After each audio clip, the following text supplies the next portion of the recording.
งานชุมนุมเยาวชนภูมิภาคอาเซียนครั้งที่ 3 Third Regional Youth Convention 2018 ภายใต้หัวข้อวิถีเยาวชนในโลกโซเชียล Our Youth and the Social World งานรวมพลเยาวชนมากกว่า 100 คนจากประเทศมาเลเซีย อินโดนีเซีย ฟิลิปปินส์ กัมพูชา ลาว จีน บังกลาเทศ และไทย พบกับการบรรยายพิเศษและอบรมเชิงปฏิบัติการปฏิสัมพันธ์กับบริบทสังคมไทยและการประชุมเจ้าหน้าที่บริหารวามีประจำสำนักงานต่างๆในอาเซียนวันเสาร์ที่ 3 และวันอาทิตย์ที่ 4 พฤศจิกายน 2561 ณ โรงแรมรีเจนต์รามคำแหง 22 กรุงเทพมหานครสงวนสิทธิ์ให้ผู้เข้าร่วมที่ลงทะเบียนเรียบร้อยแล้วติดต่อสอบถามและให้การสนับสนุนการจัดงานได้ที่ 086-101-0957 Initiating System 1.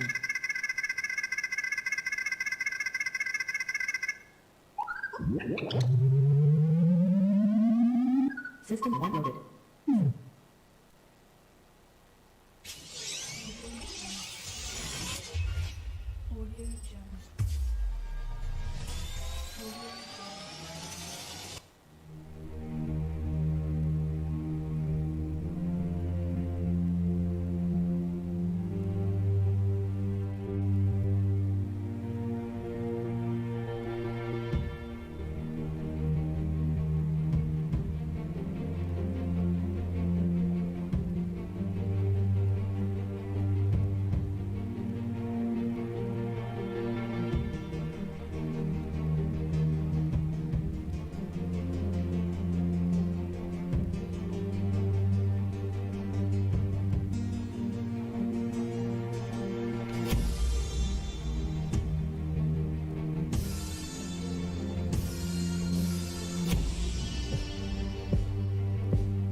I believe that when we do good, we should give the best of ourselves.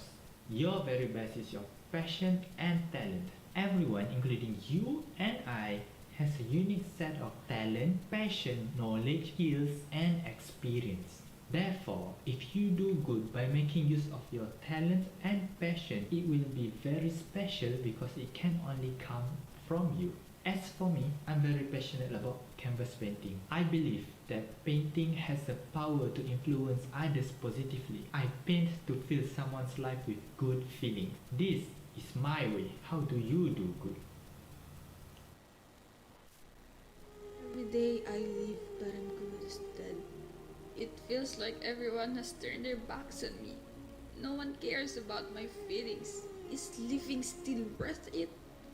When there's no one to appreciate you and your hard works. I'm tired of all of these sufferings. So what if I'll put an end to all of this? Will it satisfy everything? Sino ka ba? Bakit mo ako pinigilan? Sabagay, hindi mo naman ako maaalala dahil para sa'yo wala lamang yon. Ito naalala mo pa ba?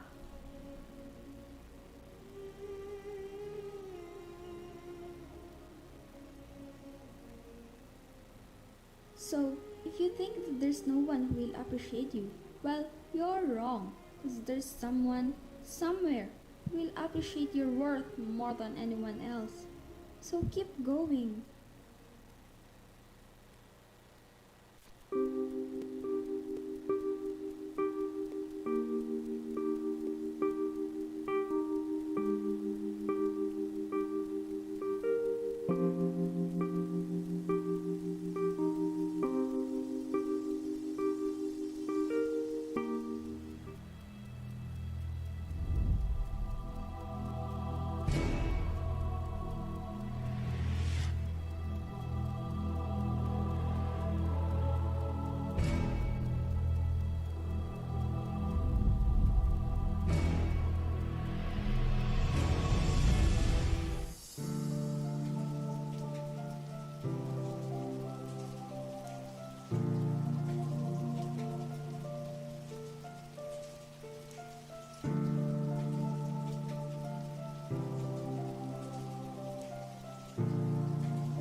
Let me tell you a story of a beggar child who approached me asking for food whom I noticed barefooted. He looked so tired and hungry, so I ended up giving him something to eat and a pair of slippers. How much do I owe you? No, you don't owe me anything because when you give, you don't expect to receive. Well, expect the unexpected. A few years passed. I was forced to leave my house for not paying the rent on time. Now I'm living on the streets begging for alms.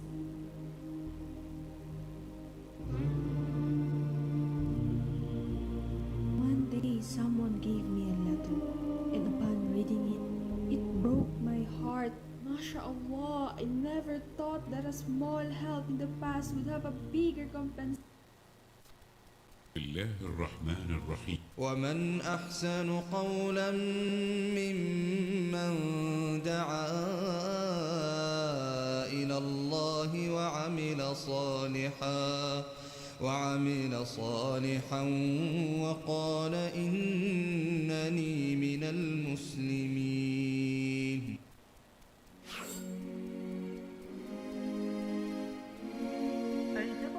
Regional Youth Convention, RYC, is a youth empowerment annual gathering which was inaugurated 2 years ago. in Kuala Lumpur, Malaysia, followed by the second RYC in Manila, Philippines. This year, RYC shall be held in Bangkok, the capital and the most populous city of the Kingdom of Thailand, from 3rd to 4th November 2018. The convention will be hosted by the Southeast Asia Office of the World Assembly of Muslim Youth, or WAMI, an international non-governmental organization registered with the United Nations, UN, in partnership with local and international NGOs and institutions of higher learning. RYC 2018 aims at going further and become a leading platform for youth in the Southeast Asia region. The conference is built on the fact that the rapid growth of the digital world and communication technologies are more accessible than ever and can provide endless opportunities to the users. Furthermore, anyone who has an innovative idea, once equipped with the essential knowledge and provided adequate guidance and mentorship, can become a tech entrepreneur and a social development worker. RYC 2018 is a great platform for the youth from the Southeast Asia region to gather and learn from professionals and share their experience in promoting youth development in the highly digital world today. As it takes place every year, RYC gathers alongside professionals, some diverse and vibrant youth across the region to deliberate on a common good. جو أخوي رطرط أفئدة طابت صافيها تثقيف الفكر ريادتها.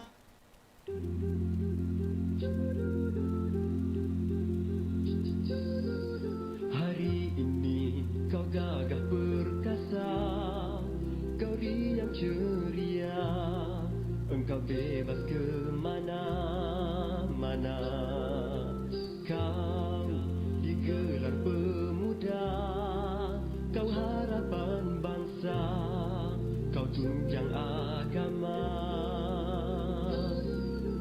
Mahukah kau bangkit bersama, sahuti seruan seorang pembela, menjadi contoh tauladan mulia, pembawa rahmat ke alam buana.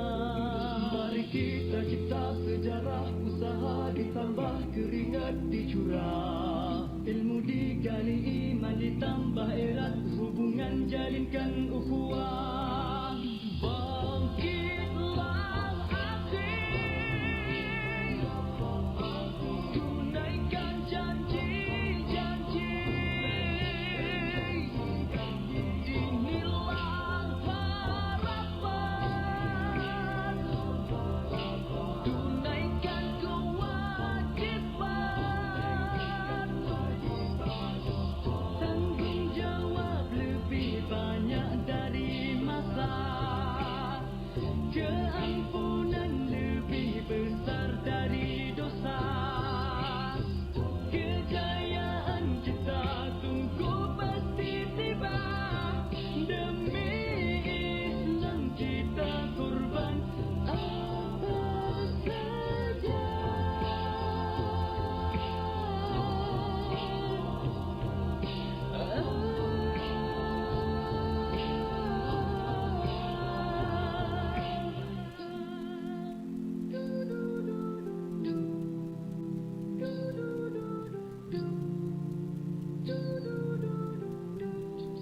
Mari kita cipta sejarah, usaha ditambah keringat dicurah, ilmu digali, iman ditambah erat, hubungan jalinkan ukhuwah.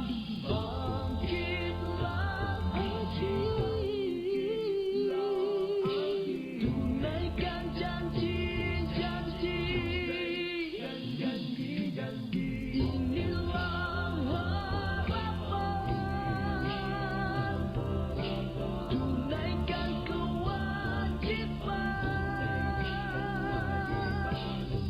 tanggung jawab lebih banyak dari masa.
inginkan ukhuwah.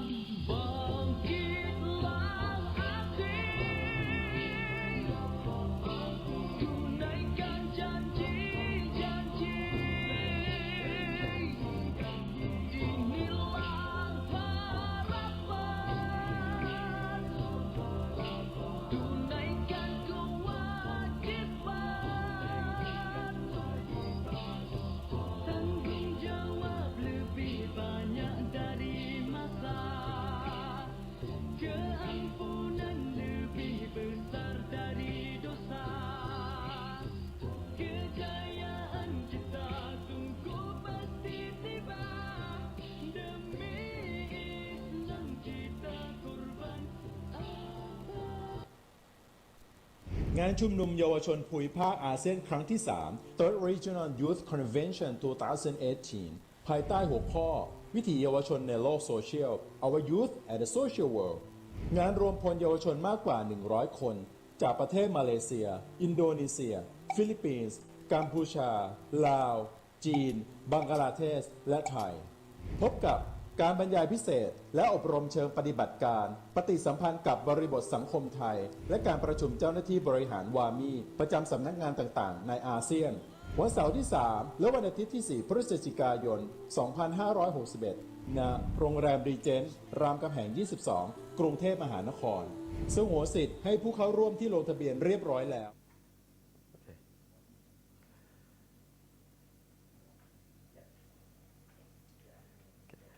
Assalamualaikum. Okay. Yeah.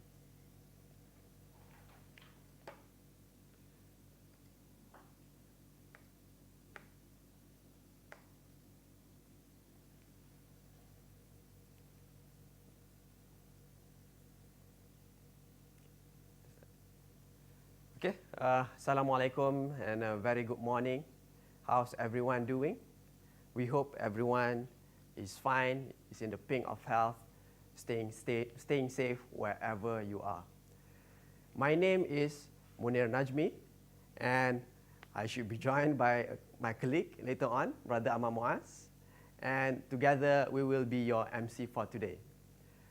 Welcome to the 4th World Assembly of Muslim Youth WAMI Regional Youth Convention. Okay. I think while we're waiting for the official event to start, we're going to start at 9, okay? We have seen some videos looping just now, okay, about RYC. It looks like it has been going on for some time, yeah? So maybe a little bit of introduction, when did we actually start? I'm sure the participants are curious about that as well. RYC started back in 2016. The first edition was done physically in KL, and the theme back then was Youth in a Digital World. The second edition of RYC was done in 2017 in Manila, in Philippines, and followed by in 2018, where? In the land of smiles. That's definitely in Bangkok, Thailand. Although it's an annual event, by Allah's plan, Allah definitely has better plan, the team decided not to do it in 2019, as by year-end, COVID-19 pandemic was declared. Yeah, so for the safety of everybody, we decided not to continue. Yeah? And during the years from 2016, 2 digital platforms was developed and launched. Do Good, which was later rebranded to Youth Setter, and the second one was The Good Tidings. Both are now available on the web, Facebook, YouTube, Instagram, Twitter. These platforms, together with our new one, which we'll tell you more in a bit, yeah, stay tuned, has gathered a massive reach and following across the globe. Yeah, that is really an achievement by the team. Definitely we'll tell you more about it as we go. Yeah. The team really went digital and walked the talk since the launch of the Digital Dakwah project back then in 2016. Yeah. So before we start, let's do a little bit of housekeeping for the event. Yeah. For your information, the main event is registered. For the registered participants, is done in the Zoom app. Yeah. And we are also live streaming on our Facebook page, The Best Fikrah, and YouTube channel, The Best Fikrah, live for the non-registering participants. and for the wider public. Malay and Arabic live translation is made available in the Zoom app. This is for you who are more comfortable in these languages, in Malay and Arabic. The link for this translation service will be pinned in the comment section, but you will need to have the latest version of Zoom app to be able to access this function. So I would suggest if you don't have this yet, you may want to update your app now. If by any chance, well, I hope you don't, if you have any technical issues for Zoom participants, you may text your queries in the Q&A panel, and our technical support would address it accordingly. Yeah? You may check your connection. Yeah? If there is any stuttering or buffering, you may want to find a location where, if you're on mobile, you may want to find a location where the connection is more stable, so that you will have a more enjoyable, a more attentive experience throughout this virtual event. Yeah? Brothers and sisters, sit back, get comfortable, grab your drinks if you haven't had your breakfast. So, yeah, while waiting for the event to start, we'll stream some more of our videos for you, and we'll be back again at 9 a.m. inshallah for our official opening. Thank you.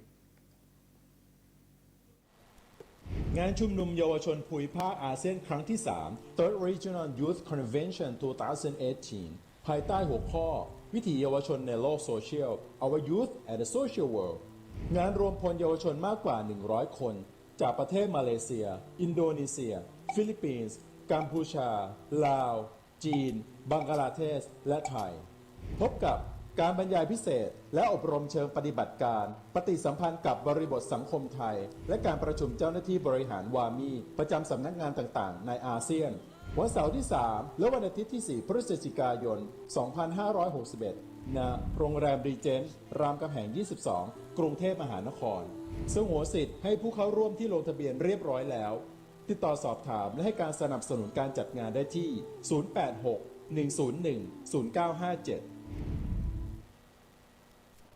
Initiating System 1.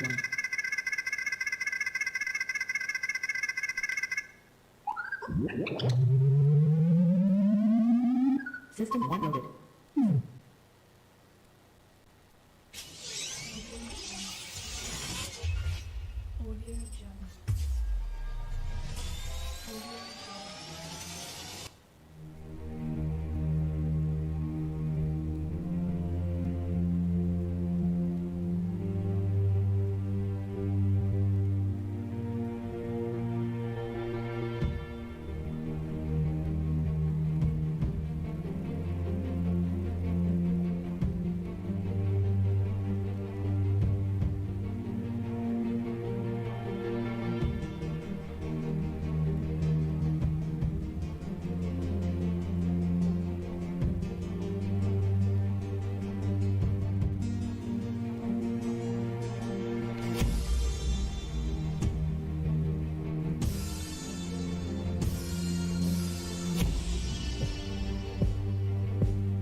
I believe that when we do good, we should give the best of ourselves. Your very best is your passion and talent. Everyone, including you and I, has a unique set of talent, passion, knowledge, skills, and experience. Therefore, if you do good by making use of your talent and passion, it will be very special because it can only come from you. As for me, I'm very passionate about canvas painting. I believe that painting has the power to influence others positively. I paint to fill someone's life with good feelings. This is my way. How do you do good? Every day I live, but I'm good is dead. It feels like everyone has turned their backs on me. No one cares about my feelings. Is living still worth it? When there's no one to appreciate you and your hard works. I'm tired of all of these sufferings. So what if I put an end to all of this? Will it satisfy everything? Sino ka ba? Bakit mo ako pinigilan? Sa bagay, hindi mo naman ako maaalala dahil para sa'yo wala lamang yon. Ito naalala mo pa ba?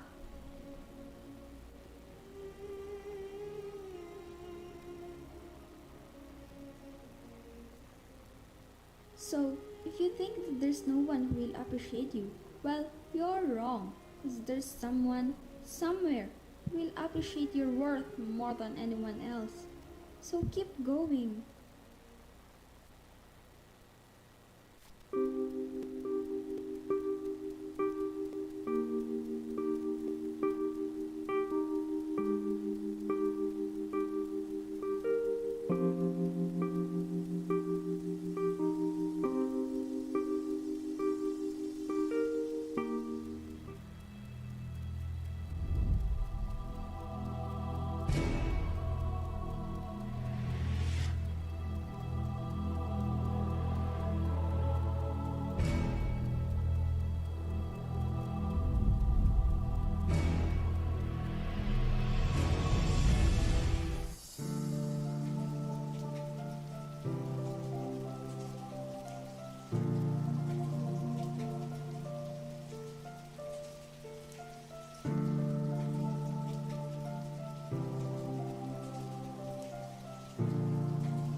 Let me tell you a story of a beggar child who approached me asking for food whom I noticed barefooted.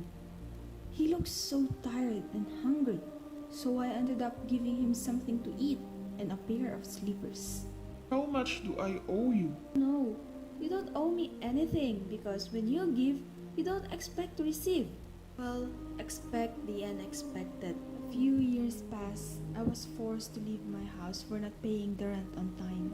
Now I'm living on the streets begging for alms.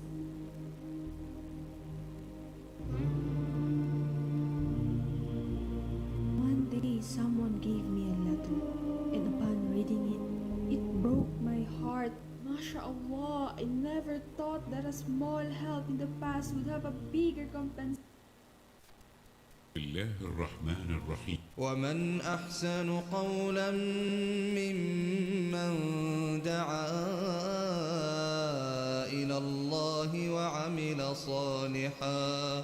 وعمل صالحا وقال إنني من المسلمين.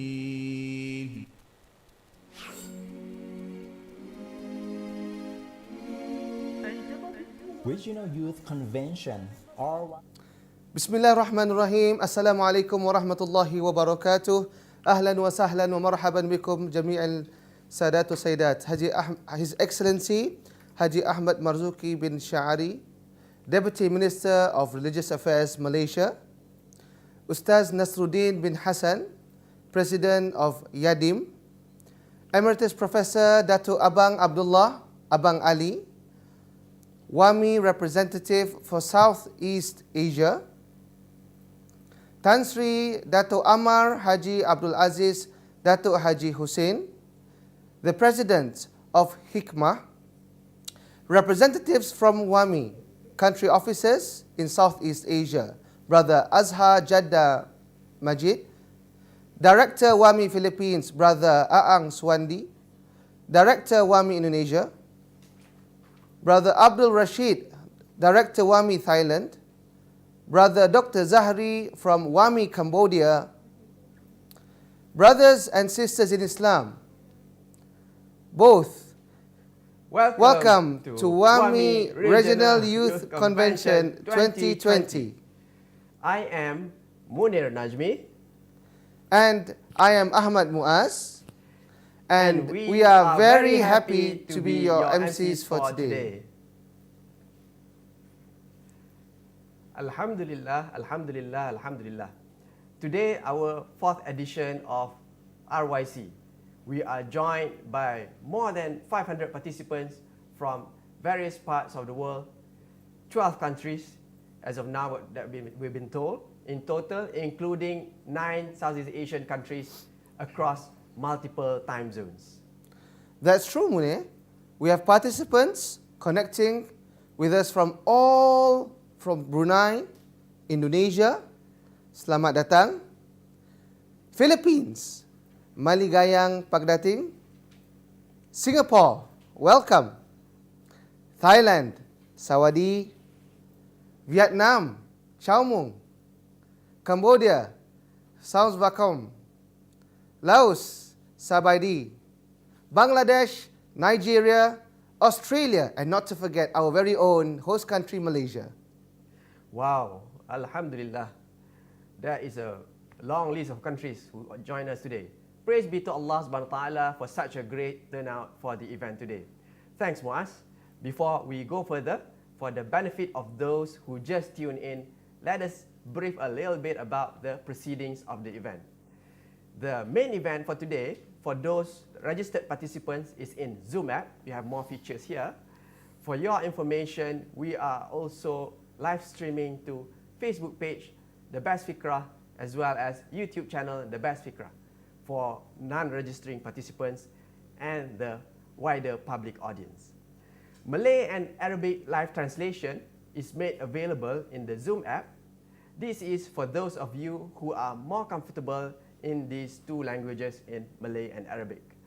The Zoom link for this translation service will be pinned in the comment section on Zoom, in FB and YouTube. You will need to have the latest version of Zoom apps to be able to access this function. If by any chance, we hope you don't, if you have any technical issues for Zoom participants, please text your queries in the Q&A panel and our technical support will address it accordingly. Okay, Muaz, what's the agenda that we have lined up for today? Good question, Munir. That was a good start, by the way. Brothers and sisters in Islam, for you today we have a special, amazing program lined up, especially for the youth, the leaders, and the da'is. We will start our day, with... Okay, I think you can refer to your program poster. Yep, we'll try to get the agenda on the flipboard, on the flipboard today. Okay, let's just quickly go through together what we have lined up for today. This is a very interesting technology we have, Munir. Yeah, this is real. Huh? This is not virtual, definitely. All right, it's gonna just give us a moment. Just give us a slight moment. Okay. Okay, there we go. Okay, Muaz, you want to go through the agendas? Thank you very much, Munir. As we can see, today on the 12th of December, we've just started, and we're going to start by the recitation of the Quran, and there'll be a welcoming remarks from 4 country representatives. Imagine that, Later on, there'll be a opening speech by the very president himself, Tan Sri Dato' Amar Haji Abdul Aziz Dato' Haji Hussein, which will be titled Vanguard Generation in the Digital World. What's that, Munir? Vanguard. Wow, okay, very big word. Later we'll be listening what is the meaning of Vanguard Generation. Then we'll be having our officiating speech by His Excellency Haji Ahmad Marzuq bin Sha'ari, who is the Deputy Minister of Religious Affairs Malaysia. Then we'll be having the launch of the very product for this time in our RYC, which is the Best Fikra, a digital da'wah and portal ebook. Next, the keynote address by former Prince Khalid bin Sultan Chair Professor in King Saud University in Riyadh, Mr. Dr. Fakhrul Razi Ahmadun, will be titled Nurturing 21st Century Vanguard Generation. And let's see some of the Vanguard themselves in person, where we have a very special youth forum, Munir. Yes. We'll be having two guests as the panels on Islamic Revival by today's digital youth by Mr. Amar Shahrin. He is one of the Forbes Under 30, COO of Arba Travel and Tours, and Mr. Hafiz Abdul Hamid, or better known as Hafiz Bai. I'm not sure whether you've heard of him, but he's a very special talent, by the way. And finally, we'll have the Q&A session before we wrap up our resolution and having the end of the convention. All right, thank you, Muaz. That's a very interesting lineup that we have for you for today. Yep. Brothers and sisters, along the program, you may be able to post your comments. Let's keep it lively in the Zoom chat room or in the FB, Facebook, and YouTube live channel. You may post it in the comment section. Yep. If you have any questions along the way, okay, you may also text them to the Q&A panel in the Zoom app, and the organizers will take it up from there.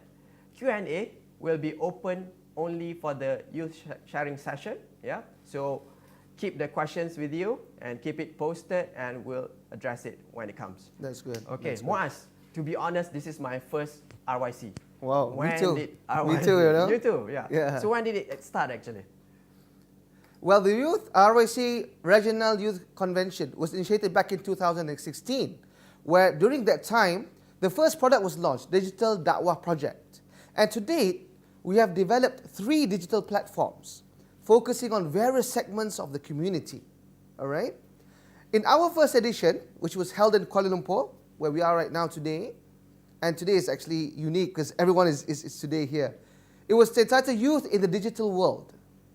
Then we launched our first platform named Do Good, and it was later rebranded to become Youth Setter. Youth Setter focuses on non-Muslims and universal positive values. There is a website you can maybe go through. I believe most of you do know of this website, www.youthsetter.com. It has FB and IG, yeah, and you can also have a look on Twitter. Then came the second RYC, which was in 2017 in Manila, Philippines. The theme was Morality in an Information Age. Then the third RYC in 2018 was in Bangkok, where it was discussed on the theme Our Youth and the Social World. The second platform was launched, named The Good Tidings, or TGT in short. It was focusing on messages for new Muslims and reverts. You may visit the website www.thegoodtidings.com. .net, sorry. .net. Yeah. Sorry about that. Yeah. Also available on IG, on Twitter, and other social media. And later in 2019, the whole world was hit by the global COVID-19 pandemic, and we did not manage to conduct the RYC for the 4th time, where definitely Allah has better plans for us. And here we are today for the 4th time, RYC 2020. For your information, 3 digital platforms has been developed, and currently it has garnered more than 9.8 million reach from more than 94 countries. Subhanallah. Subhanallah. So there you go. It has been a busy 4 years for the team. And Mune, what's coming up for us this year? Wow, okay, that's definitely very enriching 4 years for the youth involved. Thank you, Muaz. As we move along in the digital era, indeed, Da'wah approach needs to stay relevant to the time we are in. We definitely don't want to be left behind, and we of course, we will strive to be ahead of the curve. This year's RYC 2020 is a testament to that. While the challenges are still around us, we still need to adapt to the situation. This year, we are going fully virtual, Muaz. Wow. It is indeed a new experience for many of us.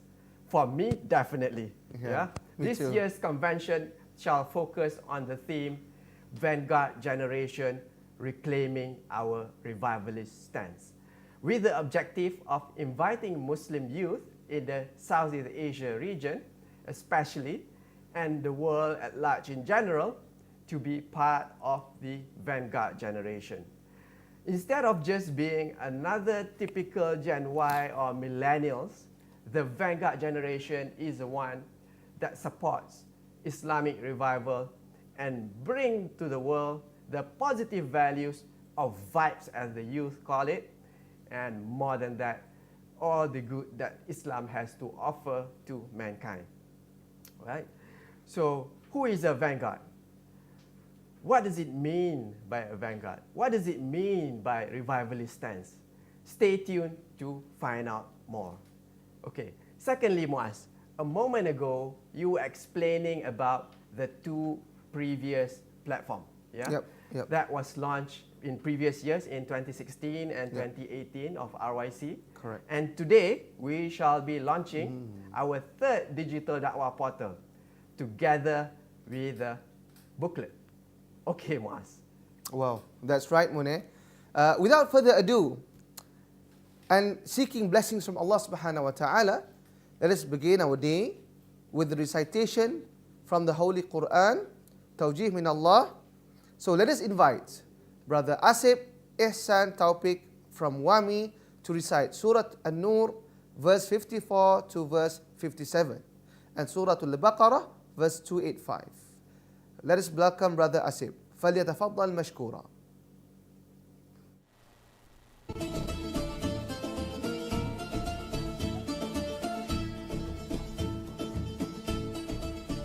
السلام عليكم ورحمة الله وبركاته.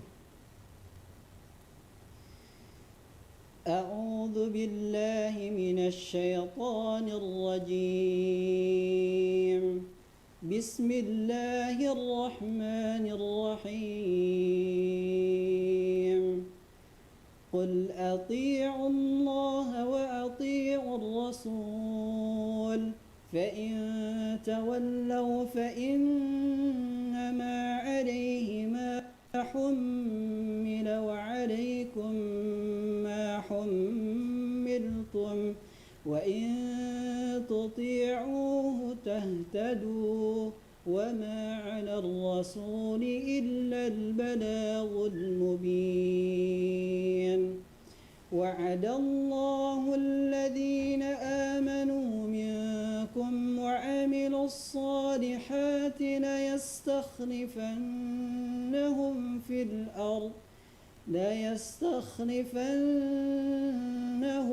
الأرض كما استخلف الذين من قبلهم وليمكنن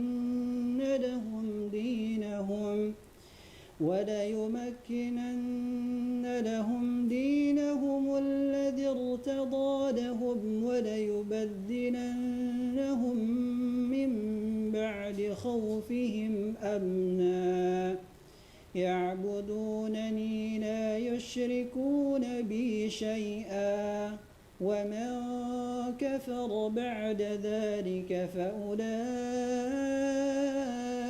هم الفاسقون. وأقيموا الصلاة وآتوا الزكاة وأطيعوا الرسول لعلكم ترحمون. لا تحسبن الذين كفروا معجزين في الأرض ومأواهم النار ولبئس المصير. سمعنا وأطعنا غفرانك ربنا وإليك المصير. والسلام عليكم ورحمة الله وبركاته.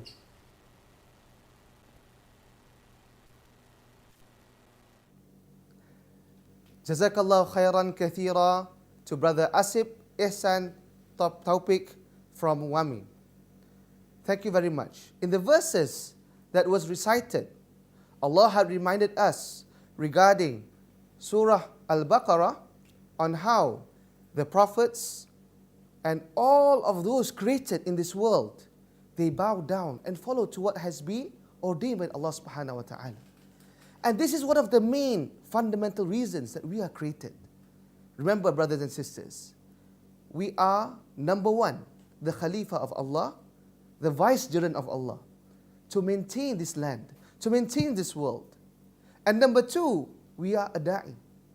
Each and every of those created had followed the steps of Allah subhanahu wa ta'ala, and that's what made this world prosper and go in line with what we call sunnatullah. If we human beings do not follow the sunnah of Allah, becoming the vicegerent of Allah, the Khalifa, and becoming a da'i, those who preach and call towards Allah subhanahu wa ta'ala, this is when the catastrophe will come, even before the day of judgment. So let us all hands very, very closely and together, becoming the vicegerents of Allah, becoming His da'i, becoming His servants, to become the vanguard generation. Okay, thank you, Muaz. Okay, that is a very enlightening reminder from the kalam of Allah. Yep. So let us make it a regular thing going into tadabbur the Quran, so that we will always be reminded on our task and responsibility on this world. Okay. Next, before we move further, shukran, brothers, Brother Muaz and Brother Asif. Brothers and sisters, now allow me to introduce the organizer for today. So we'll know who's behind the event today. Yeah? Today's event is brought to you by the Southeast Asia Office of the World Assembly of Muslim Youth, or in short, as we call WAMI, as the main organizer. WAMI, in general, in brief, is an international non-governmental organization registered with the United Nations and works in partnership with local, regional, and other international NGOs, as well as institutions of higher learning, collaborating for the greater goods for its focus groups, focus beneficiaries, who else? The youth. We would like to take this opportunity to thank Yayasan Dakwah Islamiyah Malaysia, YADIM, as the sponsor for RYC 2020. Next, I would like to invite WAMI country representatives from Indonesia, Thailand, the Philippines, Cambodia to give their welcoming remarks. Very interestingly, in their native languages.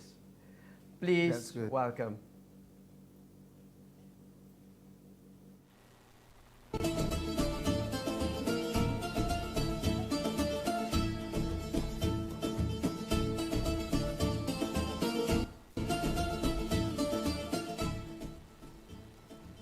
Bismillah wassalatu wassalamu ala rasulillah.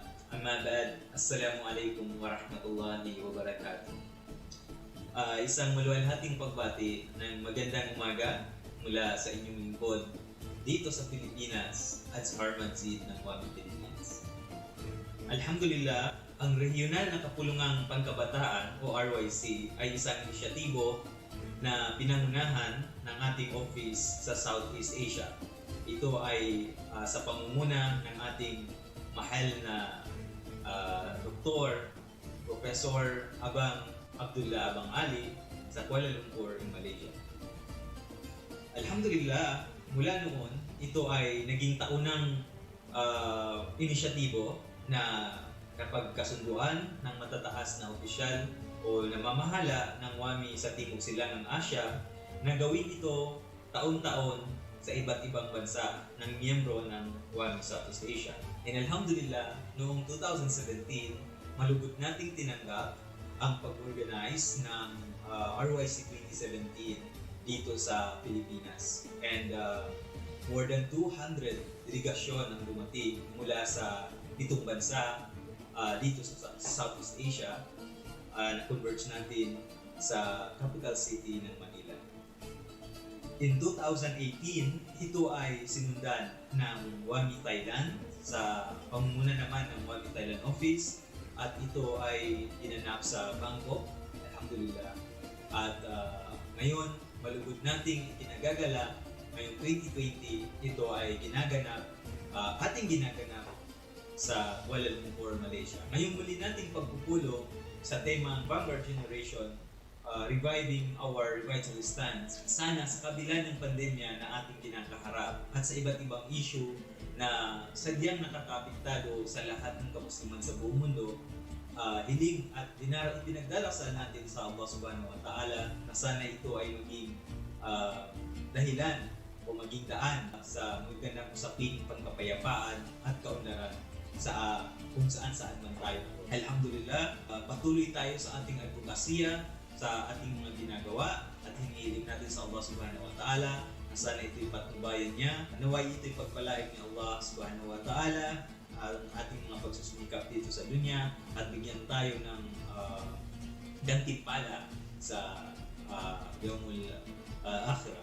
Muli po, isang taos-pusong pagbati mula dito sa Pilipinas, mula sa inyong likod at Sir Magzid ng Wami Philippines.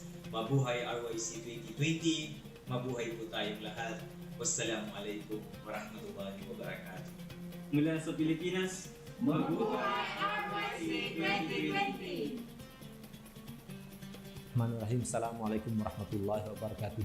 ខ្ញុំបាទទទួលសារីយ៉ាយ៉ាប្រធានអង្គការមូលនិធិអាស៊ានដើម្បីការពំអភិវឌ្ឍដែលមានឈ្មោះជាភាសាអង់គ្លេសថា ASEAN Foundation for Education and Development ដែលជាសមាជិករបស់អង្គការ WAMI ប្រចាំកម្ពុជាក្នុងវេទិកាជួបជុំសម្រាប់យុវជននៃអាស៊ីអាគ្នេយ៍របស់អង្គការ WAMI ដែលបានបង្កើតឡើងក្នុងកម្មវិធី RYC Regional Youth Convention ការប្រជុំរបស់យុវជននៃតំបន់ពិតជាពិភព Digital និងបច្ចេកវិទ្យាទំនាក់ទំនងទំនើបមួយដែលមានភាពងាយស្រួលក្នុងពេលបច្ចុប្បន្ននិងល្អជាងពេលអាណត្តិកន្លងមកដើម្បីឲ្យយុវជននរណាម្នាក់ក្លាយជាសកម្មជន Digital ដ៏ឆ្នើមគឺទាមទារឲ្យមានចំណេះដឹងមានឋានគ្រឹះអំពី Digital និងជំនាញគំនិតច្នៃប្រឌិតនិងមានការណែនាំល្អហើយនេះក៏ជាឱកាសមួយដ៏ពិសេសសម្រាប់យុវជនទាំងអស់ត្រូវតែចាប់យកដែល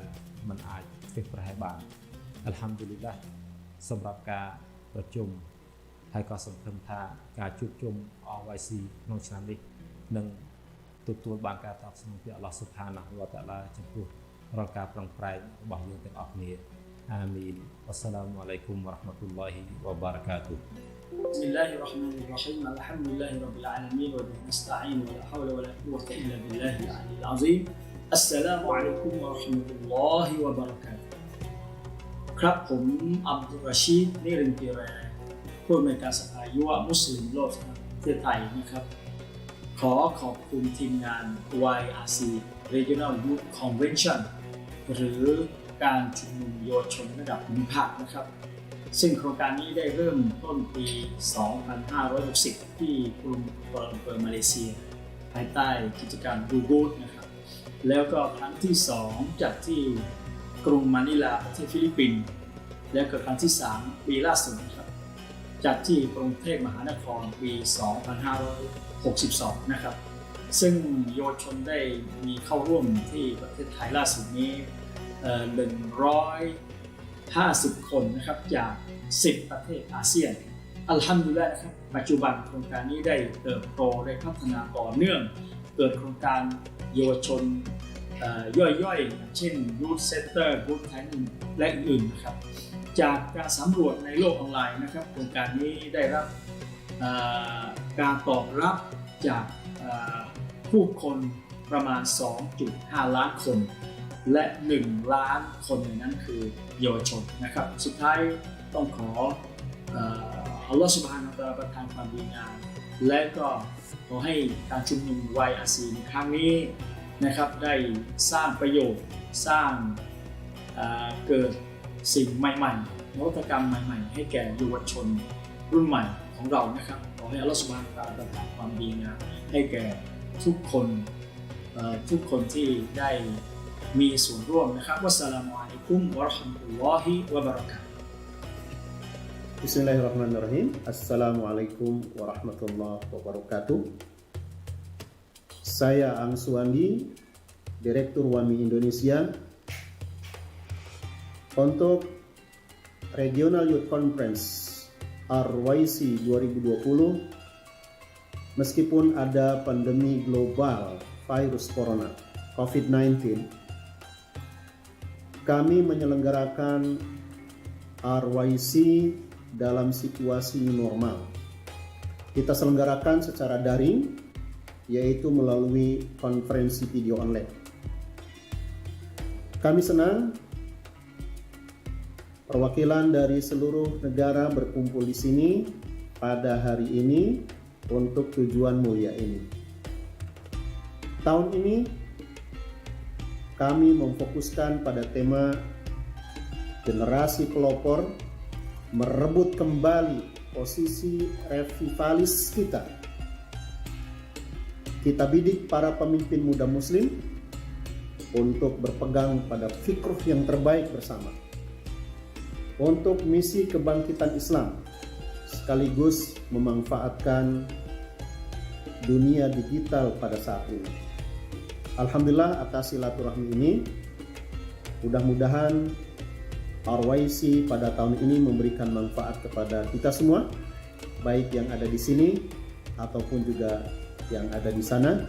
Semoga Allah Subhanahu wa taala memberkahi usaha kita ini. Assalamualaikum warahmatullahi wabarakatuh.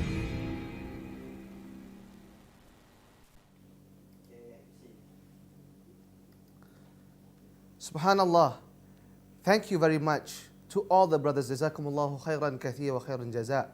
To the WAMI country directors, Brother Aang Suhaidi from Indonesia, Brother Abdul Rashid from Thailand, Brother Azhar from the Philippines, and Brother Dr. Zahari of Cambodia.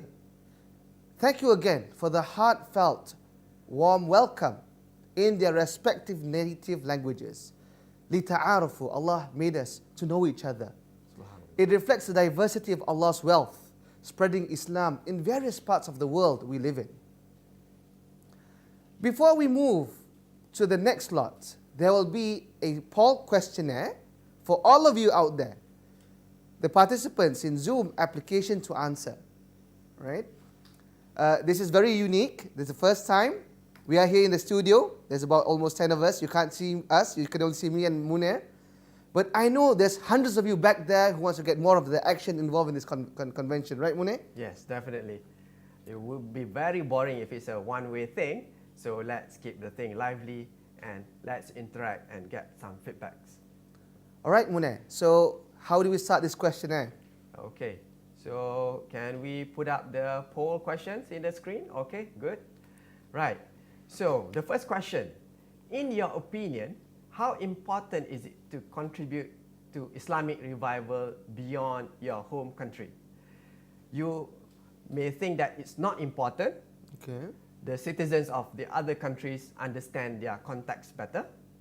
Or it may be not really important. We need to focus more on our local issues first. Or it's very important, their struggle is our struggle too, as we are connected with one ukhuwah. Okay. So how are they supposed to answer this? Okay. It's in the app, right? Right. So we just click, yeah. Click on either answer which you think are most suitable for you, yeah. Answer objectively from the deep in your heart, yeah. So let us see where we are standing today, yeah. All right. Okay. That's good. Don't worry, brothers and sisters. You can be honest. Just click the right answer. Just ask yourself and instantly give a click. Yep. Maybe no presents for now yet, Munir? Okay, so we can see there's some, sorry, I'm looking at another screen, yeah. Okay, so we have 50, the number is growing, yeah. That's good, that's good. Okay. Come on, keep it coming. All right. Keep it coming, brothers and sisters. Yeah, we are at 41%. 41% has responded to the questions. Keep it coming, yeah. Don't worry, this answer will not be identifiable to you, yeah. So you're maintained anonymous, yeah. Yeah, we just want to get the feel. What's the feeling on the ground, yeah. Let's see if we can get at least a 75%. Okay. right? Okay, we're coming to 50% now. That's great. That's great. We've Okay. passed the mark, the minimum mark. Okay, keep it coming. We'll allow another few more seconds. Yeah. Okay. Say let's give it another 10, 15 seconds. Come on, brothers and sisters. I hope you can be part of this. Okay. Don't let us talk here in this studio. Yeah. I could see some Without from any Philippines interaction. I've answered. Okay. Yeah. One from Malaysia recently. Wow. That's okay. great. I'm looking at the live chat right now. Come on, brothers and sisters. All right. Yeah. We are getting some feedbacks there, focusing on our local. Yep. But there's various answers. What do we have right now? What is the mark? Okay. Now, yeah, we've gone beyond 50%. Yeah. That's good. That's good. Let's keep it coming. Okay. That's good. Come on, brothers and sisters. A bit All right. more. Yeah. Okay. Let's give it another 10 more seconds. All right. 9. Injury 8, time. Injury time. Brothers and sisters, 7, come on. 6. Score the goal in injury time. 5, 4, 3, 2, 1. Okay. Thank Never you mind. very much. You can Jazakallah still khairan. keep voting. Yeah. I think but we will just continue, so it's not to delay our time that we have scheduled for today. Okay.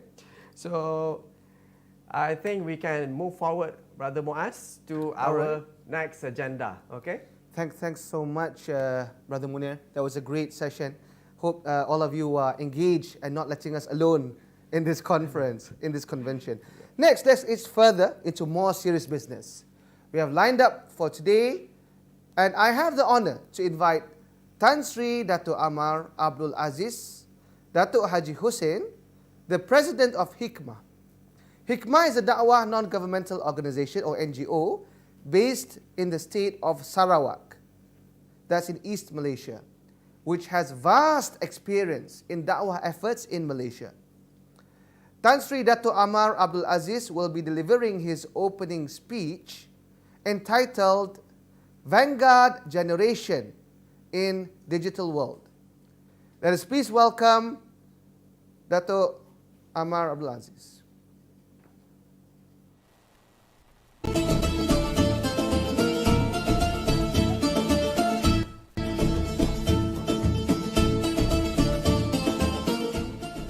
Bismillahirrahmanirrahim. Assalamualaikum warahmatullahi taala wabarakatuh.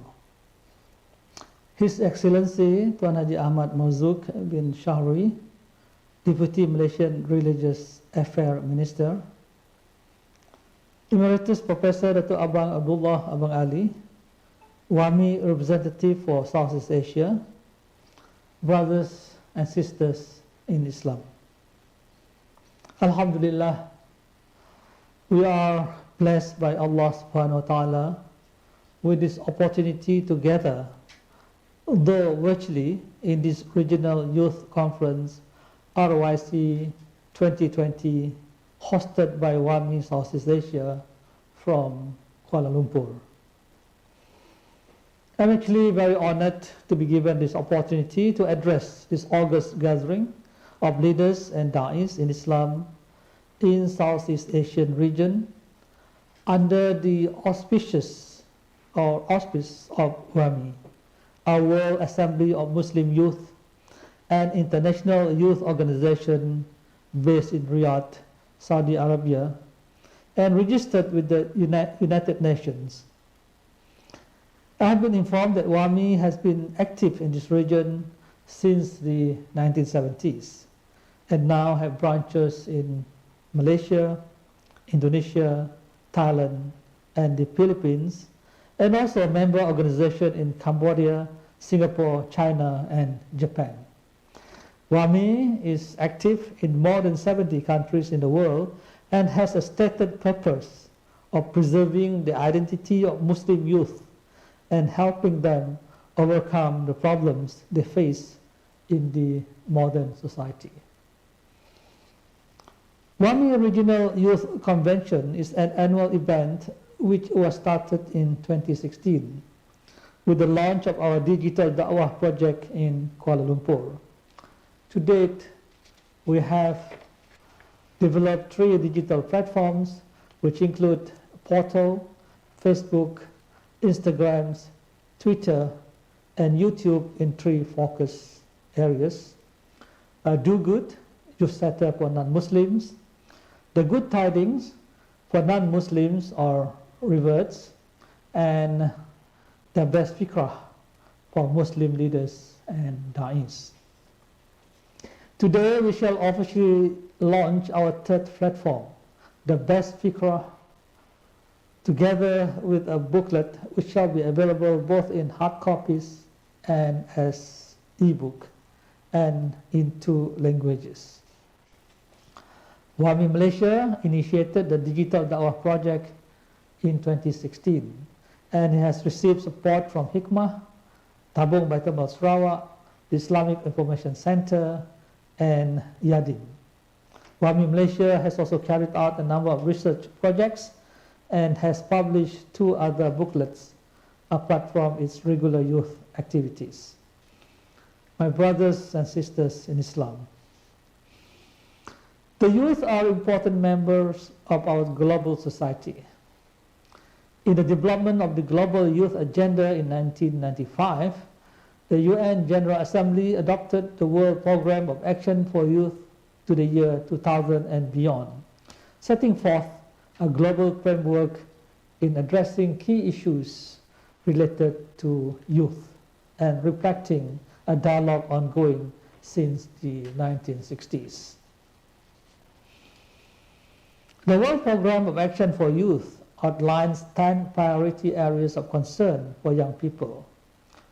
This includes education, employment, hunger and poverty, health, environment, drug abuse, juvenile delinquency, leisure time activities, girls and young women, and participation.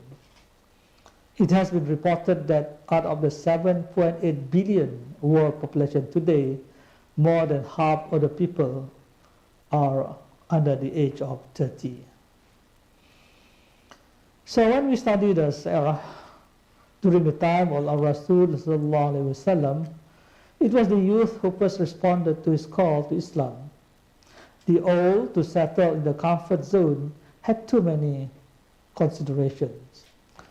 So were they during the time of Musa alayhi salam and during the time of the sleepers in the cave, as related in Surah Al-Kahf in the Al-Quran.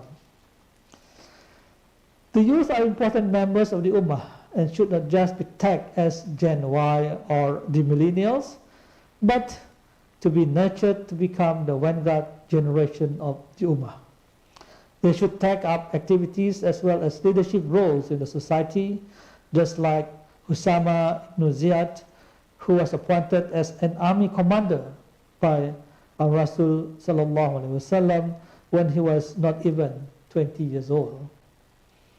The youth or Shahbab should be ready to take up leadership role and lead the vanguard generation, particularly in this digital world of today. The digital world today requires people who not only can quickly master knowledge through studies and research, but also to disseminate them promptly through the social media, and in forms that sync and get and gel with the young generation. The use of modern tools of communications, such as infographics and videos shared on the internet, has become so commonplace today that no more can we do da'wah, or can we da'wah be done without them. But popular contents can only be produced from original data and knowledge gained through sustained and systematic studies and research. And this is why young people today need to develop their skills and excel in research, just as they must be good in giving talks and lectures.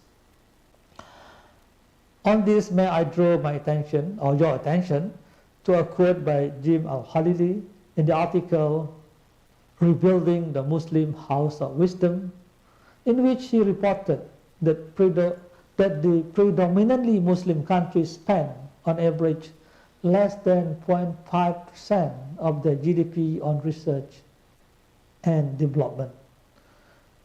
Only 0.5% or less than 1% of the GDP on research and development as compared to 2.5% or 5 times that of the advanced economies.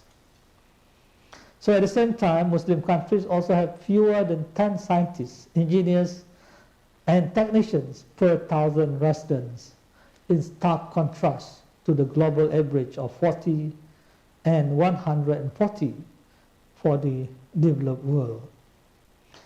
So what is worrying is the practice among fellow Muslims today of categorizing Muslims into those who specialize in Islamic knowledge and those who study worldly disciplines. This phenomena is so much keen to the secular practice in the Western world. But for us, both Islamic and worldly knowledge are important to support the deen, that is our comprehensive way of life. All this points to the importance of the generations of new knowledge in all disciplines, and to the need to encourage more research activities in the Muslim world, including on issues related to da'wah. And in this connection, I'm happy to share that Hikmah, organization in Sarawak here, has started its own research work, and its first major project on da'wah in Sarawak is nearing completion. We have also decided to set up a special research unit in our organization, and our focus is not actually on academic research, but on action-oriented studies. That is research that comes with the solutions for the Ummah, and to provide for solutions facing the Muslims in Sarawak today. In dissemination work in this digital age, we must give importance to the following parameters.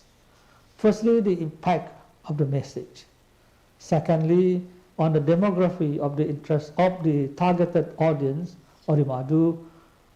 And thirdly, to creative ways of crafting the message into sought-after social media product. And fourthly, to persistently instilling our message. And of course, lastly but not the least important, the CQI, or the continuous quality improvement in whatever that we do on the message itself. So my brothers and sisters in Islam, I have the strong belief that the combination of in-depth knowledge and digital skill is the answer to successful da'wah and Islah work on both non-Muslim and Muslim alike in this digital era. In other words, young Muslims professionals in various fields, including teachers and da'is, who are now more IT savvy, should take up this challenge and must learn to become digital warriors in order to succeed in this digital world. Digital world means that we are living in an age of biodata and artificial intelligence, or AI, the age of robotics and machine learning. So it follows that the Ummah requires leaders who can not only operate but also excel in this new environment.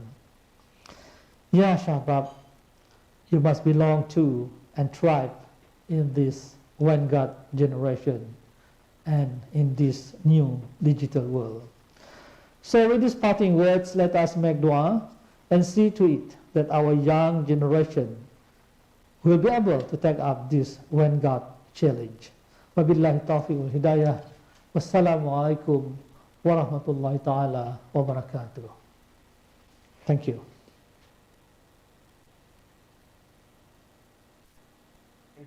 Thank you, Tan Sri Abdul Aziz. Indeed, we are living in a very much connected and digital world today, and hence the importance of our Vanguard generation. True. Being active in the social media sphere cannot be emphasized more in today's age.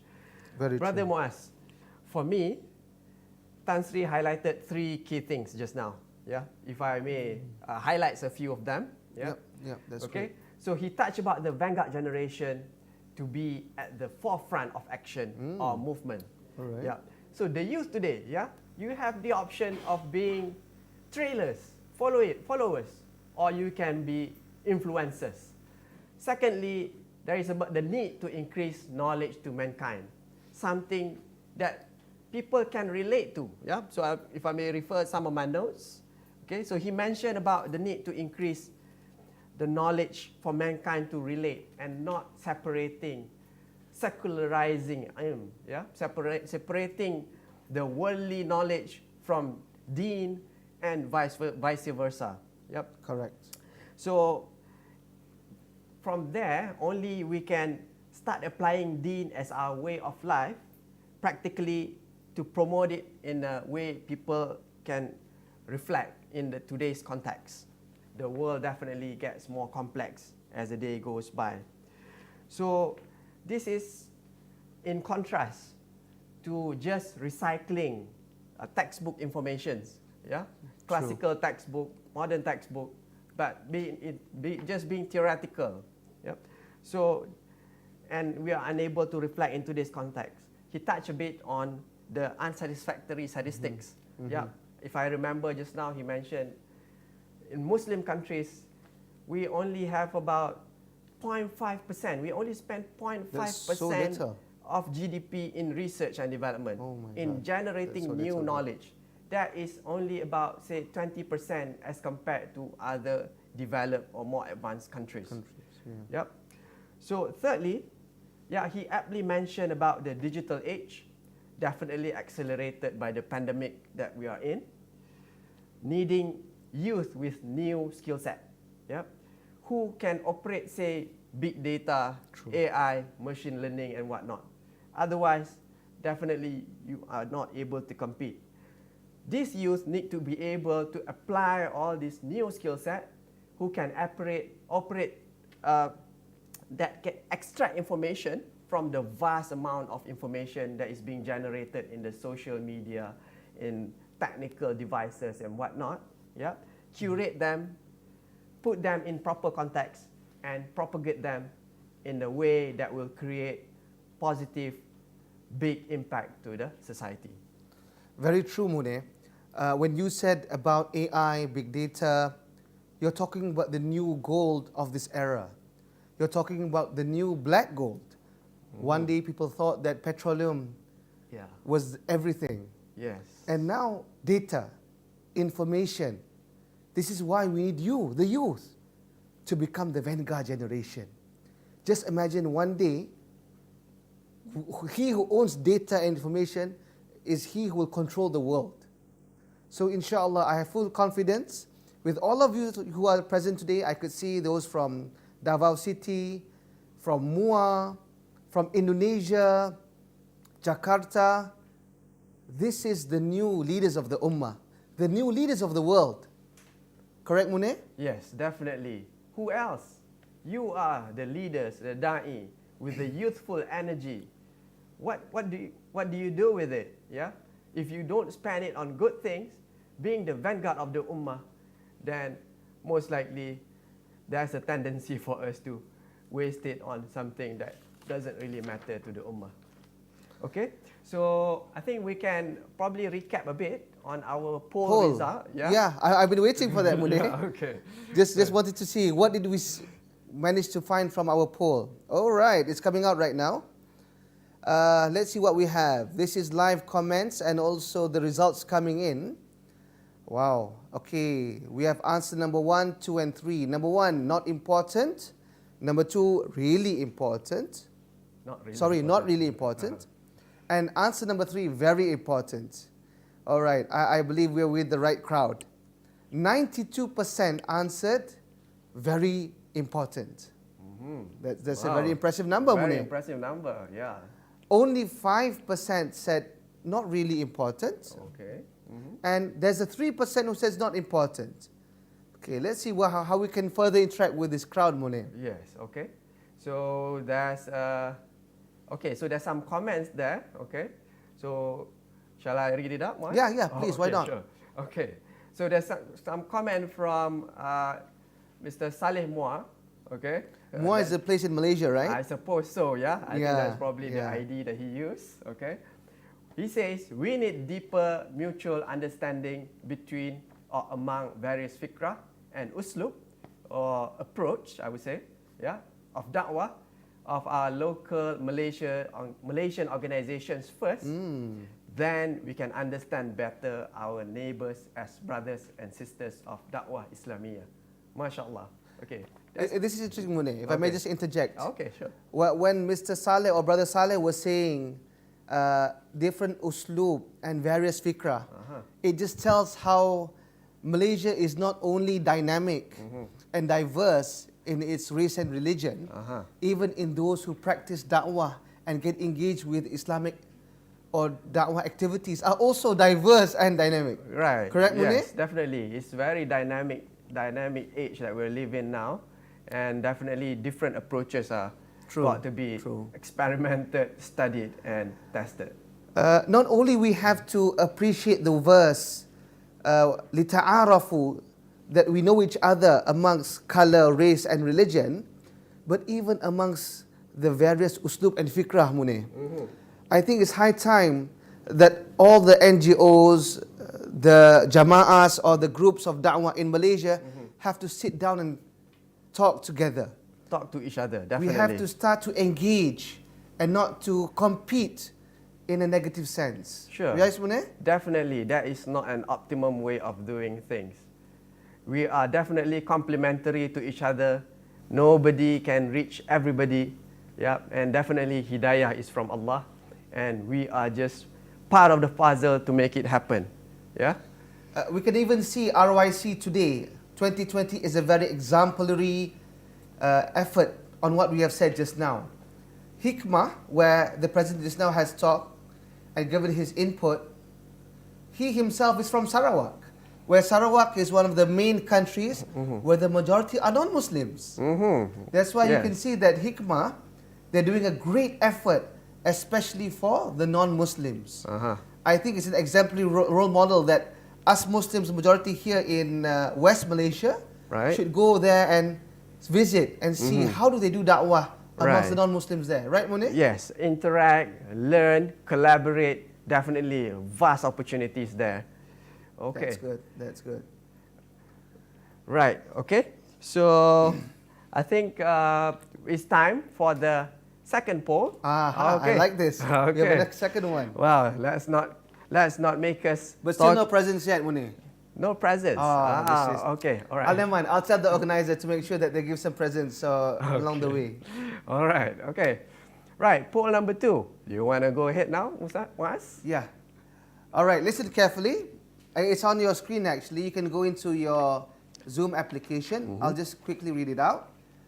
Do you agree that the youth of today are the key to the Islamic revival? Yeah. Again, you have the first answer, I do not agree. Maybe it's the older generation, not the youth. Number 2, I agree. And number 3, not exactly. Okay, let's start the votes coming in, the answers coming in. All right, let's keep it coming in. Okay, do you agree that the youth are today's key to Islamic revival? What do you say, Munir? Wow, that is... Okay, I don't want to spoil the beans here. Yeah, so let us. I'll keep the answer for myself for now. Okay. Right. I have actually a comment on the first answer. I do not agree. The senior generation should lead because they know better. You know some seniors what they say? They say that I'm only senior by my looks, but a youth inside. Wow, okay. So I'm not sure whether you're a senior or a youth, Munir. Wow, what do you think?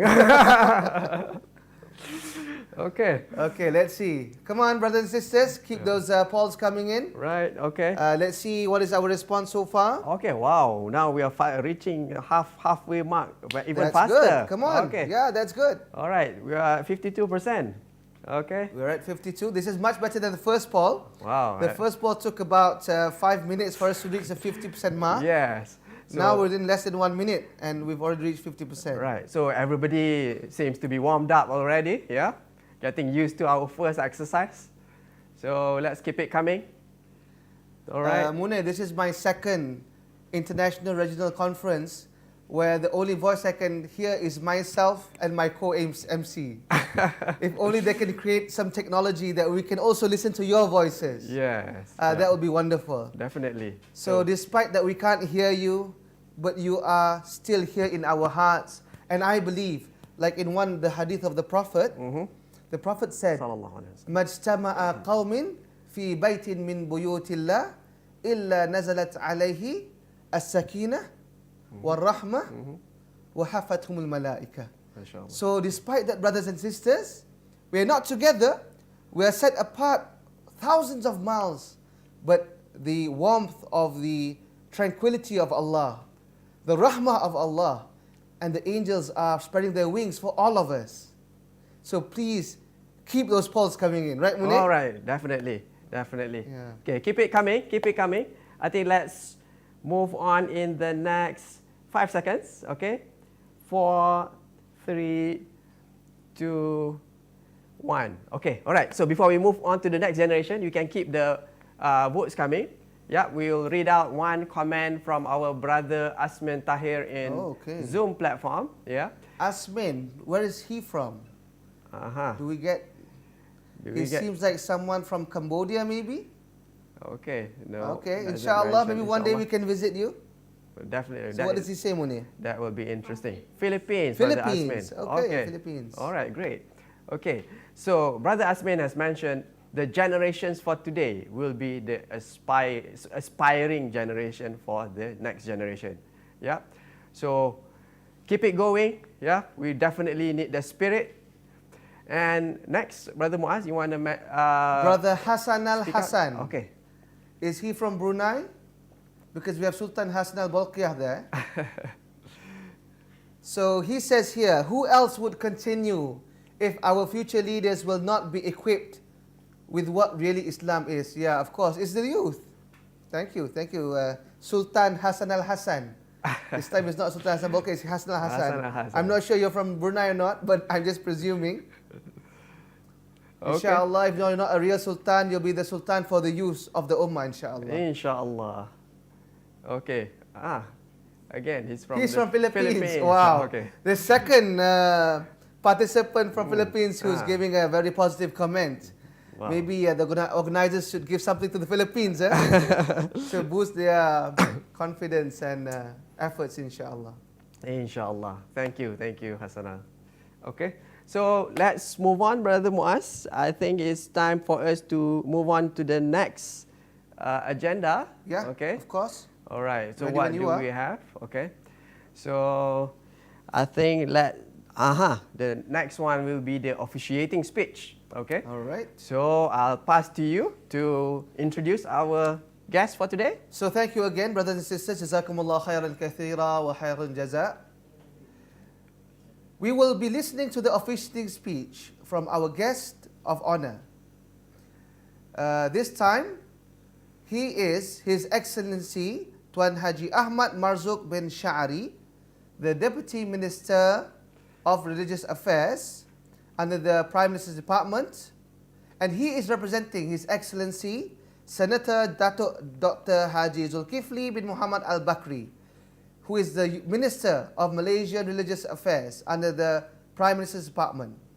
Let us welcome His Excellency Tuan Haji Ahmad Marzouk's speech on our very theme for today, Vanguard Generation, Reclaiming Our Revivalist Stance, which will be narrated by the organizer as he is unable to make it today due to other national commitments.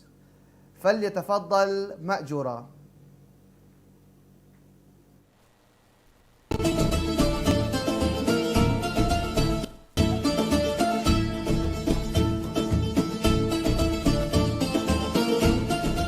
Assalamualaikum warahmatullahi wabarakatuh. President of Hikmah Tan Sri Datuk Amar Haji Abdul Aziz Datuk Haji Hussein, WAMI Representative for Southeast Asia Emeritus Professor Datuk Abang Abdullah Abang Ali, brothers and sisters in Islam. Alhamdulillah, let us express our shukr to Allah subhanahu wa ta'ala for this opportunity to meet fellow Muslims, although only virtually, from all over the Southeast Asia region in this Regional Youth Conference RYC 2020. I wish to congratulate the World Assembly of Muslim Youths, WAMI, for hosting this August event at the regional level and thus allowing us to build ukhuwah or brotherhood with our brothers and sisters in Indonesia, Thailand, the Philippines, Cambodia, Singapore, and Brunei, and other Southeast Asian countries, apart from Malaysia. I have been informed that this is the 4th Regional Youth Convention, the last one being in Bangkok, Thailand. I am glad to note that despite the problems encountered in organizing a large convention like this during this COVID-19 season, WAMI is able to put together a useful program for our youths in this region. A WAMI Southeast Asia regional meeting is also scheduled this afternoon. My brothers and sisters, WAMI as an international body based currently in Saudi Arabia, which is committed to assisting youths the world over, has indeed organized a large numbers of activities, including sponsoring the building of masjids, providing scholarships to needy students, organizing youth camps, and sponsoring iftar, korban, umrah, and hajj, among others. May Allah subhanahu wa ta'ala grant the highest of rewards in Jannah to WAMI generous donors for sustaining these activities. On our part, we shall assist WAMI in any way we can to support its activities in Malaysia and in the region. I am glad that Malaysia has been chosen to represent the Southeast Asian region in the Majlis Umana or Board of Trustees of WAMI in Riyadh, with the appointment of Emeritus Professor Dato' Abang Abdullah Abang Ali as a regional representative and board member, in addition to being chairman of the Board of Advisors WAMI Malaysia. This enables Malaysia to contribute to the coordination of WAMI activities in the region. This region, with some 11 countries, is important for the Ummah, especially with the presence of Indonesia, the largest Muslim country in the world, in our region. Alhamdulillah, we are blessed with a relatively peaceful region despite some localized conflicts. WAMI Southeast Asia in 2016 introduced the concept of digital da'wah under the brand of Do Good in order to leverage on the active presence of youths in the social media. Since its introduction, 3 digital platforms, namely the Youth Setter, the Good Tidings, and the Best Fikrah, have been developed with over 9.8 million reach, 500,000 engagements, and involvement of youths in 94 countries, including in West countries to date. Alhamdulillah. At the same time, to support digital da'wah, WAMI has started active research work to generate data and new knowledge for the contents that our digital da'wah produces and shares on the internet. This is so that, unlike the current situation with most da'is, digital da'wah will not be merely dependent on recycled knowledge. Fresh knowledge and ideas are important for the spiritual health and sustainability of the Ummah. My brothers and sisters, the Ummah is under extreme stress today. According to a report by OIC, nearly 40% of Muslims are illiterate, although we are all too aware that the Quran stresses on the importance of seeking knowledge. Sadly, crime, drugs, alcohol, and smoking are now common among youths in our region, including Muslim youths. It is as if these youths have never known their religion. At the same time, there is a high incidence of the munafiqun in our midst, those who claim to be Muslims but do not genuinely practice its teachings. Then there are the weak Muslims, that are those who are too busy in their comfort zones to participate in da'wah, as mentioned in the Quran's Surah At-Tawbah. According to the Pew Research Center, there are about 2.3 billion Christians and 1.8 billion Muslims today in a world of 7.8 billion population. And with Islam being the second largest religion and touted as the fastest growing religion in the world, the day will come when Islam overtake Christianity. So yes, we have the numbers, but as the hadith indicated, we are as weak as the bubbles in the seas, due mainly to the one disease of loving the dunya and being afraid of death. The solution to all these problems in the Ummah lies in returning to our original belief and practice of Islam. If we are able to reclaim our youths and bring them back to the truth of Islam, we may put a timely stop to most, if not all, of our current problems. My brothers and sisters, I believe the answer to our present predicament lies in our effort to reset the youth's understanding of Islam. I am happy that the Do Good team, which is promoting our digital da'wah initiative, is also focusing on building the best fikrah, a platform that shall be launched today. The best fikrah is right to promote the Islamic Revival movement amongst the youths of today, to remind them of the need to return to the ways of our Rasul sallallahu alaihi wasallam. We must nurture a love for our Rasul sallallahu alaihi wasallam in our young people so that they may return to the original practice of Islam. We should train them to reject alien ideologies or practices and accept Islam as ad-din, the comprehensive way of life. It is only when they see the complete picture and when Islam is implemented fully as ad-din that they may fall in love with Islam. In participating in the Islamic Revival, they will become close to Allah subhanahu wa ta'ala and start to emulate the ways of our Rasul sallallahu alaihi wasallam and his rightly guided caliphs. They will yearn for a life under Allah's guidance and protection. As Allah subhanahu wa ta'ala says in Surah Al-Imran verse 104, وَلْتَكُمْ مِنْكُمْ أُمَّةٌ يَدْعُونَ إِلَى الْخَيْرِ وَيَأْمُرُونَ بِالْمَعْرُوفِ وَيَنْهَوْنَ عَنِ الْمُنْكَرِ وَأُولَٰئِكَ هُمُ الْمُفْلِحُونَ. Let there arise among you a group of people inviting to all that is good, enjoining what is good and forbidding what is evil. It is they who are the successful. The importance of tarbiyah programs for the youths cannot be overstated.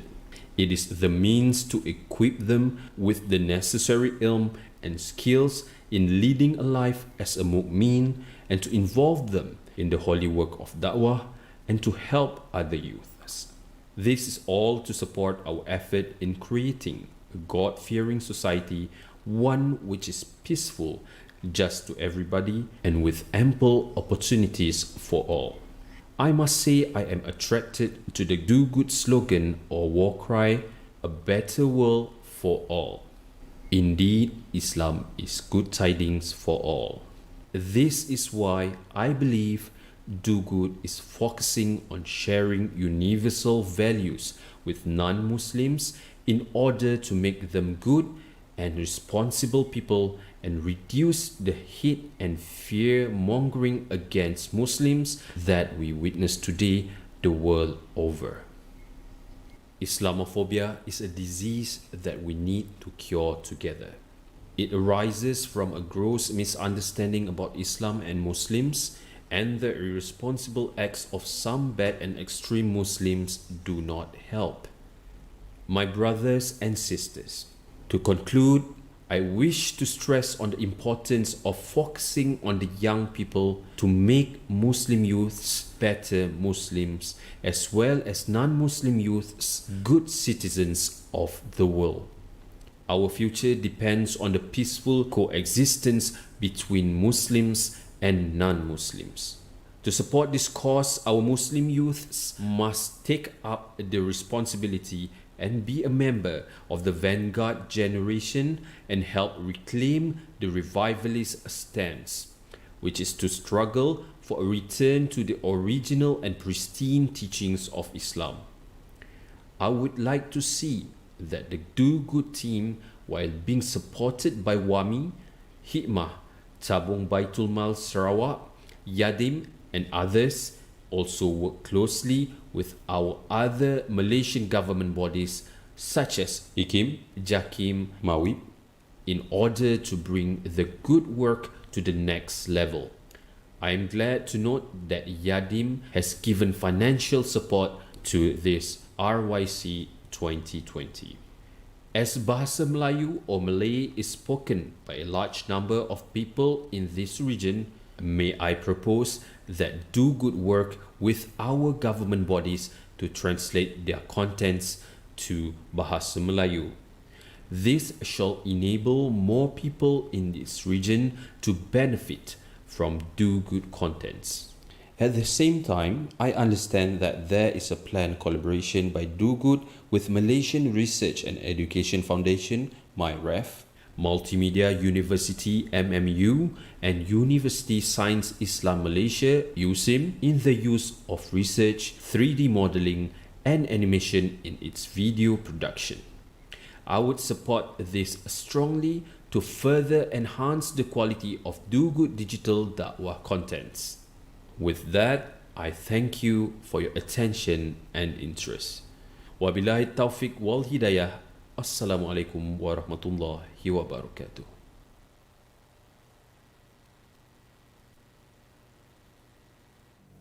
Thank you, Tuan Haji Ahmad Marzuk for such an enlightening speech. Muaz, what's your take on the Deputy Minister's speech just now? That was great, actually.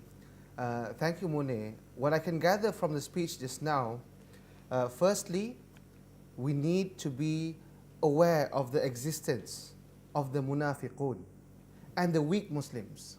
Yeah? Mm-hmm. We definitely need to be quality Muslims if we are to be the vanguard of the society and the ummah, who can rise to the occasion when it is needed to them. The second point, he mentioned that we Muslims, we have the numbers. The fastest growing religion, imagine that. MashaAllah. We are on trajectory to take over other religions of the world. We may become the first in terms of the numbers. But again, we will be useless if we only have the numbers and not the quality. It will just be like the ocean, the foam of the oceans. And third, all the youths need to be good, better. They have to strive regardless of their religion, ethnicity, their background, and Muslim and non-Muslim youth have to be good citizens. And this is the key for this place to be a better world. Subhanallah. Thank you, Muaz. That the point that the Deputy Minister highlighted is indeed a rallying call for us, for the youth, to rise to the occasion. Definitely, we need to be able to improve ourselves as Muslim youth and be able to influence the society at large for adoption of universal values that Islam has. Islam has a lot of all the good qualities, good principles that is meant for humankind. Not just for Muslims, but even if they don't get the hidayah, it's for them as well to live a better life. Yeah? Okay. On that note, Munir, I'm still a youth. Okay. Don't worry, yeah? Okay. Let's go. What's next, Munir? All right, okay. So let's read up, okay? So we had a good poll session just now, our second one, okay? All right. So let's read out the feedbacks from the participants for today. All right, the question was, do you agree that the youth of today are the key to Islamic revival? So, whatever the answer, I'm a youth, huh? All right, I know. Right. Continue. You still look young, regardless your age. You still look young and going strong. Yeah. Okay. So the first answer was either if I do not agree, the senior generation should lead because they know better. Okay, because of their experience and whatnot. And the second answer could be I agree. The youth should take the lead because today is their world and it's their future. Yeah. And the third answer, possible answer, is not exactly. We need both the wisdom of the seniors and the dynamism of the youth. All right. There's a saying, Munir. Hikmatul shuyukh and hamasatul shabab. Hamasatul shabab. I believe this is the target group that they are saying here, right? All right. Yeah, definitely. Right. I think so. Yeah, so we get a rather interesting feedback, yeah. The majority, but a slim majority, yeah, saying that only the youth should lead the world because today is their world, yeah, and their future is at stake, yeah.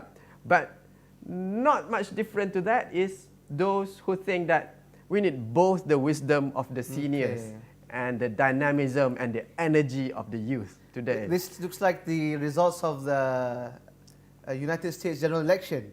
A slim majority, yeah? Slim majority. A very slim majority. Okay.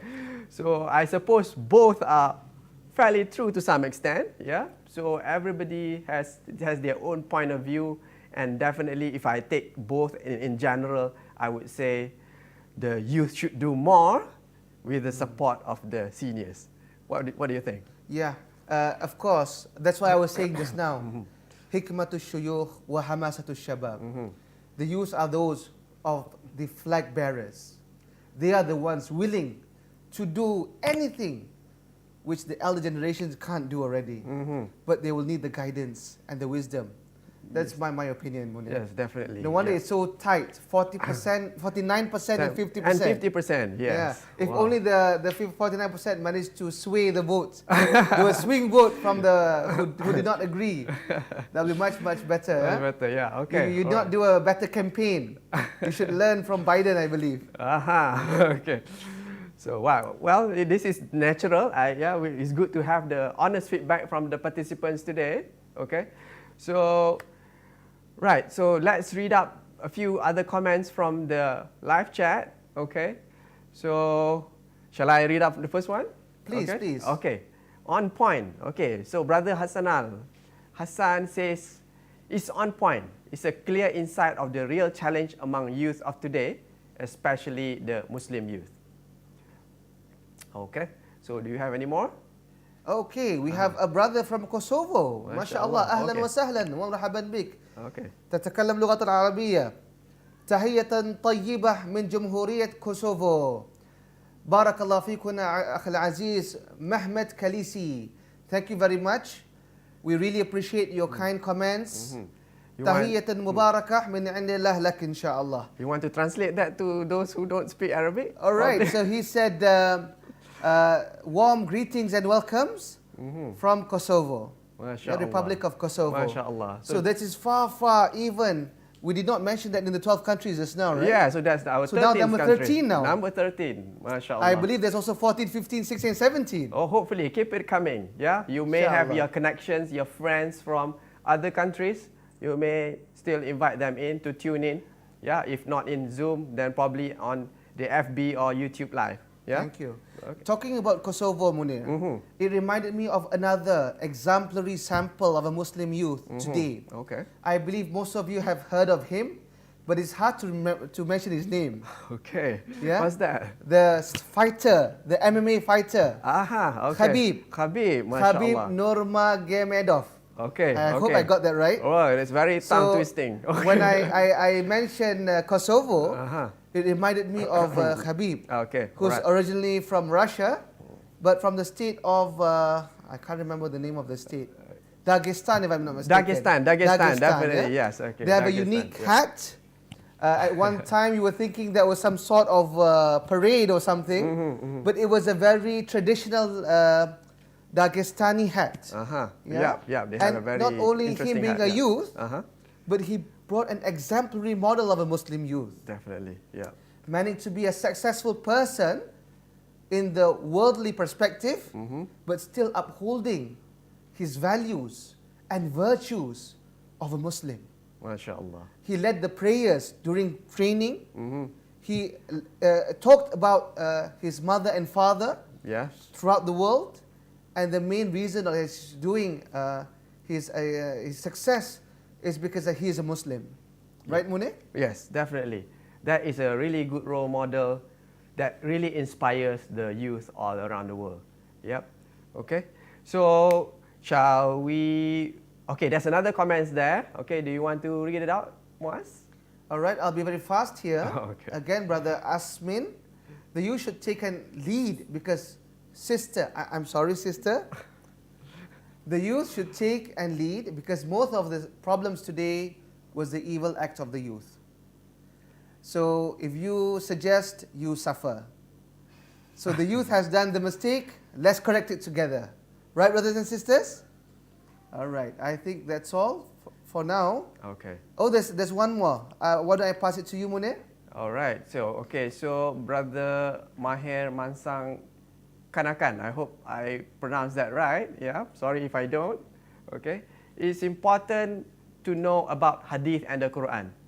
Definitely, that was something that we need to go back to, and reflect upon it, study it, and in order to be able to put it in the right context and apply it in our daily life. I would like to say a word on this, Munir.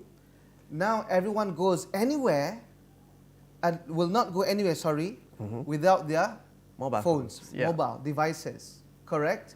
Before you even start your trip, even for me today, you put on your GPS. Right. Either you're using Waze, or you're using Google Maps. This is the real Waze and Google Maps, the Hadith and the Quran.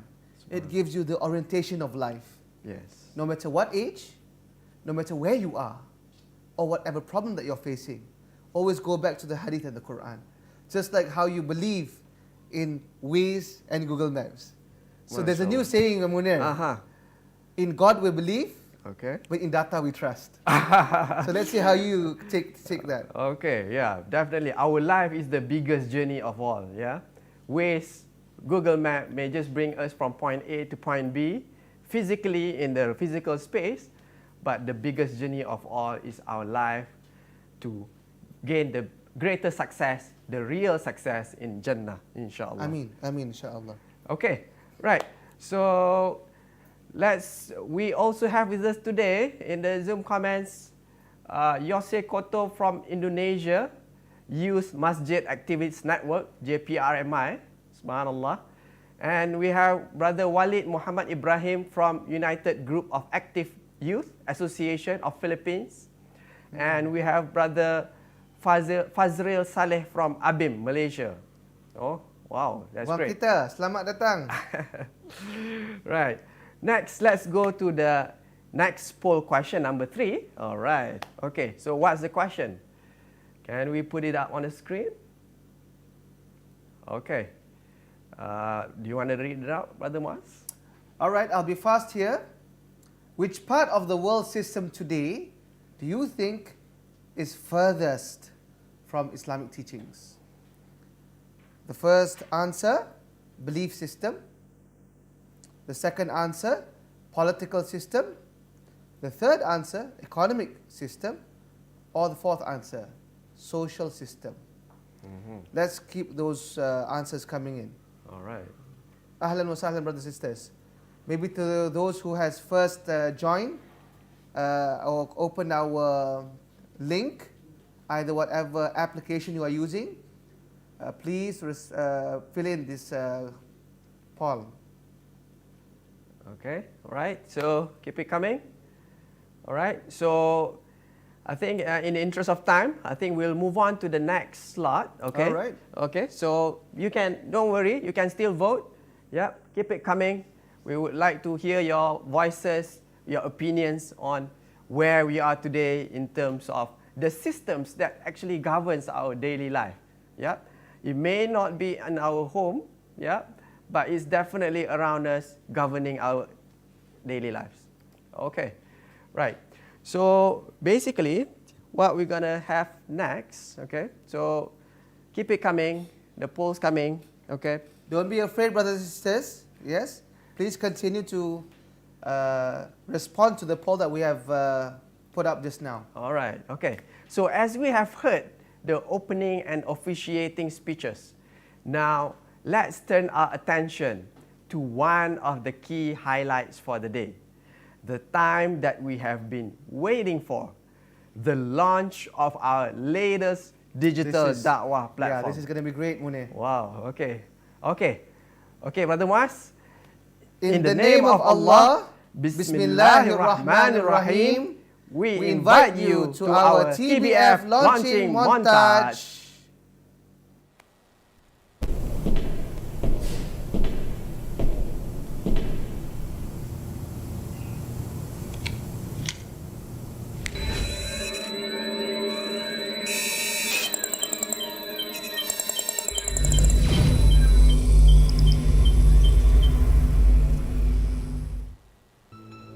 History is a great teacher.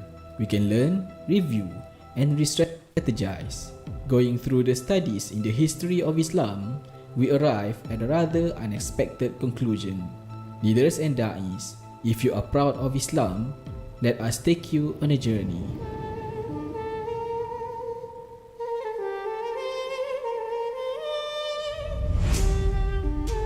Back then, we felt like we're at the peak.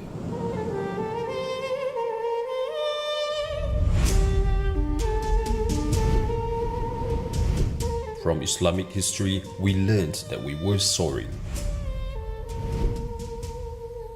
That from a small community of faith, we took a giant leap.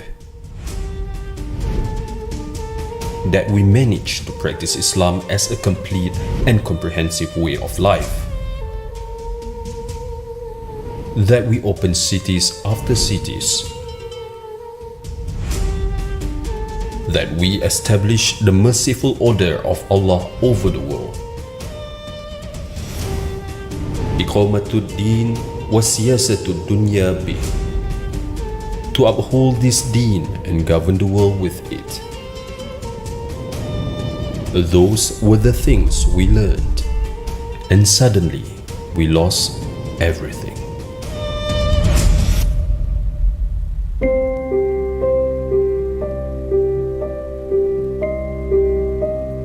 For far too long, the Ummah has been suffering since the downfall of the Khalifa Rashidin. We need to reject the present man-made political, economic and social systems which have caused enormous suffering to the people of the world.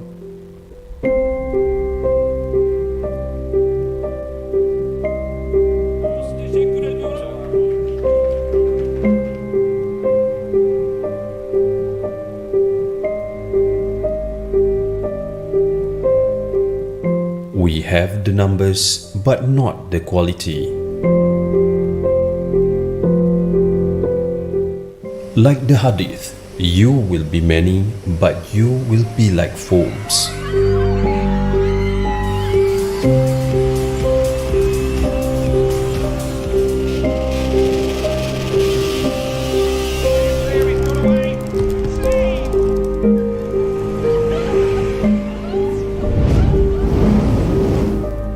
And Allah will remove the fear of you from the hearts of your enemies.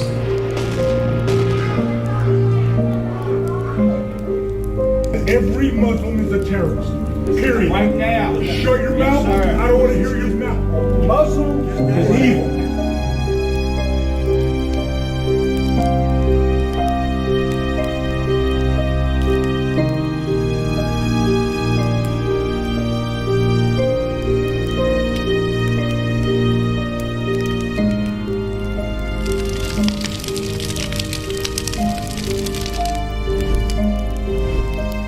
The Ummah has lost its sense of mission to be the standard bearer for Islam.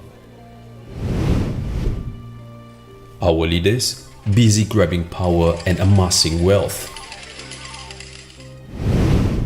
And the Da'is struggling with mistaken priorities and losing the iltizam for Islamic revival. Islamic revival must start with the objective of establishing Islam in both our individual and societal life.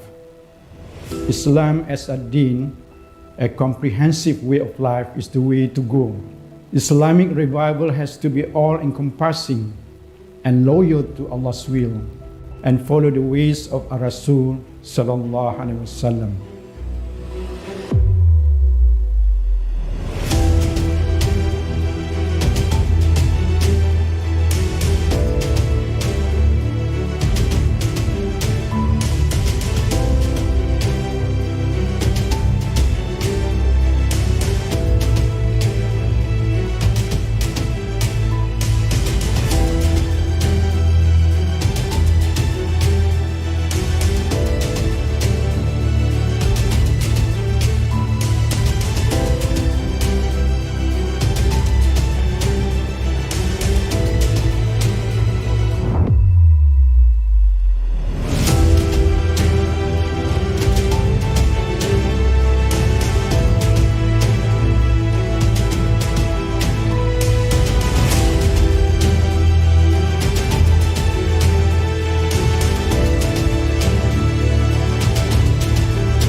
us to think right and lead well, we need the best fikrah. And we need you to be on board with us.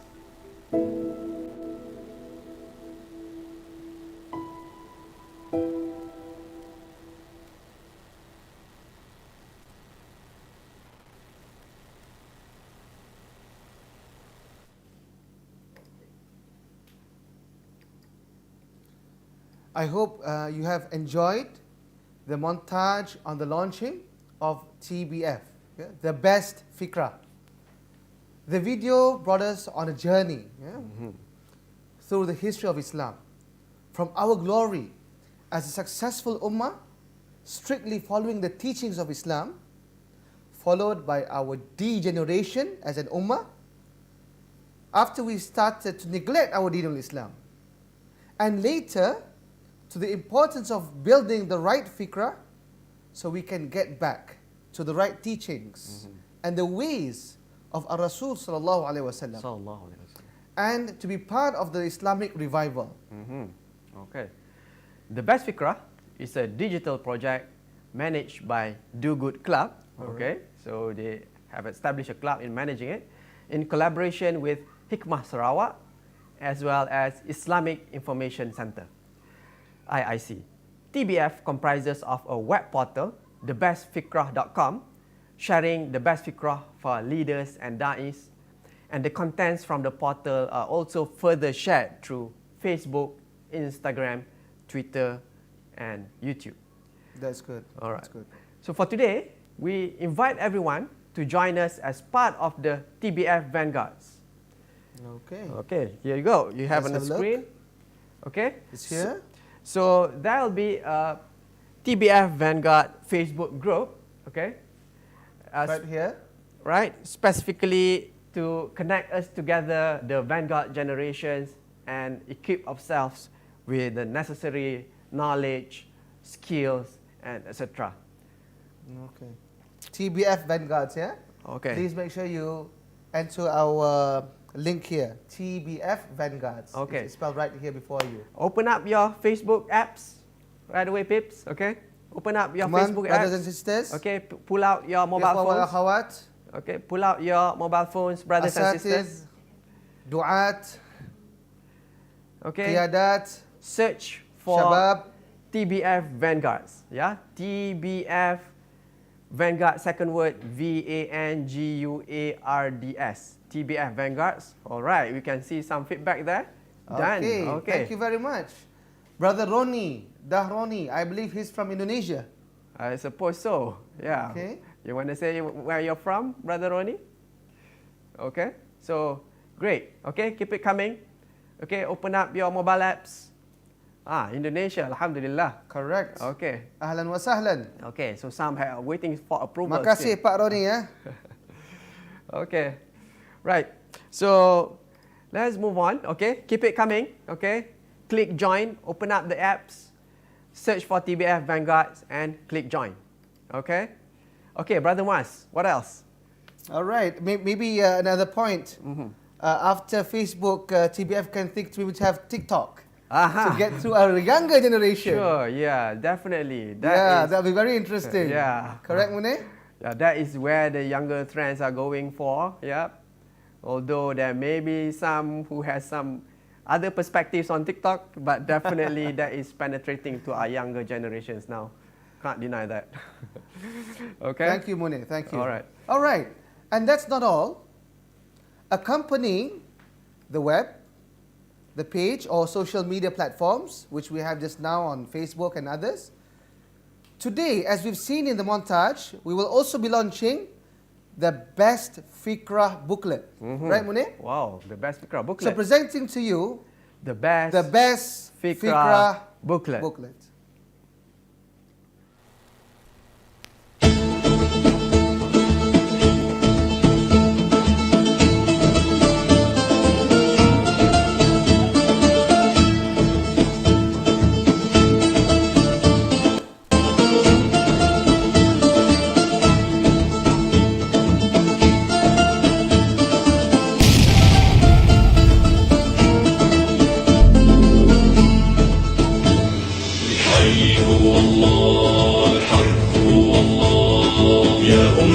شد الحيل ويلا نسرج ظهر الخيل وهيك يا أمتنا شد الحيل ويلا نسرج ظهر الخيل وهيك والعزة والله بنادينا نخوض البحر بهالسفينة ونرفعها رايتنا بينا هيك والعزة والله بنادينا نخوض البحر بهالسفينة ونرفعها رايتنا بينا هيك.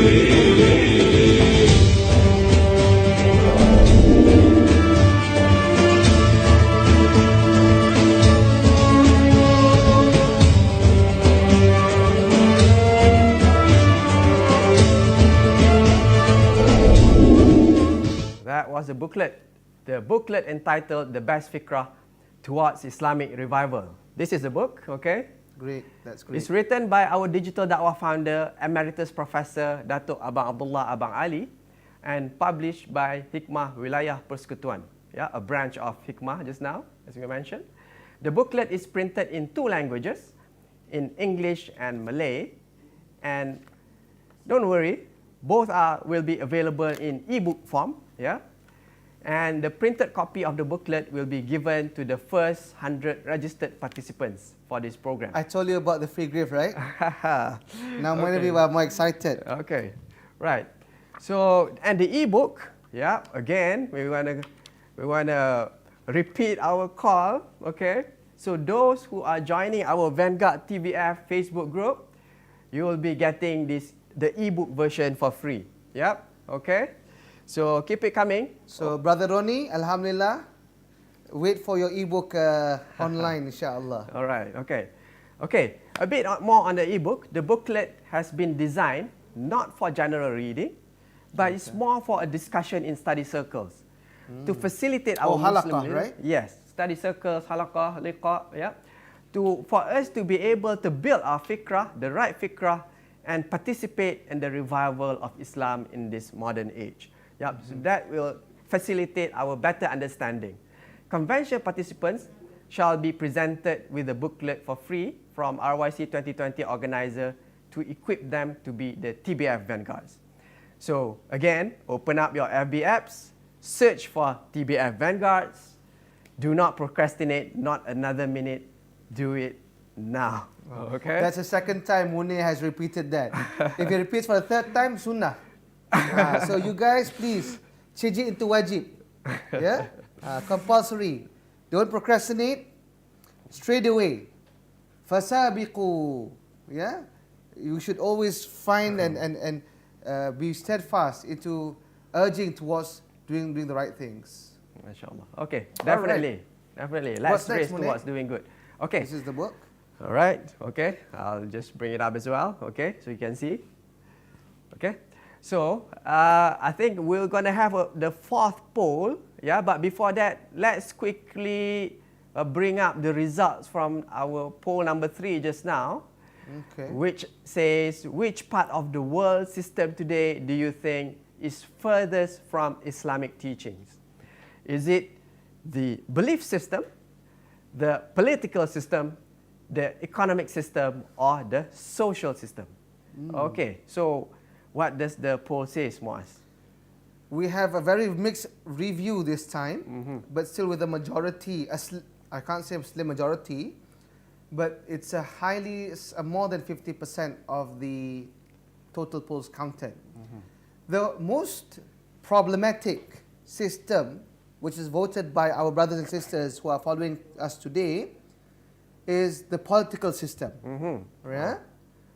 The furthest from Islamic teachings, 53% voted for political system. And then we have a tiebreaker for the runner-up, which is 19% for both belief system and social system. Okay. And the third and final, which gained only 9% of votes, is the economic system. All right. Right? So I say most people are more concerned about those who lead them. How they are being selected in the current political system. Can we say so? Muaz? Yeah, yeah, I believe so. This is something very visible to everybody. Yeah. They do say that power corrupts. Yeah, when someone is in power too long, for example, he may get corrupted. Well, that's the tendency. Yeah. Yep. However, it's interesting. I noticed that only 9% voted for the economic system. Okay. And this is another matter which I believe us Muslims must really look into. Because in the end, whatever governs the political powers is being pushed by the economy. By the economy, definitely. Correct. Yeah. Yeah. They can't run in silo. Definitely they are interconnected. People need money, people need funds and resources. Economic system is something that definitely pushes the other areas of our life. Yeah. Okay. So there's one comment there from Brother Suhaiman Agal, in our Zoom platform. The world is in so much chaos now. It's because of the politics. Politics control the world in this generation. So I suppose this reflects the feedback that we had just now. Okay. True. All right. So you want to read the next one, Muaz? We also have Sister Nurhamah Khalib, from Kota Batu in the Philippines. For her, it's the belief system that is the farthest teaching. Because if all of us establishes monotheism, which is Tawheed, that Allah is the only one God, and everyone will follow the teachings of Quran and Sunnah of Prophet Muhammad sallallahu alaihi wasallam, then everything in this world will be in the right path, because every believer has the right knowledge of Islam. Thank you, sister. That's very, very true. Yeah, that is putting us in our fundamental bearings that we must be on track. Correct. Yeah. So that guides us in all the other aspects just now, probably. Yeah. I think definitely, inshallah. Okay. So I'll read up the next one from our Al-Hasir Tayong Tong. Okay. It's from in Zoom platform. I hope I got that right, the pronunciation. Okay. So I'm definitely going beyond my normal names that I'm used to. Okay. I choose. Okay. So this participant says that I chose political system because many Muslims think that Islam doesn't have political system guidelines. Thus, chaos erupted and will continue to exist in our communities or countries because many believe that position is everything and will aspire to acquire or hold it by whatever means possible. So that is a very big statement. Interesting. Yep. So I think that's one opinion on why there's a majority saying that the political system, that is the farthest from the teaching. Okay. Thank you, Munir. Okay. That's been a very interesting session on our poll this time. On that note, let's go to the next slot. Okay. Muaz, we have another poll question. Okay. The poll number 4. Okay. Can we put it on the screen? Okay, thank you. Okay. So this is next, which is the poll number 4. Let me read out from the montage. Which of the existing factors do you think are contributing the most to the suffering of the Ummah? Is it number 1, the ignorance? Number 2, the incapability and the lavish lifestyle of the leaders? Or number 3, the mistaken priorities of the Daies? Wow. Okay, that's definitely interesting question. Very interesting question. Okay. Let's open up. Okay, let's have another 10-15 seconds for the feedbacks to come in. All right. Okay, that's definitely a very interesting question. Yep. Is it the ignorance of the Ummah? Is it about the leaders being incapable, or the lavish lifestyle that they're living in, or the mistaken priorities of the Daies? So which one do you think is the most contributing factor? Okay, right. So I think while you can still keep the feedback coming, okay. So we'll move on to the next slot, okay, as we have more interesting slots coming up. All right. Thank you, Munir. That was again a very interesting question, as you said. All right. So now we're going to enter the keynote, where today our keynote address Yeah, it shall be, we are delighted actually to have Dr. Fakhrul Razi Ahmadud. He is a former Prince Khalid bin Sultan Chair Professor at King Saud University in Riyadh. Oh, in Riyadh, okay. Yeah, all the way from Saudi. He is currently a science and technology expert to NADMA. NADMA is the National Disaster Agency of Malaysia and lectures at UPM under the Malaysian Prime Minister's Department, and he's also a member of the DRR Advisory Board of the Institution of Engineers Malaysia, IEM. He is also an international advisor to Silkway International University in Kazakhstan, and he has previously served as the head of department in chemical and environmental engineering, as the deputy director of the Institute of Advanced Technology and the dean of engineering in University Putra Malaysia in Malaysia. As an academician, Dr. Fakhrul Razi's research, his interests are in the fields of environmental engineering, nanotechnology, safety, emergency, and disaster management. Interesting, Munir. Wow, very long profile. Yeah. He has successfully secured and completed various R&D projects with multiple of his researchers having been filed for patents, and 2 of which were commercialized. He has been conferred 9 special awards and numerous other recognitions at national and international level. Wow, okay. Yeah. So for all of this academic research, these achievements, this is really someone for us to listen to. He will be presenting his keynote address on the subject, Nurturing the 21st Century Vanguard Generation. So let us please welcome فليتفضل مشكورا Dr. Fakhrul Razi. Dr. Fakhrul Razi, welcome.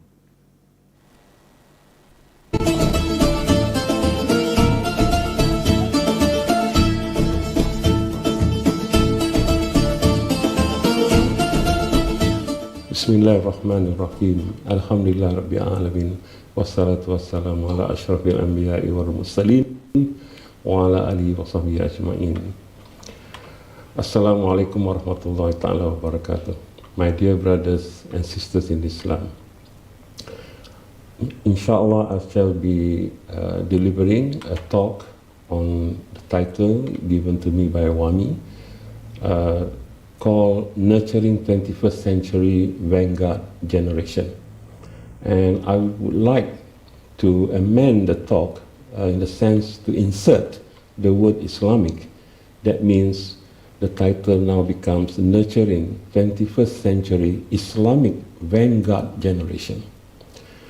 And before we go into the main topics of the talk, let me just introduce to my brothers and sisters the 2 main terms that's being mentioned here, that is vanguard and nurturing.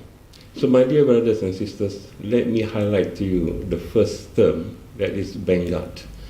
And when you talk about vanguard, you're talking about something that's in the forefront, that is an advanced guard, or in other words, you can say avant-garde, something that is spearheading an effort, a task, or an aim, an objective. And if you are talking about people, then you are talking about leaders who are the driving force, pioneers, trailblazers, pathfinders, trendsetters, or groundbreakers. And usually the purpose of this vanguard in the context of this talk would be towards the revival of Islam, and here we are talking about the 21st century. And we can also use the term, the Arabic term, tashdid, which brings the meaning of renewal or revival. Okay? And if we look at the Sirah, okay, we have seen that the Islamic society and Islamic State was established after the formation of a vanguard generation. And if you look at the literature, you will find the term Jilu Taksis. Okay, and this Jilu Taksis means the Vanguard generation. And I will elucidate more on this term, Jilu Taksis, later in the talk. And this is also the case in order to shoulder the responsibility and task of the reviving of Islam in the 21st century. We need this Jilu Taksis. And the Sirah have shown that during the time of Rasul SAW, it was the youth. And it will be the emphasis of this talk. And that means the youth who were the first to respond to his call to Islam. The other term that I mentioned, nurturing. So when you talk about nurturing, that means you are talking about the act of encouraging, nourishing, and caring for someone or something, okay, so that you provide encouragement and support to a cause or to someone, and that we can call nurturing. So here we are talking about nurturing a vanguard generation in the 21st century to do or to perform Tashdid Islam. Now, before we look into those in detail, let me just highlight a few problems and challenges that are faced by the Muslim youth today. Because we know Muslim youth from all over the world face many challenges, and this can cause some confusion about life in general, especially the do's and the don'ts. It can also lead them to astray and to be complacent about the duties of religion. Now, I would like to highlight some of the problems or issues that Muslim youth face. The first one is what I call identity crisis. And this identity crisis can be due to ignorance of the faith, Islam, can be due to lack of parental guidance, or culture versus religion. We are not sure whether this is a culture thing or is it a religion thing. And this is especially so in the case of treatment of women, okay, in Muslim societies. So you find in some Muslim societies, the women are very restricted in their movement, and some even cannot pursue higher education and so on. And of course, another issue is the difference between what is haq and what is batil. And we see in society, many Muslims, for example, easily take riba in their day life. And also, perhaps, lack of role models in society and in various spheres. So there is a crisis of identity. Secondly, the media, okay?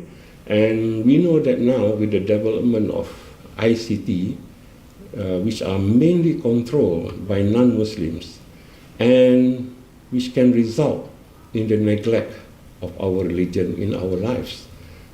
Every day, every night, we know television programs are beamed directly into our houses, into our bedrooms, which can tempt us to live or neglect our Islamic values. And how this can happen? Maybe because due to, for example, wrong interpretation of Islam. Okay, so there is a misrepresentation of what Islam is, hostile stance towards Muslim, towards Islam. We experience this regularly. There is also Islamophobia, and this spread of Islamophobia, especially after the 9/11 incident, and this stress Muslims, especially Muslim youth across the world. And in recent times, we know the incidents, the so-called terror incidents in France, as well as the attack of the 2 mosques in Christchurch, New Zealand. So the Muslim youth have had to reconcile and deal with terms like fundamentalism, extremism, and radicalism, Islamic radicalism. The other issue is, of course, the glamorization of Islamic activities. This seems to be a thing at the moment.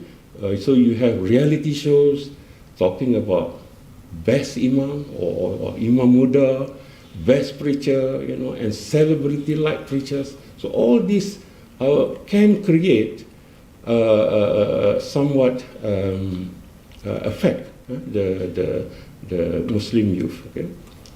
The third point is inferiority complex, and I think this is quite common. Many Muslims feel that Muslims are generally considered poor. And most of the war that we hear being reported online, in the media, are all happening in the Muslim world. So Muslims being oppressed, backward, and helpless.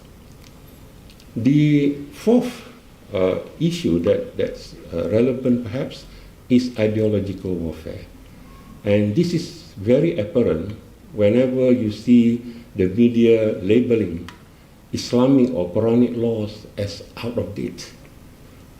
Women considered second to men. And the prevalent perception that women are oppressed. Why? Because they are forced to wear hijab, polygamy, etc., etc. And of course, if not addressed, this ideological warfare can and will undermine the belief and commitment to Islam by the youth. Fifthly, discrimination. And this is, of course, rampant in societies where Muslims are the minority. Now, even in Muslim countries also you find this discrimination. I remember perhaps in the late 80s, early 90s, I used to go to a particular Muslim country in the Middle East where Muslim, our sisters, are not allowed to wear hijab. And when they go to universities, there will be guards waiting at the entrance, and they have to take off their hijab before they can enter the university. Okay? And of course, when a Muslim youth objects to a principle based on Islamic faith, then he or she can be termed as an extremist or fundamentalist or uncivilized individual. So they are discriminated, and you see situations where no azan is allowed, no wearing of hijab, etc., etc. So this can cause a major problem to Muslim youth because it will suppress them. The sixth issue is religious unfriendly activities. So normally these activities are usually organized by the non-Muslims, and in some cases even by the Muslims. And you will find in these programs activities which are prohibited. For example, free mixing, drinking, drug taking, online gambling, etc. And some of our youth can get influenced by them. And the seventh is career. You find nowadays many of the young very immersed in career development and advancement. And they will spend hours trying to further their career at the expense of other responsibilities, at the expense of other rights of their parents, their own self. People need to rest, people need to do other extracurricular activities for the development of the mind and the body. The next point is lifestyle beyond the means. We find many youth purchasing through borrowing, especially by credit card and loans, in order to maintain a life of luxury. And of course, this may lead to bankruptcy and further stressful life, and you become so immersed with one's problem, and again, you ignore other responsibilities as a Muslim. And finally, perhaps, I would like to mention social media. Nowadays, we, and the youth, of course, and everyone is very, very obsessed with social media. Facebook, handphone, everybody holds a handphone.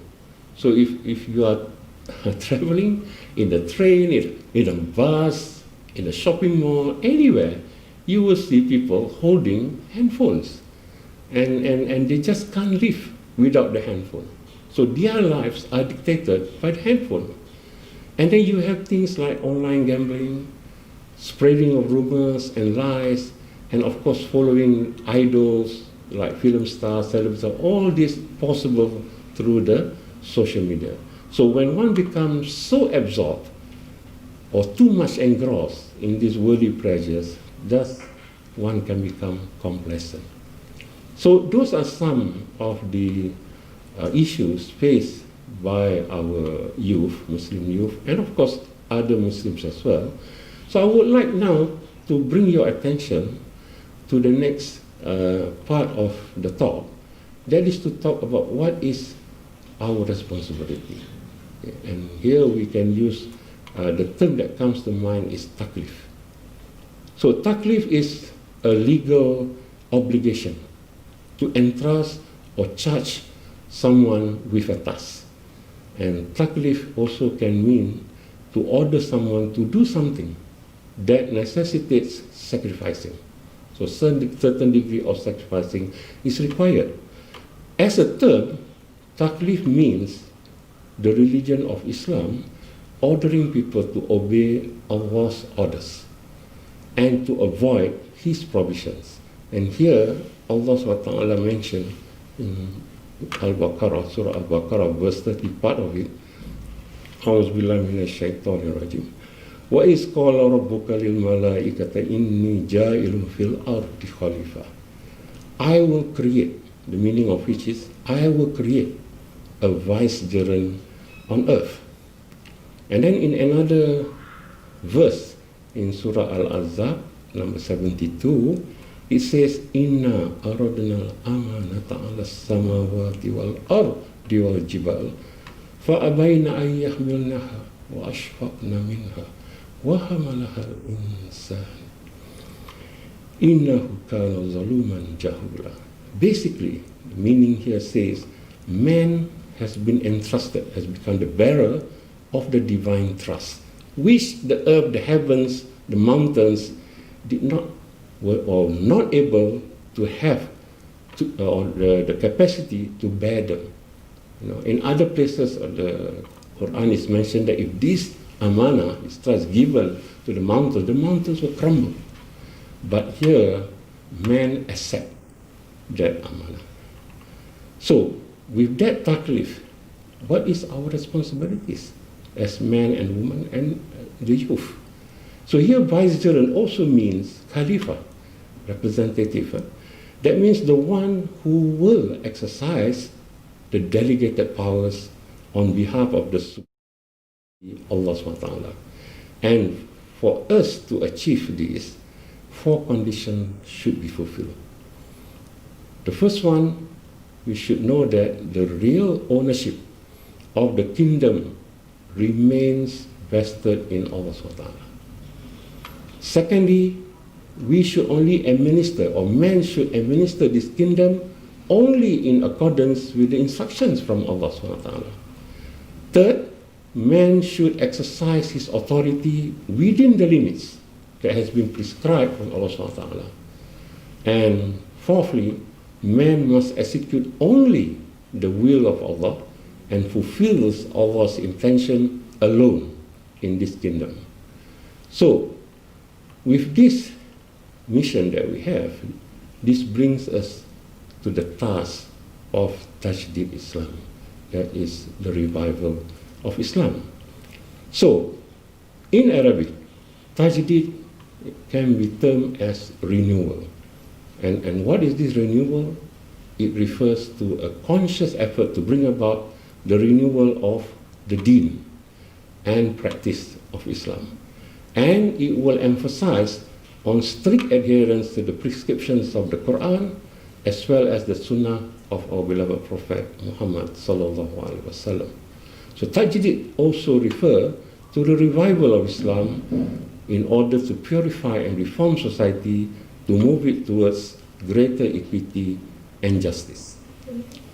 Al-Sayuti mentioned in his book, Al-Jami' As-Saghir, I quote, renewing religion means renewing its guidance, clarifying its truth and precedence, refuting the innovations and extremism presented to its followers or their reluctance in upholding it, and following its rules in managing the interests of the people and the law of society and civilization. So we can perhaps summarize the main aim of Tajdid from a verse in the Quran, in the Surah Al-Hajj, ayat 41. It says, أعوذ بالله من الشيطان الرجيم الذين إن مكناهم في الأرض أقاموا الصلاة وآتوا الزكاة وأمروا بالمعروف والنهي عن المنكر ولله عاقبة الأمور, which have the meaning of, and they are those who, if we give them authority in the land, establish prayer and give zakat and enjoin what is right and forbid what is wrong, and to Allah belongs the outcome of all matters. This is Al-Hajj verse 41.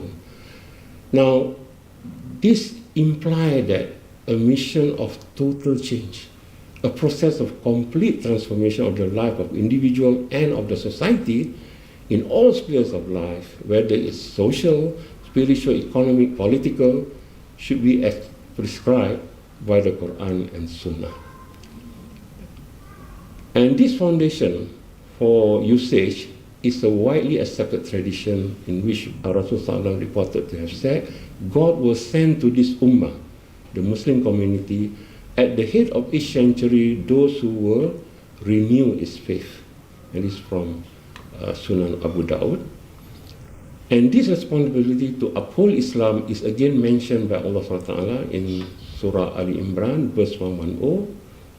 Kuntum khayra ummah ukhrijat linnas ta'muruna bil ma'ruf wa tanhawna 'anil munkar. And till the end of the ayat. What this ayat tells us is that Allah SWT says, you are the best nation, produced as an example for mankind. You enjoin what is right, and you forbid what is wrong, and you believe in Allah. So here, we are told, Allah SWT tells us that we are the best ummah. But do we qualify to be the best ummah?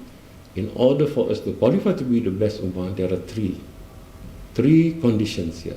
One, you have to believe in Allah. Second, you have to enjoin what is right. And third, you have to forbid what is wrong. Then only you can say that you are the best ummah. So persons who are engaged in this activity of tajdid, they are called mujaddis, and there are many personalities that you can read, and I certainly encourage you to read about various mujaddis of Islam, people like Umar Abdul Aziz, Imam Ghazali, Hassan al-Banna, and the rest. Now, that brings us to the next topic of the talk. I'm going to talk here about some principles and strategies of tajdid. We have a few, perhaps, principles as well as strategies that we can use in order to perform tajdid. The first one, I bring back the term Jilul Taxis, okay, the Vanguard generation. So we have to establish the Jilul Taxis, and these Jilul Taxis possess characteristics that we can find from the Quran in Surah At-Tawbah. Okay, I just verse 112, and I read the meaning here. Such believers are the repentant, the worshippers, the praisers of Allah, the travelers for His cause, those who bow and prostrate in prayer, those who enjoin what is right and forbid what is wrong, and those who observe the limits set by Allah. Give glad tidings to the believers. And in another surah, Al-Hujurat, verse 15, Allah says, إِنَّمَا الْمُؤْمِنُونَ الَّذِينَ آمَنُوا بِاللَّهِ وَرَسُولِهِ ثُمَّ لَمْ يَرْتَابُوا وَجَاهَدُوا بِأَمْوَالِهِمْ وَأَنفُسِهِمْ فِي سَبِيلِ اللَّهِ أُولَٰئِكَ هُمُ الصَّادِقُونَ. The meaning of which is, the believers are only the ones who have believed in Allah and His Messenger, and then doubt not, but strive with their properties and their lives in the cause of Allah. It is those who are the truthful Now, Sheikh Yusuf Al-Qaradawi stressed the following qualities that must exist for the Vanguard generation. And I have listed here. First, they should have strong faith. This is very important, for without strong faith, it's not going to be, they may fail, okay, in their pursuit of tajdeed. Secondly, they have to strive with their properties and lives. They have to be prepared to do that. They must have deep understanding of Islam, the Muslims, and Dawah. And this is important, because when you are going to lead, are going to be the leaders, you need to understand this. Okay? You need to have Islam, good understanding of Islam. You need to understand the Muslims, their situation, and so on, and also the Dawah. Then you need strong brotherhood. Strong brotherhood is very important, because Allah says, "Innama mu'minuna ikhwah." Verily, the believers are brothers. Okay, so brothers is very strongly related to being strong iman. So the stronger the bond of brotherhood, the better you are in trying to carry out this task. The next one is unrelentless efforts. Okay, you should be really steadfast in pursuing and giving up whatever that is necessary to pursue whatever objective that you have. You need to perform da'wah to all levels of the society using the various platforms, NGOs, institutions of higher learning, colleges, schools, etc. And also important to mention here, leadership. We need to have leadership in all facets of the society, be political, economy, business, banking, social organizations, NGO, even sports. Notice that when a Muslim excels in sports, it actually helps to improve the image of the Muslims and Islam. Maybe a good example that comes to my mind is that footballer Muhammad Salah from Liverpool. I know Liverpool. I visited Liverpool. It's a very working class city, and because of the achievement of Muhammad Salah in Liverpool, the Liverpool supporters have a better feeling towards Muslims and towards Islam. So imagine, just through this effort, this could happen. The second point here, the second strategy or principle here, tarbiyah. We must have a training program, okay, a tarbiyah of the members through application of various methodologies, medium, and channels. Example, training camps, seminar, conferences, social events, activities, multimedia, online, internet platforms, all this, a combination of them, with proper organization, with proper planning and dosage, in order to carry out this tarbiyah. We must establish bridges, especially bridges between youth, between communities. For example, Malaysian youth, Indonesian youth, and so on. These bridges, okay, where there is a meeting and discussions and so on, where the next point, that is sharing of best practices, will take place. And through this sharing of best practices, then there will be adopt and adapt. Adoption of good practices and then adapting it to suit the local conditions. Okay? And last but not least is what we say trainers training. Tadrib al-Mudarribin. Okay? Trainers training, just like what Rasulullah SAW did to the companions. And you see, in other words, we do not just train people to be good, but we train people so that they themselves can afterwards train other people to carry out the task of da'wah, the task of tashdid. And we see through the seerah how Rasulullah SAW could appoint a companion to go to Yemen, to go to Medina on their own, and come back, achieving the whole city of Medina, support Rasulullah SAW. So this is what we must achieve. And all this should be conducted at the state, the local level, the national, regional, international level. And I'm sure WAMI is well placed to do this. And the third strategy, or the third principle, is amal jama'i. Okay, and here we are reminded by the verse from Surah As-Saf, verse 3, Inna Allah yuhibbul lazina yuqatiluna fi sabilihi saffan ka'annahum bunyanun marsus, which means that indeed Allah loves those who fight in His cause in a row as though they are a single structure joined firmly. Okay, so in order to be successful, you need organization. Organization, that means you will have the various components of an organization that will ensure continuity, success, competency, professionalism, and support. And in one hadith, it was mentioned that whenever there are 3 people in a journey, an amir must be appointed or selected. So if for a journey you need to have an amir, what more for doing da'wah and trying to do Tashdid Islam? The fourth strategy or principle is analysis of the society. This is important. We need to know what is the level of Aqidah of the Muslims, how much infiltration of Jahiliyah in the society, what are the weaknesses in the social, political, economic, in the society that you are in.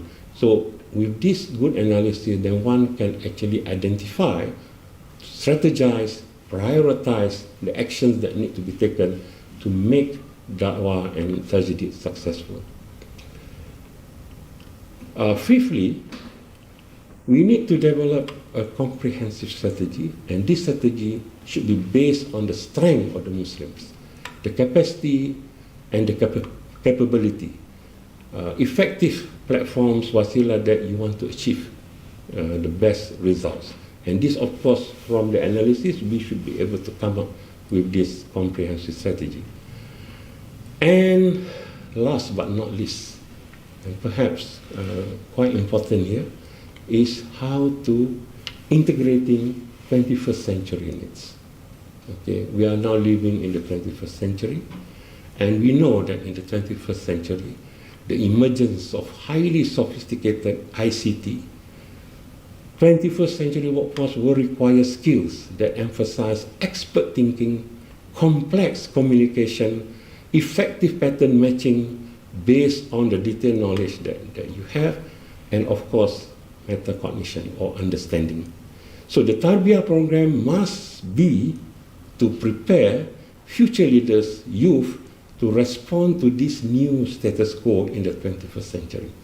So given this situation, there are some compelling need to ask some deeper questions, such as I've listed here. How does the Tarbiyah adapt the youth to the 21st century stresses? We need to answer this question in order to come up with a good, effective Tarbiyah program. Secondly, what steps to take to build capacities and equip Muslim youth to meet the challenges of the 21st century? It's no good to just do the normal Tarbiyah, but you ignore the new challenges, the new obstacles, okay, that is being faced by the Muslims and the youth. How to assess the desired 21st century competencies, such as critical, creative thinking, and how to incorporate these competencies as a part of the overall Muslim youth development. These are questions that are very important and critical in order to ensure success. Next, how do we resolve the need to imbue the youth with the ability of creative thinking and to generate creativity in da'wah within, of course, Islamic boundaries? Finally, the pressing need perhaps is to develop and build trainer capacities in delivering a 21st century curriculum. We need people who can perform these tasks. So my dear brothers and sisters in Islam, it's important to understand the interrelatedness of all these issues Dealing with all these challenges needs strength and strong will. And the strength and the strong will come out of discipline. So strength will come out of the discipline, and this discipline include disciplining our desires, thoughts, emotions, and actions. And the steadfastness in discipline comes from avoiding the sort of distraction we are presently entrapped in the social media.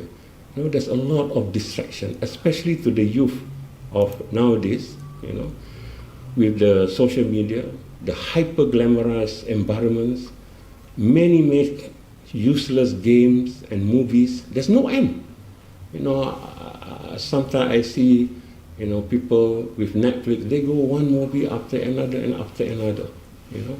So as if their whole life is all movies.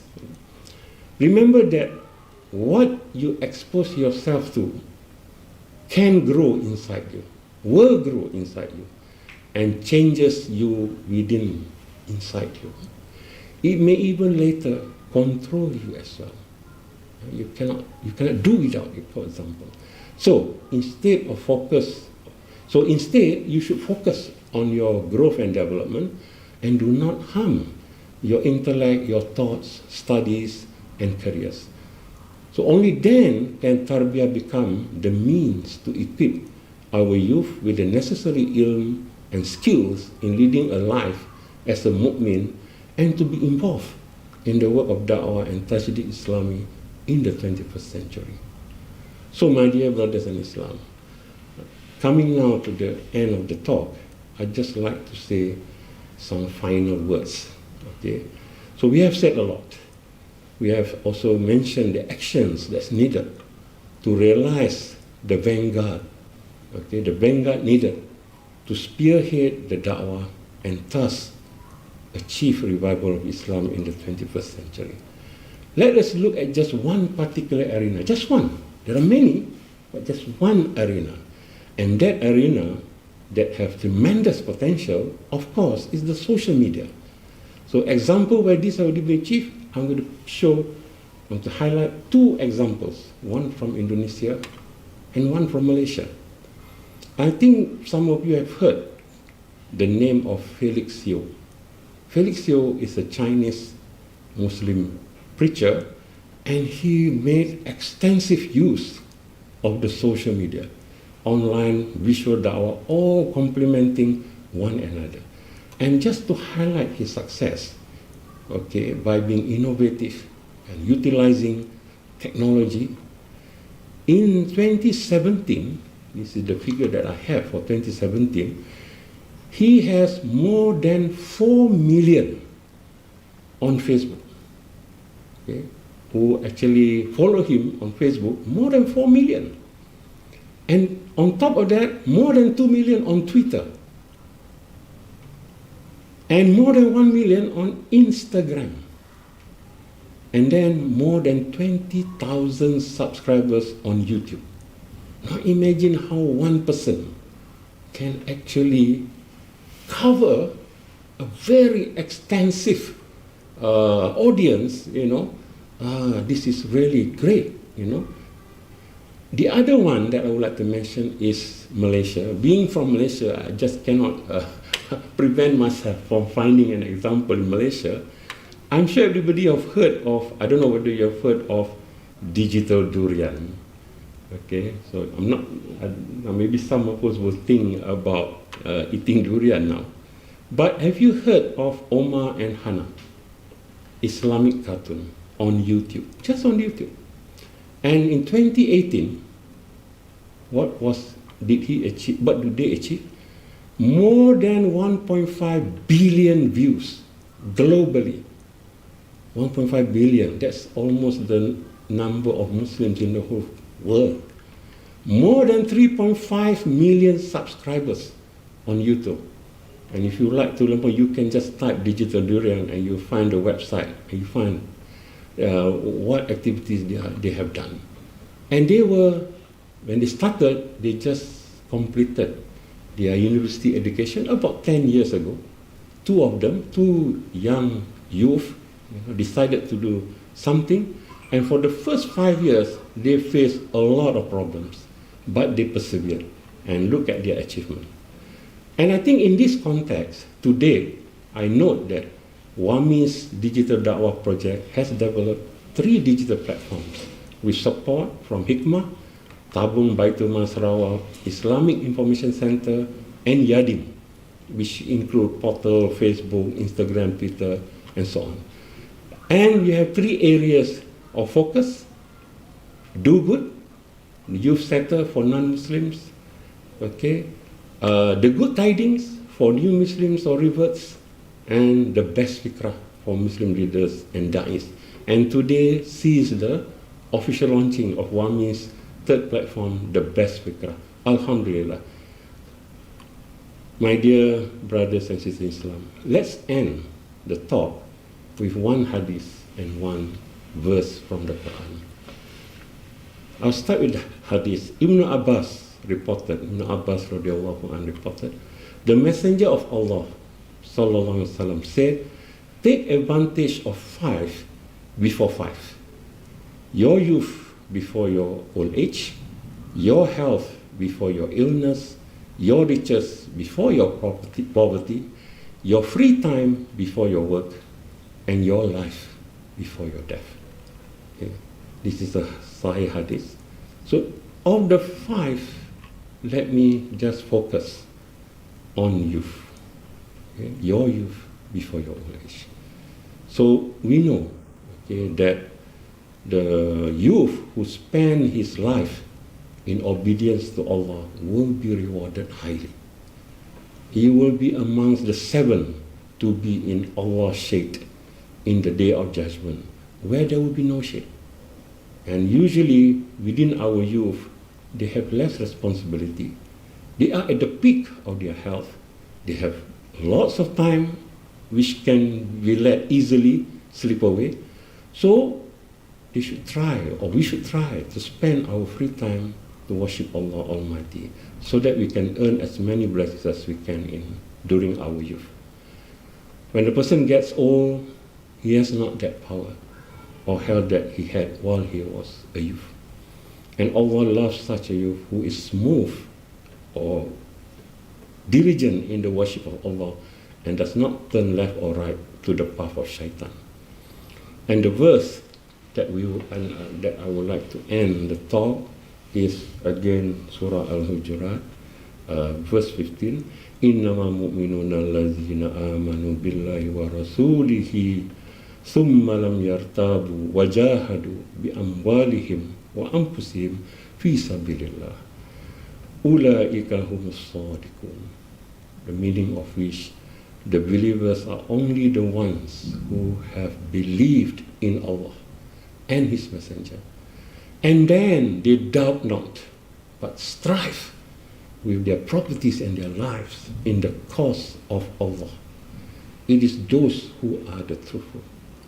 So I enjoin myself and my brothers and sisters, let's try to be the truthful, the one who believe in Allah and His Rasul, and the ones who do not doubt in the belief of Allah and Rasul, and strive, okay, in order to achieve the pleasure of Allah SWT. So with that, I end my talk. Wabillahi taufiq wal hidayah. Wassalamualaikum warahmatullahi ta'ala wabarakatuh. Assalamualaikum.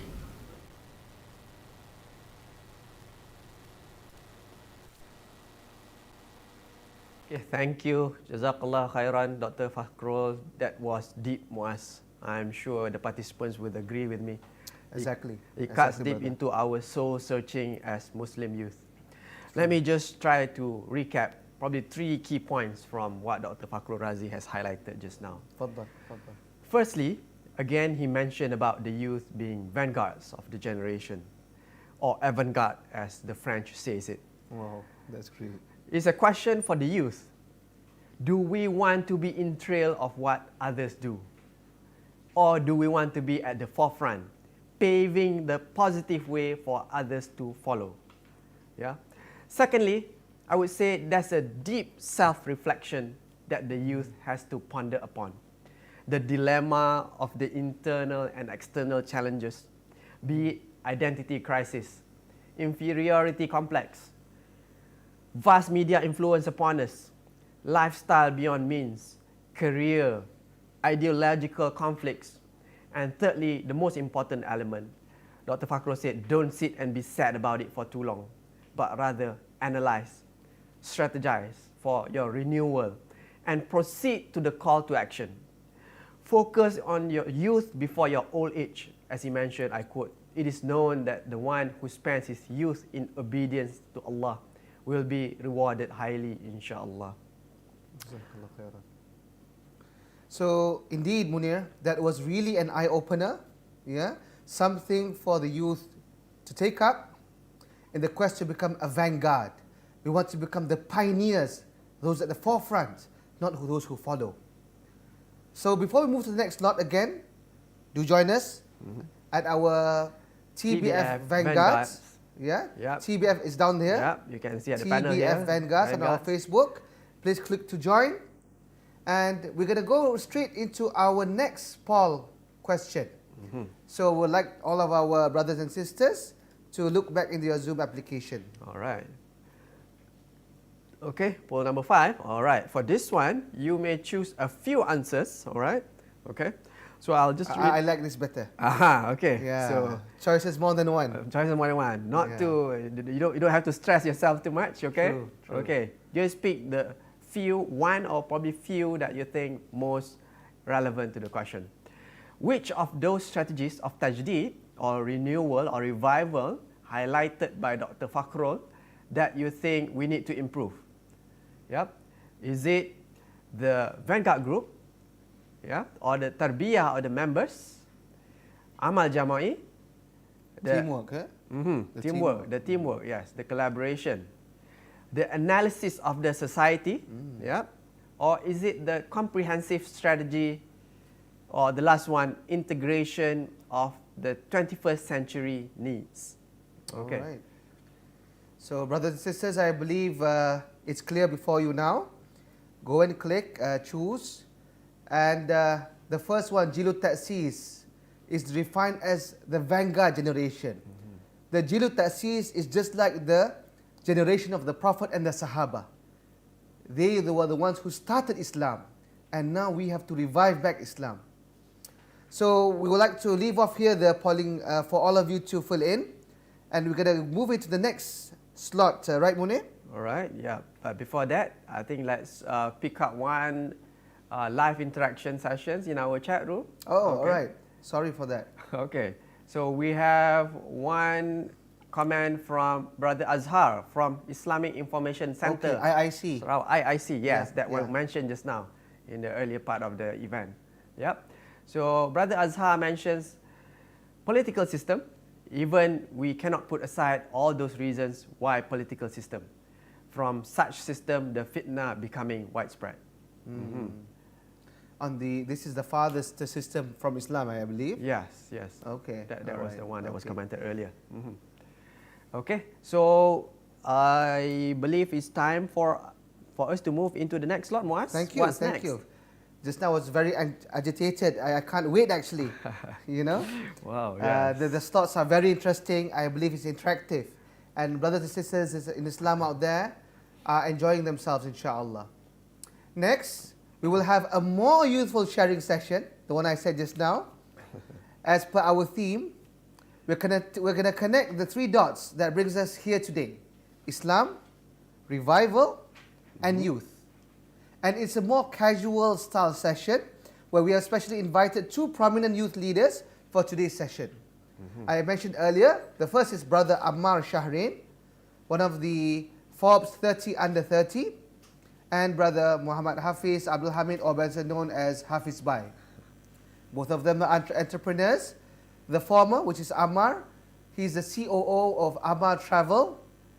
And the second, Brother Hafiz, currently is in training and development, and he is one of the national institution in Malaysia as one of their spearhead trainers. In the same time, he is also leading a national level youth da'wah organization. The session will be moderated by Do Good Club's lead researcher, Brother Shuaib Supani, who was earlier in our montage video. At the end of the session, we will allow a Q&A session with the panelists, and I now humbly invite Brother Shuaib, Brother Ammar, and Brother Hafiz Bai to share the topic, Islamic Revival by today's digital youth. فَلْيَتَفَضَّلْ مَأْجُورًا. Please welcome.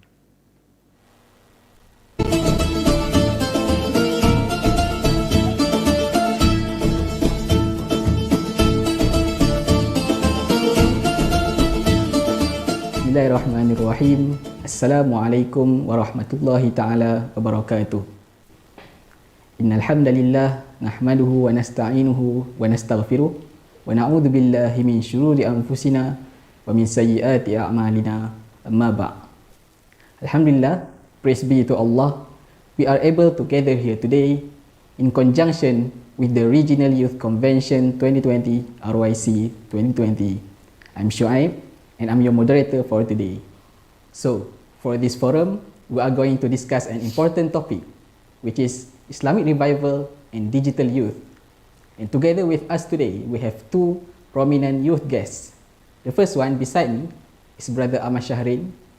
He is the COO and co-founder of Arba Travel and Tours, and he is also awarded with Asia Forbes 30 Under 30 in the category of retail and e-commerce.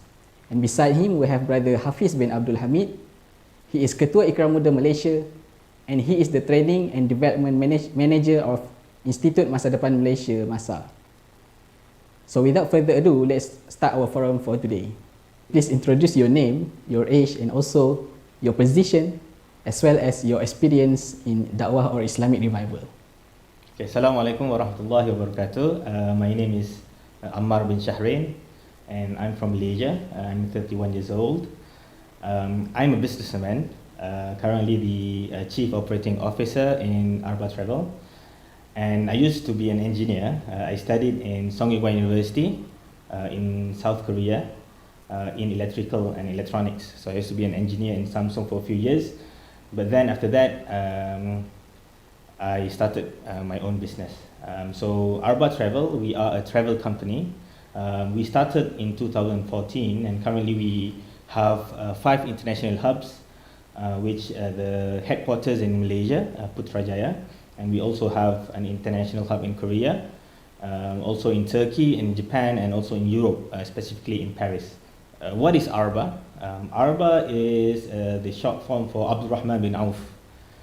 So as we all know, he is one of the companions of Rasul sallallahu alaihi wasallam. And he was one of the 10th who were promised Jannah. And there's an interesting story. When Rasulullah and the Prophet and his companions Hijrah migrated to Medina, so he was being connected to Sa'ad ibn Rabi', and he offered to Abdurrahman bin Auf his wealth, even his wife. But he didn't take advantage of it, and what he did is he asked for 2 things. One, he asked for capital, and the second one is asked to show him where is the market, and he became really successful after that. And I think that's the spirit that we want to bring in Arba, the spirit of generosity and spirit of bringing or starting or creating things from nothing. Nowadays, businessmen are being glorified. Unfortunately, there's a lot of gurus and sifus who are promising financial freedom, like money without even working, and good life, good car. They're showing all this dunya. And everyone wants to be one. But I think that's a bit skewed. I don't think we can have that kind of mindset, because the first duty of being a businessman is actually to help others, and the first duty of being an adult is to serve others before themselves. And I think we need to have a mindset to work hard rather than just relax and enjoy the dunya, because that's the purpose of life itself. And that's the spirit that we want to bring in Arba. Allah subhanahu wa ta'ala mentioned in the Quran in Surah At-Tawbah, verse 111, Inna Allah a'udhu billahi minash shaitanir rajim, Inna Allah ashtara minal mu'minina anfusahum wa amwalahum bi anna lahumul jannah. So I think for us, it's not enough to give ourselves, but we also need capital, we need money to give and to trade with Allah so that we can get Jannah in return. Because of that, we founded Arba Foundation, and we want to enter the philanthropy world differently. Arba Foundation is a 100% model where all the contributions from donors, we didn't use it for operation. 100% will be given back to the beneficiaries, and the OPEX, the operational cost, is being funded by Arba Travel itself with their profits. We also focus on impact. Our first project is based on a report by UNICEF called Children's Without. There is a concerning fact with the children in Malaysia, where it's stated that 20% of the children in Malaysia is stunted. They have problems with progression with their mental and also their physical.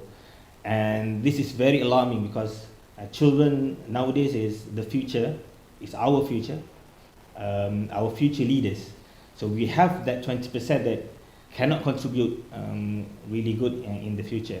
So because of that, we intervene the first 100 days of their life with good nutrients and help the mothers to breastfeed more, give them good nutrition, and intervene for the first 100 days. And our current project is helping. Our current project is helping those families who are really impacted by COVID-19. We sponsor them monthly so that they have money to survive monthly until they recover. And I think that's one of the best ways to do da'wah, because when we say about da'wah is sina'atul hayah. It's life making. It's make life better for others. So if we can help others, give others a better life, and also we can give others so that they can strive to be the best version of themselves, and they can contribute fullest to the ummah, I think that's the best da'wah that we can do. So I think that's a bit introduction about me. Thank you. Okay, please, Brother Hafiz. Okay, thank you, Shuan, and all the audience who with us this today. Okay, so my name is Muhammad Hafiz Abdul Hamid, and I'm 35 years old, married with 4 children. So currently, I'm working with Institute Masa Depan Malaysia, but my background is about training and development. I'm running my own business, my own company, but from June 2019 until June 2020, I'm working with Institute Masa for a 1-year basis contract to do some national agenda works. So in the same time, I'm quite active with Pertubuhan Ikram Muda. Pertubuhan Ikram Malaysia. We have a youth wing under Ikram. We call it as Ikram Muda. So I'm the head of Ikram Muda Malaysia. And Ikram Muda, in Ikram we have a few agencies under the Ikram Muda umbrella. The first one is Belia Harmony. So Belia Harmony is a student organisation focusing on the dakwah for students in IPT, and they are doing some student movement programs. And then we also have agency called Ikram Teens. So Ikram Teens focus on the teenagers, such as school students, secondary students. There are a lot of programs under Ikram Teens. And we have branches for Belia Harmony and Ikram Teens all over Malaysia, including Sabah and Sarawak. And besides that, we also have a few agencies. There's so many activities under Ikram Muda. We are also doing the talent management program. We develop the potential youth leader to become national leaders, to become next Ikram potential leadership. So that is under talent management. And aside of that, we have our own tarbiyah program, okay, for our members, for our internal members. Alhamdulillah, since 2010 until 2020, we already have around 13,000 members of Ikram Muda, which is between 18 to 35 years old. That is Ikram Muda.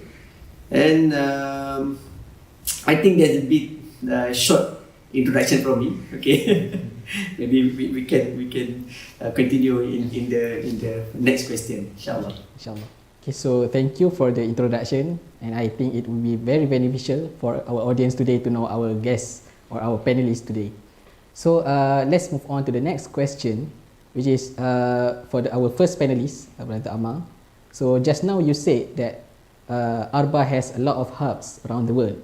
So I believe that you have dealt with multiple nations, multiple countries, and also multiple cultures. So based on your experience and your advanced knowledge in business, what do you think about Islamic Revival as the solution for the issues that are happening in the world today?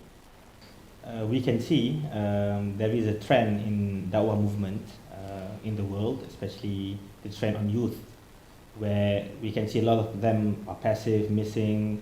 They don't have the drive to join and establish a Dawah organization. And this is really worrying for me.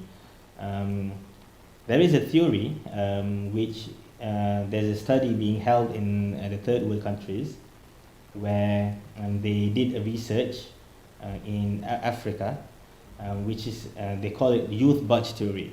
So what is youth bulge theory is when in the demography there is a bulge on the youth.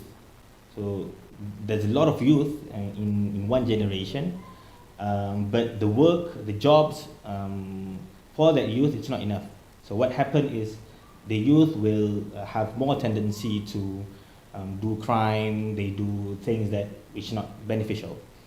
And how can we turn the table around is by creating more jobs for them. And I think this is the same in Da'wah also. We can see there's a lot of youth, for Muslim youth, which they don't know what to do, and that's why they have the tendency to do something which is not beneficial. And so we have to create more platforms for them so that they can contribute and do Da'wah. But how? When we zoom out regarding what's the best way to do Da'wah, before we can see that a lot of Da'wah movement is targeting to go for state. They want to own the state, the country, so that they can give Da'wah, because that's the source of power. So if we can get power, so we can do a lot of Da'wah.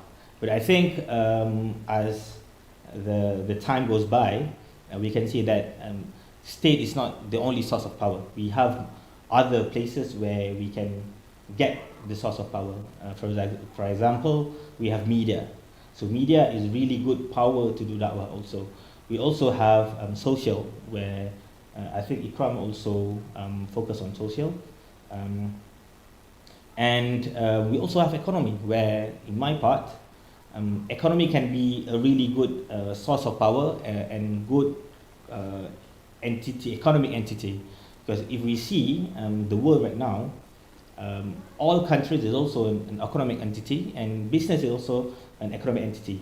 And if you can build a really good business, a big business, then we can have the power to give impact to others. So let's talk more about business or economy as a source of power. In the Muslim world, unfortunately, we don't have that much of examples for big business owned by Muslims. And for example, when we were nominated in Forbes 30 Under 30, me and my friend, we asked for halal food, but unfortunately they couldn't give halal food to us. Why? Because there's not much Muslim which were nominated for that category. So at that time we thought that, okay, maybe Muslims need to have, we need to have more big businesses which owned by Muslims so that we can make impact throughout the world. For example, if I'm the CEO of Walmart, the size of Walmart is around 500 billion. The size of Malaysia is around 340 billion, I think around that. So my power is actually much more bigger than Malaysia. So I can, because the relation from one country to another, or one country to other business economic entity is actually the money, the capital around it. So if I can get that big business, then I can have a really good negotiating power with all the countries, even with all the business around the world. So this is one example how we can enhance and make a business as one part of da'wah. Same goes to other platform of da'wah, I mean media and social. We also have to create more platform for the youth to go there and do da'wah. And when we talk about youth, I think this is very important. The first one is how to prevent them from doing the non-beneficial stuff and do da'wah. But there is also a problem, how to manage them. So this is something that I would like to talk about also, because we have to really, we really have to address this issue, because this is a very delicate issue, especially when it involves with youth, because in my opinion, youth, you and me and Brother Hafiz, are always being misunderstood. And we often associate youth with laziness, instant gratification, entitled. But I think there's a missing piece. Why do people see them that way? Because if we use the wrong lens, then we will imply the wrong strategy for youth. So I think there are changes that we have to know with the youth generation, so that we can have a wider context regarding youth. So the first changes is actually generational psychology changes. When we talk about our grandfather's generation, at that time the psyche, the background they were fighting because there's wars at that time. So the main, I think the main thing that they wanted to do is to protect the country, so that politically it will be stable. So that's why my grandfather and other grandfathers, they were soldiers back then. But when it comes to our father's generation, we can see that because they have political stability, so they work for economical stability. So that's why they have this kind of discipline where they can work in one place for many, many years. Like my father, he worked in one place for 30 years. But that's kind of really rare in our generation, because we cannot work in one place. Because of what? Because we have the stability of political stability, we also have the economic stability. So our generation, they want freedom. So we have to create an environment so that within the context of freedom, so that they can work and they can do da'wah. The next changes is the younger generations, they are digital native. So what is digital native? They, in the digital world, it's transparent. You can say whatever you want in the digital world. But in offline world, there's always this wall where we cannot say whatever you want. because you cannot say bad things in front of people. But in media, in the digital world, there's no boundaries. So it's transparent and also it's fast. We can convey messages fast.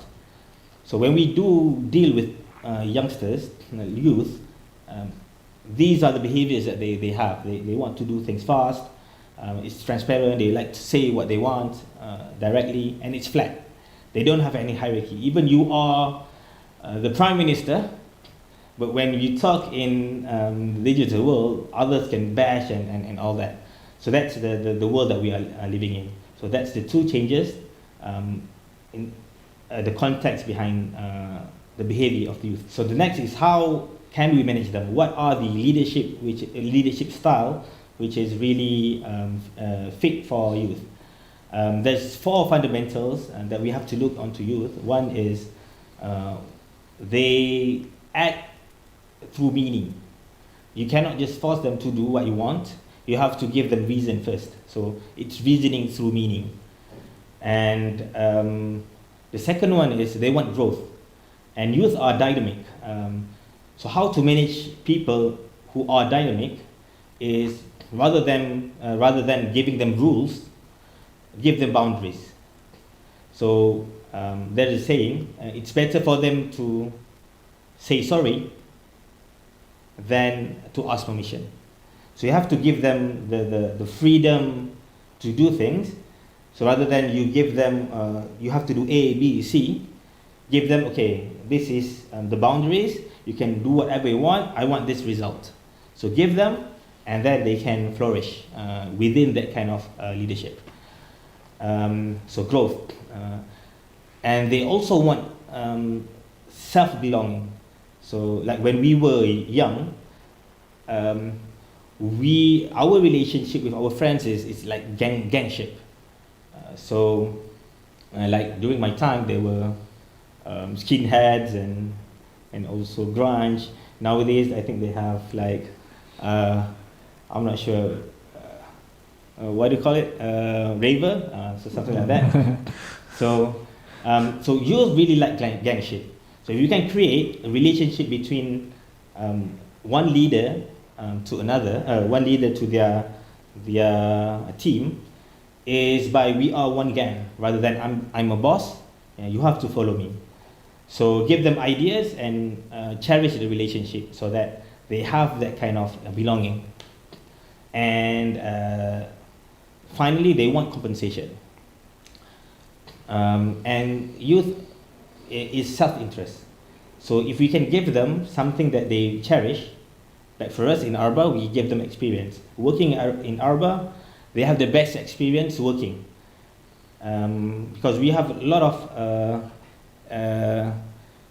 staff, a team, where they go out, they experience Arba's culture, and they go out, and then they came back. There's 3 of them, they came back because they say that they cannot live without, they cannot work with that kind of culture. They have to work with the culture that we created.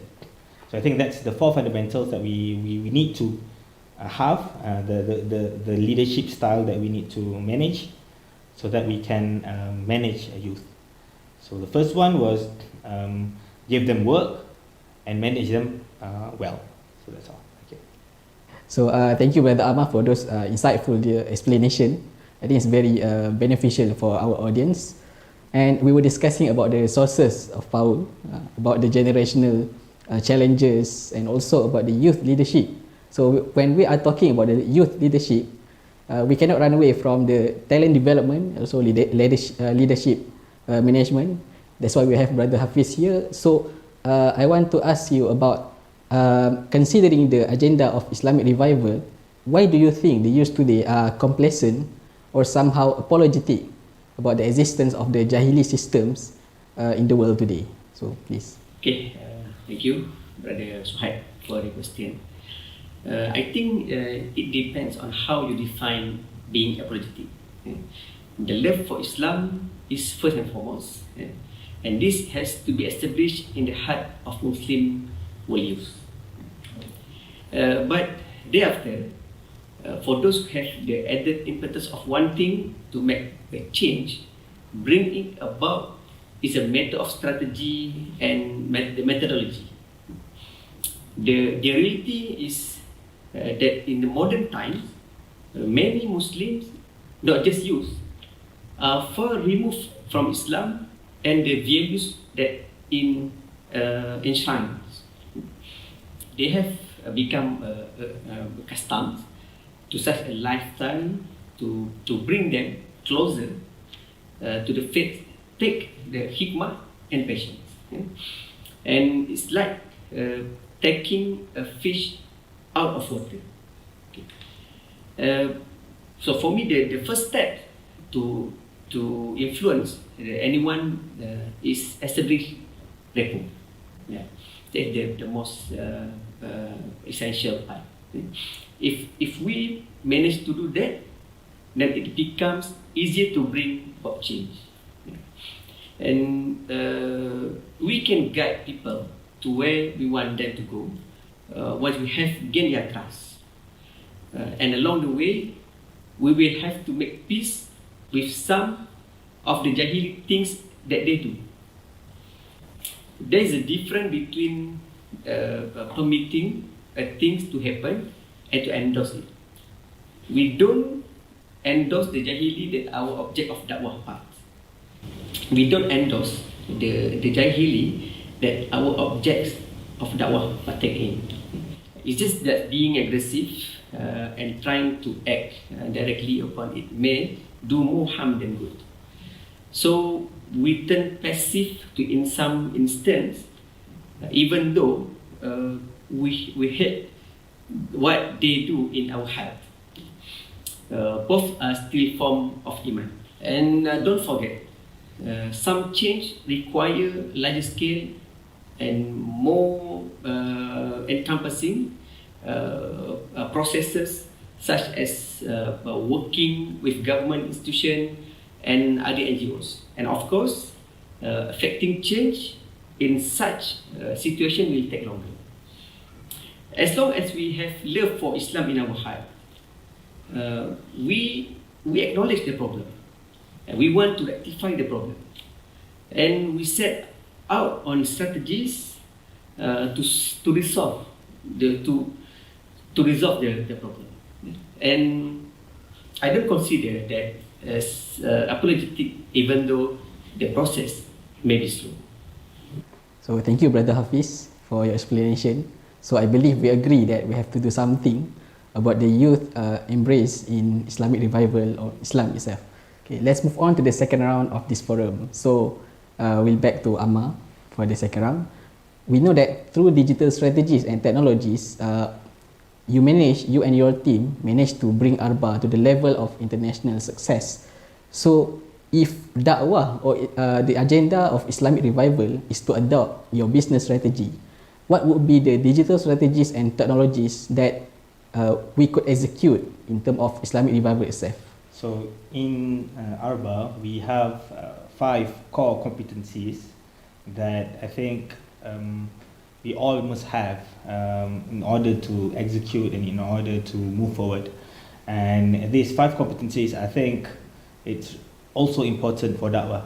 So we call it 5D, where the first one is design, the second one is data, the third one is distribution, the fourth one is digital, and the fifth one is dollar, meaning money. So let's start with the first core competencies, which is design. So design is how we think.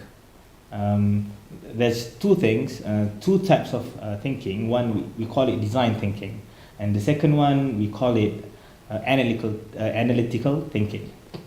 And I'm an engineer, so my way of learning used to be analytical thinking. It's deduction, and deduction is the way I think. I used to think. And throughout deduction, it's always black and white. It's either you right or wrong. But in life, it's not black and white. And there's a lot of context. The context is different. Variables is also a lot. And rather than we think on black and white or right or wrong, I think the right thinking is what is the best way. So we brainstorm and we choose the best rather than we deduct and then choose what's right. So there's a principle, we call it thinking from the first principle, where if we can think with the first principle, then we can know the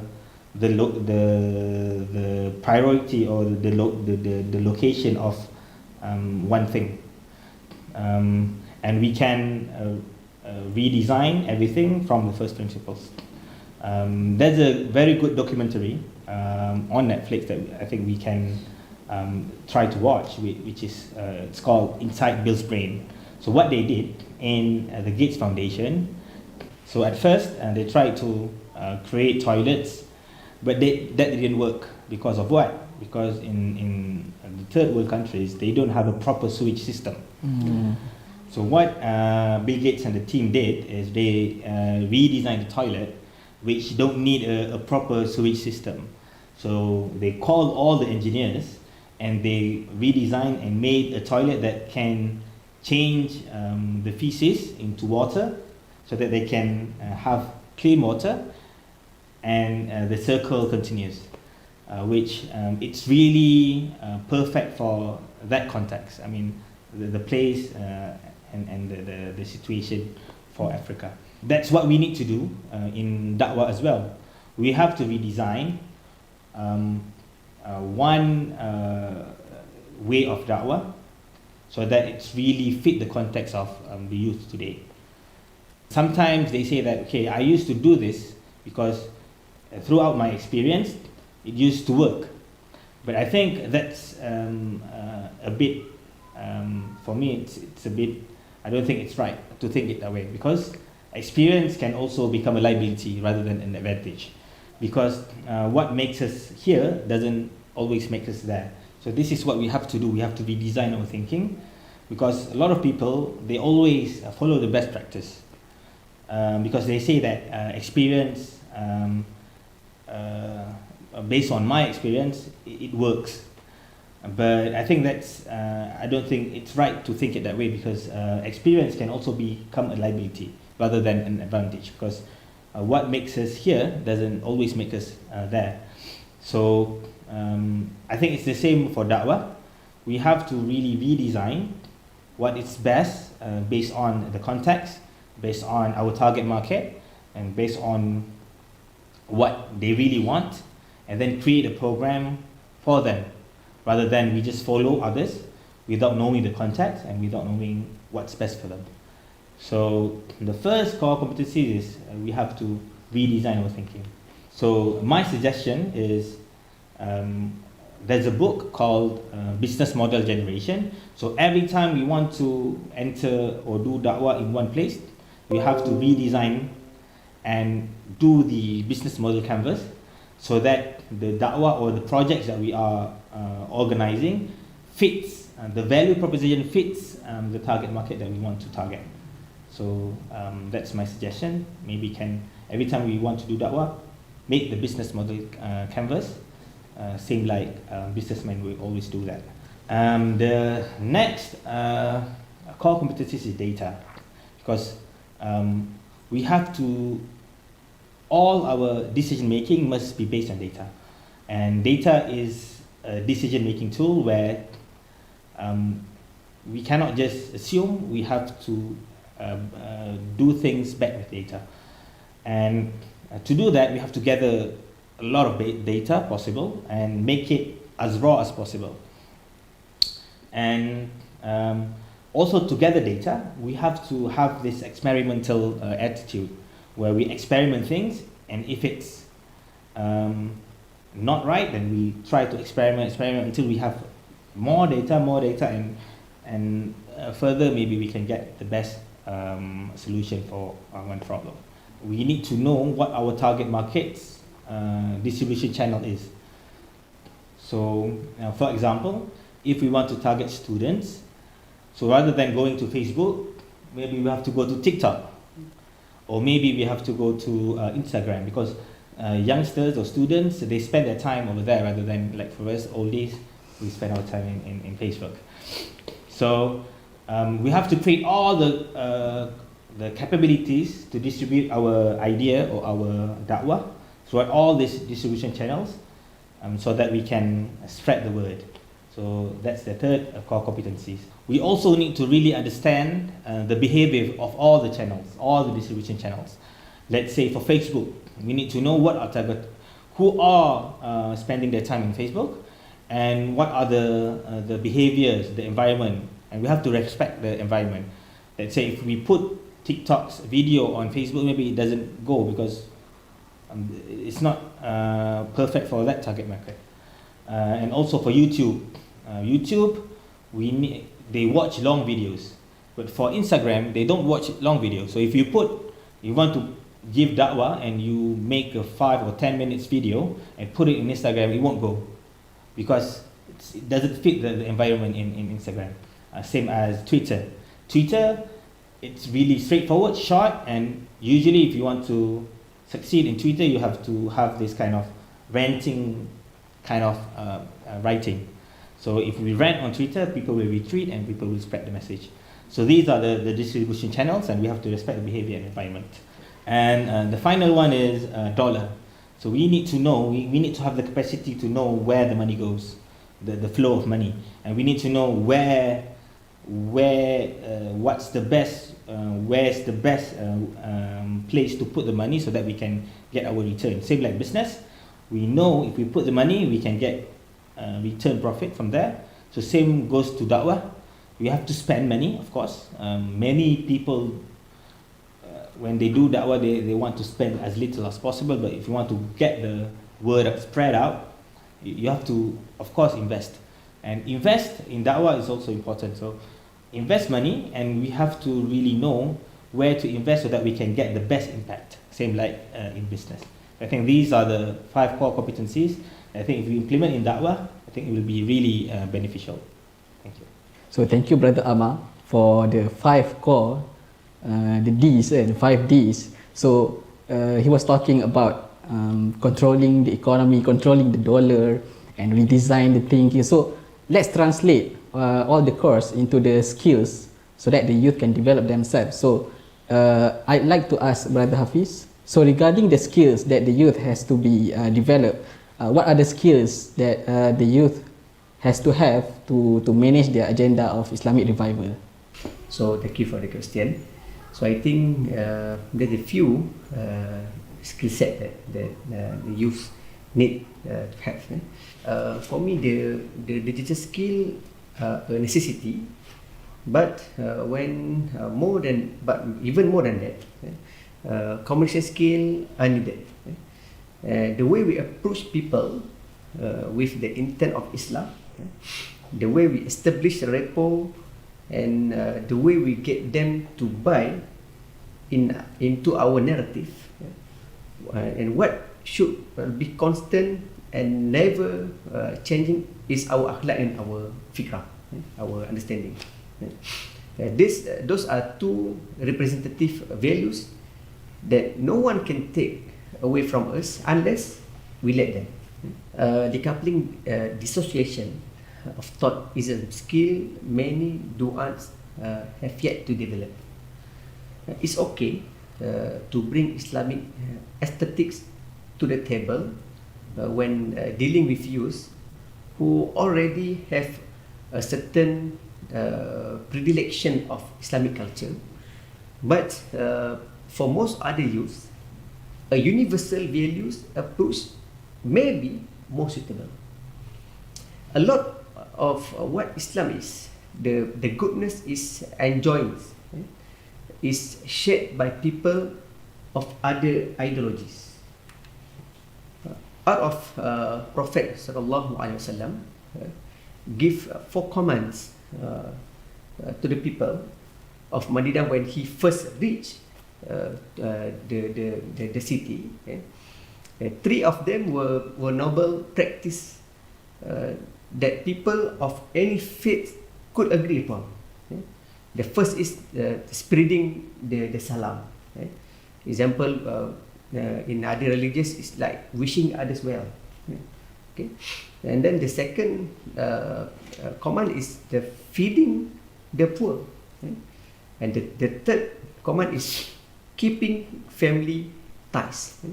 So these three of commands, you don't need to be Muslim to concur with this. Only the fourth command is to establish the night prayer is exclusively for Muslim, and that should be the domain and source of strength for the Muslim youth, especially youth who have embraced the need to bring about Islamic revival. I think you don't need to feed Islamic talk to youth who are still far from Islam. If you do, you may meet even more resistance. So I think establish common ground with them and get them to be kind to others and encourage them to be dutiful to their parents, and get them ready to practice the Sunnah. I think that is more beneficial for them. And I think we don't need to relate to them the hadith of Revival in Medina. Once they have developed themselves value-wise, and inshallah, we can start talking specifically about Islam with them. So I think this is, to me, is a skill of thought process which is possibly even more valuable and certainly harder to ingrain than any digital skill. I think this is the skill set that Muslim youth need. Wallahu a'lam. So thank you, Brother Hafiz. So we have discussed about the skill sets, we have discussed about the strategies and technologies. So for the way forward, for the final round of this forum, what are the next steps, also the next things to do by the youth so that we could be a step closer towards the Islamic revival? And also let's have both of your conclusions for today's sessions. So please. Thank you. I would like to conclude by expressing back regarding the points that I explained before. So I think the way forward, us as leaders, or us as a youth, or da'wah leaders in any organization, we need to have a new way of management. And we have to create an environment so that the youth can create new things, and create values with the way they want, which is in the context of freedom. So I think us as we cannot contain them, we have to give them, because it's their time to flourish, and that's, I think, a new management that we have to have in any da'wah organization. And the second one is we need to have a new capability, which I think it's really important, which was the 5D that I explained before, which is the first one is design. We have to change the way we think, rather than just copy-paste what we did. We have to rethink from scratch. And we also need to have the capability to gather data and to access data and to act within the data. We also need to have the capacity to have a really good digital infrastructure, and we also need to have a good distribution channel. And at the end is also we need to know how to flow in the money and flow out the money, to control the money. So I think that's my conclusion. We need a new way of management. We have to change, of course, and also we have to equip ourselves with new capabilities in the digital world, in the new world today. That's all. Thank you. I think with the next generation, future estate, we even begin to examine the complexity behind young people's digital engagement. While it is difficult to fully address all of the point risks, youth digital engagement can be broadly summarized I think I can summarize it into three main recommendations.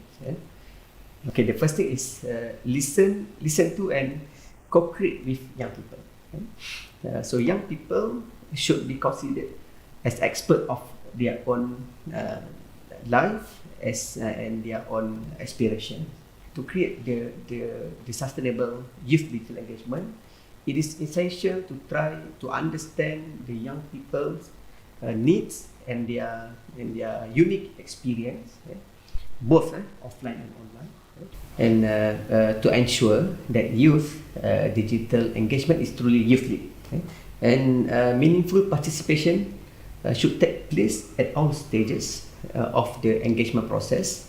Example for planning, implementation, and evaluation. And the second idea is to consider and address issues related to the digital exclusion. For youth, digital engagement to be effective in the context of global development, it needs to reach and meaningful engage all young people. It is crucial to focus on some of the most marginalized youth and ensure that their voices are heard and incorporated into the SDGs implementation process. And the last suggestion is to support young people's digital and data literacies, to be able to proactively and critically engage with the digital technologies, and young people need to be provided with good equality education, which cover both functional digital skill and both. For example, sending email, as well as critical data literacy. An example, to understand how personal data is being used by third parties. I think Amar also talked about it. Okay, and I think that this is the conclusion and the way forward for the digital youth toward Islamic revival. Okay, so I think that's it for today. Thank you. I believe we have a very fruitful discussion regarding the Islamic revival and digital youth. So we have discussed about the way forward, and the next step is to actually move forward towards the Islamic revival agenda. I thank both of our panelists today, Brother Ahmad Shahrin and also Brother Hafiz Abdul Hamid, for being with us today. So this is it for the forum slot for the Regional Youth Convention. So I'm Shuaib and I return the slot to the MC.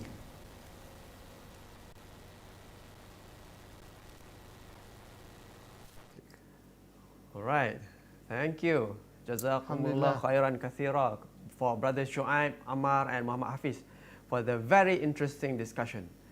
Now, we will open the floor for question and answer with the participants. Thank you, Munir. Okay, so how we will do this? I think we'll try to channel the questions. Okay. Okay, we have questions already, Munir. Okay. Oh, they're coming in. They're coming in. Oh, this is quite a lot. Okay, quite interesting. Okay, let's pick the questions.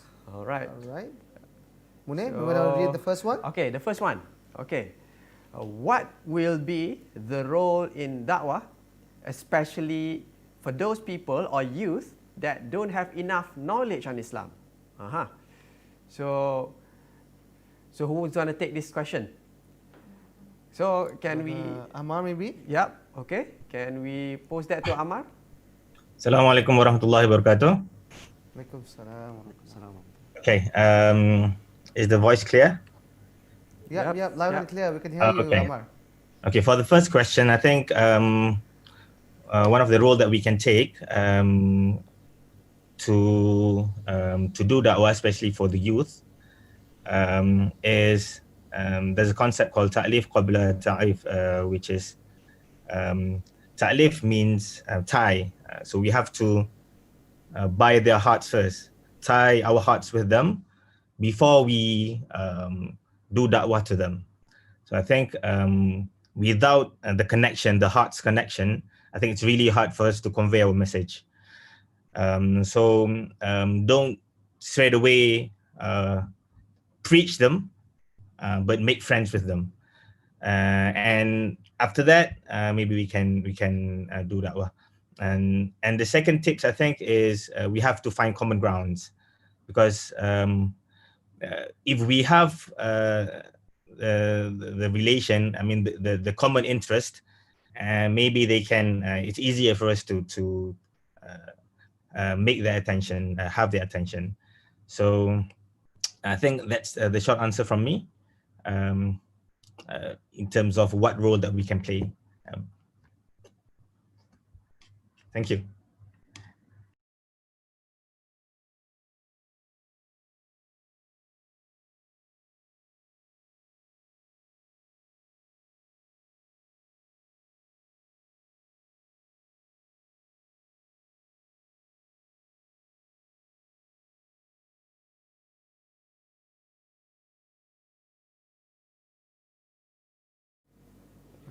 All right. Hello.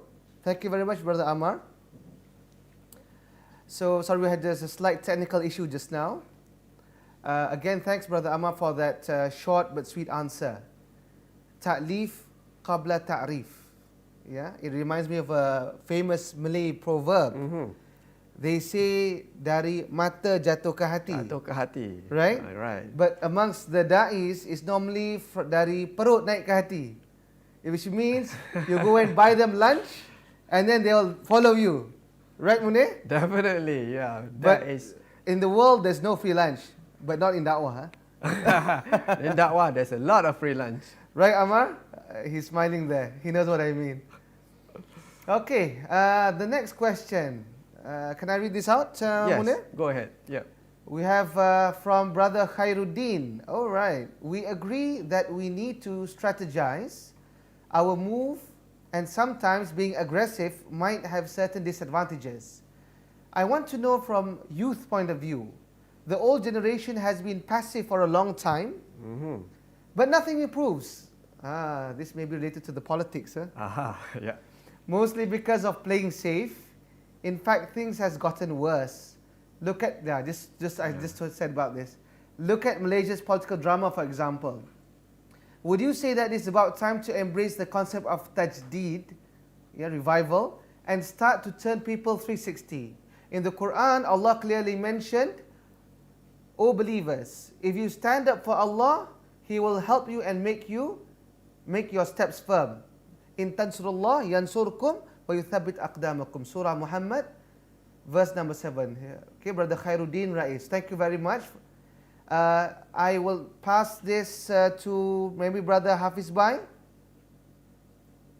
Okay, he's not online yet. I pass over to Ammar. Can you continue with this question, Ammar? Thanks. Thank you. Okay, thank you, Brother Muaz. Regarding the point of view from the youth regarding the concept of tajdeed, I think as I mentioned earlier, if we want to move youth, it's really important to know their psychology in terms of how to move them. And I think I already explained earlier regarding how to move these youth. There's a lot of things that we should really address in terms of what are the needs of the youth. But in terms of being aggressive, I think we have to approach them in terms of, I mean, if we approach them too aggressively, I think they maybe react. So try to understand them, because I think this is across all areas where we always have been saying regarding the two generations, our parents' generation and the youth generations. This is a problem across the field. It's not just in politics, in business, and in also in corporates, where there's always they talk as if it's a different language. So I think the best way we can do before we start tajdeed to them is to close the gap, fix our conversation, fix our communication skills. And I think if we move forward, then we can make this closer, and I think we can find a best way to move together. Thank you. I think that is very relevant to close the gaps, trying to relate each other. Brother Ammar, I think, mentioned earlier about understanding the generational psyche of the younger generations and the older generations, and to move together for tajdeed. We have to build more bridges, Munir. Definitely. We have to, besides Omar Hana, like what Dr. Fakhrazi said, we have to bring also Bob the Builder to build bridges. All right. Okay, Brother Hafiz Bai has just joined us. Munir, do you want to read the next question? Okay, Brother Hafiz, I'll read to you the next question from the participants. What should a wealthy Muslim do for the Muslim community or for the Muslim youth? Should I be wealthy as a Muslim, and how can I be beneficial towards Muslim? Okay, did you get that? So this even though to the me, question might be for Ammar, but I believe Hafiz Bai is as equal rich and wealthy as Brother Ammar. He might be the next level Forbes, 40 under 40 maybe. Okay, all right. So okay, I'll repeat the question. Please repeat the question. What should a wealthy Muslim do for the Muslim community or for the Muslim youth? Okay, that's a question, one question. And then there's a trailing question. Should I be wealthy as a Muslim? And how can I be beneficial towards Muslim? Okay. Okay. So, first of all, thank you to Brother Munir and Brother Muaz for having me here in RYC 2020, and of course to all the participants, to all the brothers and sisters all over the world. Assalamualaikum warahmatullahi wabarakatuh. So it's quite a tough question for me to answer because I'm not the wealth Muslim. Inshallah soon. Alright, so the question is, what should a wealthy Muslim do for the Muslim community or for the Muslim youth?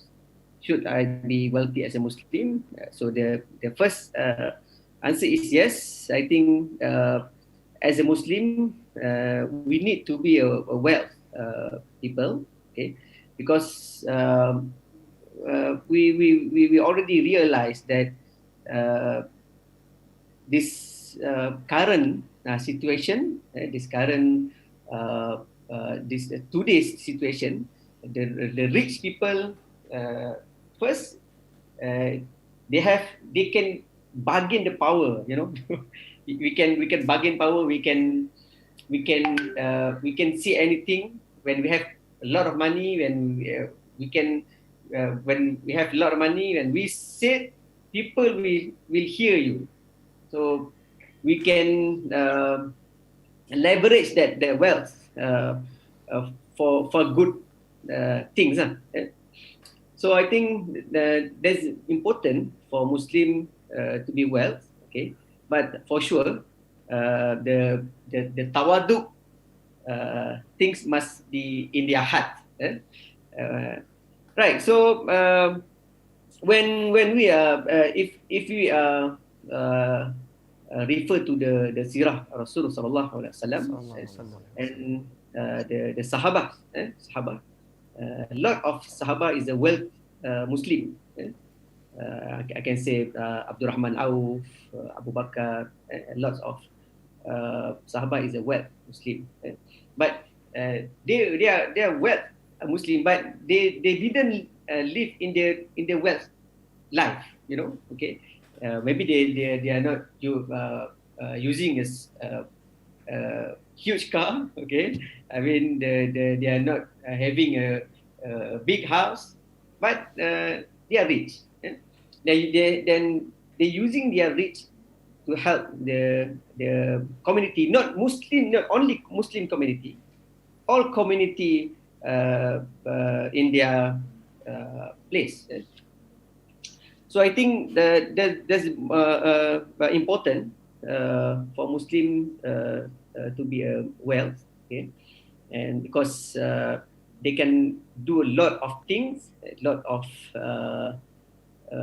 and also they can for example they can sponsor for good activities. I think for example this RYC, sure, the organizer get some fund from the rich people or maybe rich organization, okay, Maybe from so Arba. then yeah yeah, maybe, okay, so that's the good thing when we have a lot of rich Muslim, because we know the percentage of the rich Muslim may be low than the non-Muslim rich in the world. And of course, for the youth, for youth itself, okay. For example, if the youth just graduate from the university, they are starting to develop their career. They are starting to start up their business. So maybe they need some help. They need some fund to do more good activities, maybe dakwah activities. So then the rich Muslim can help the youth to start doing the good things, to start doing the dakwah activities. I think that is a little answer from me. Maybe Brother Amar have a lot of idea, I think. Wallahu alam. Okay, all right. Thank you, Brother Hafiz. Definitely we need more wealthy Muslims who holds the wealth in their hands but not in their hearts. True. Yeah, make it as a catalyst to develop the ummah. I remembered of one saying of the Prophet ﷺ, and it's very true, exactly echoing what Brother Hafiz said. Ni'mal mal as-salih fi yadin rajulun salih. The best of wealth is in the hand of the salih person or a believer. Yeah. All right. Okay. Thank you, Brother Hafiz. Okay, so let me read out probably the last question, maybe. Maybe another question for Brother Hafiz. Right? Okay. Okay. Okay, right. Another one. Assalamualaikum. What are your initiatives to promote or nurture the youth to be the khairah ummah, the best of ummah in this digital era? Most of the millennials are being drowned in the usage of social media platforms. Very interesting question. Who's asked this question, Munir? Okay, this is from Dianore D.H. Omar. Okay, that's very interesting question. I heard Brother Hafiz just had his TikTok account open. Wow. So maybe he can share a lot on this. Brother Hafiz is really keeping up with the generation. Come on, let's hear your tips. All right, Brother Hafiz. Okay. Over to you. Thank you for the question. I think this is the most essential question. Then this question we can make one forum to discuss about it. All right. RYC, you got your next topic for the next one.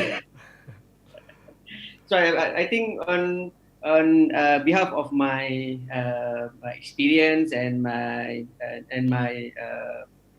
organization, okay. So what we do is first of all we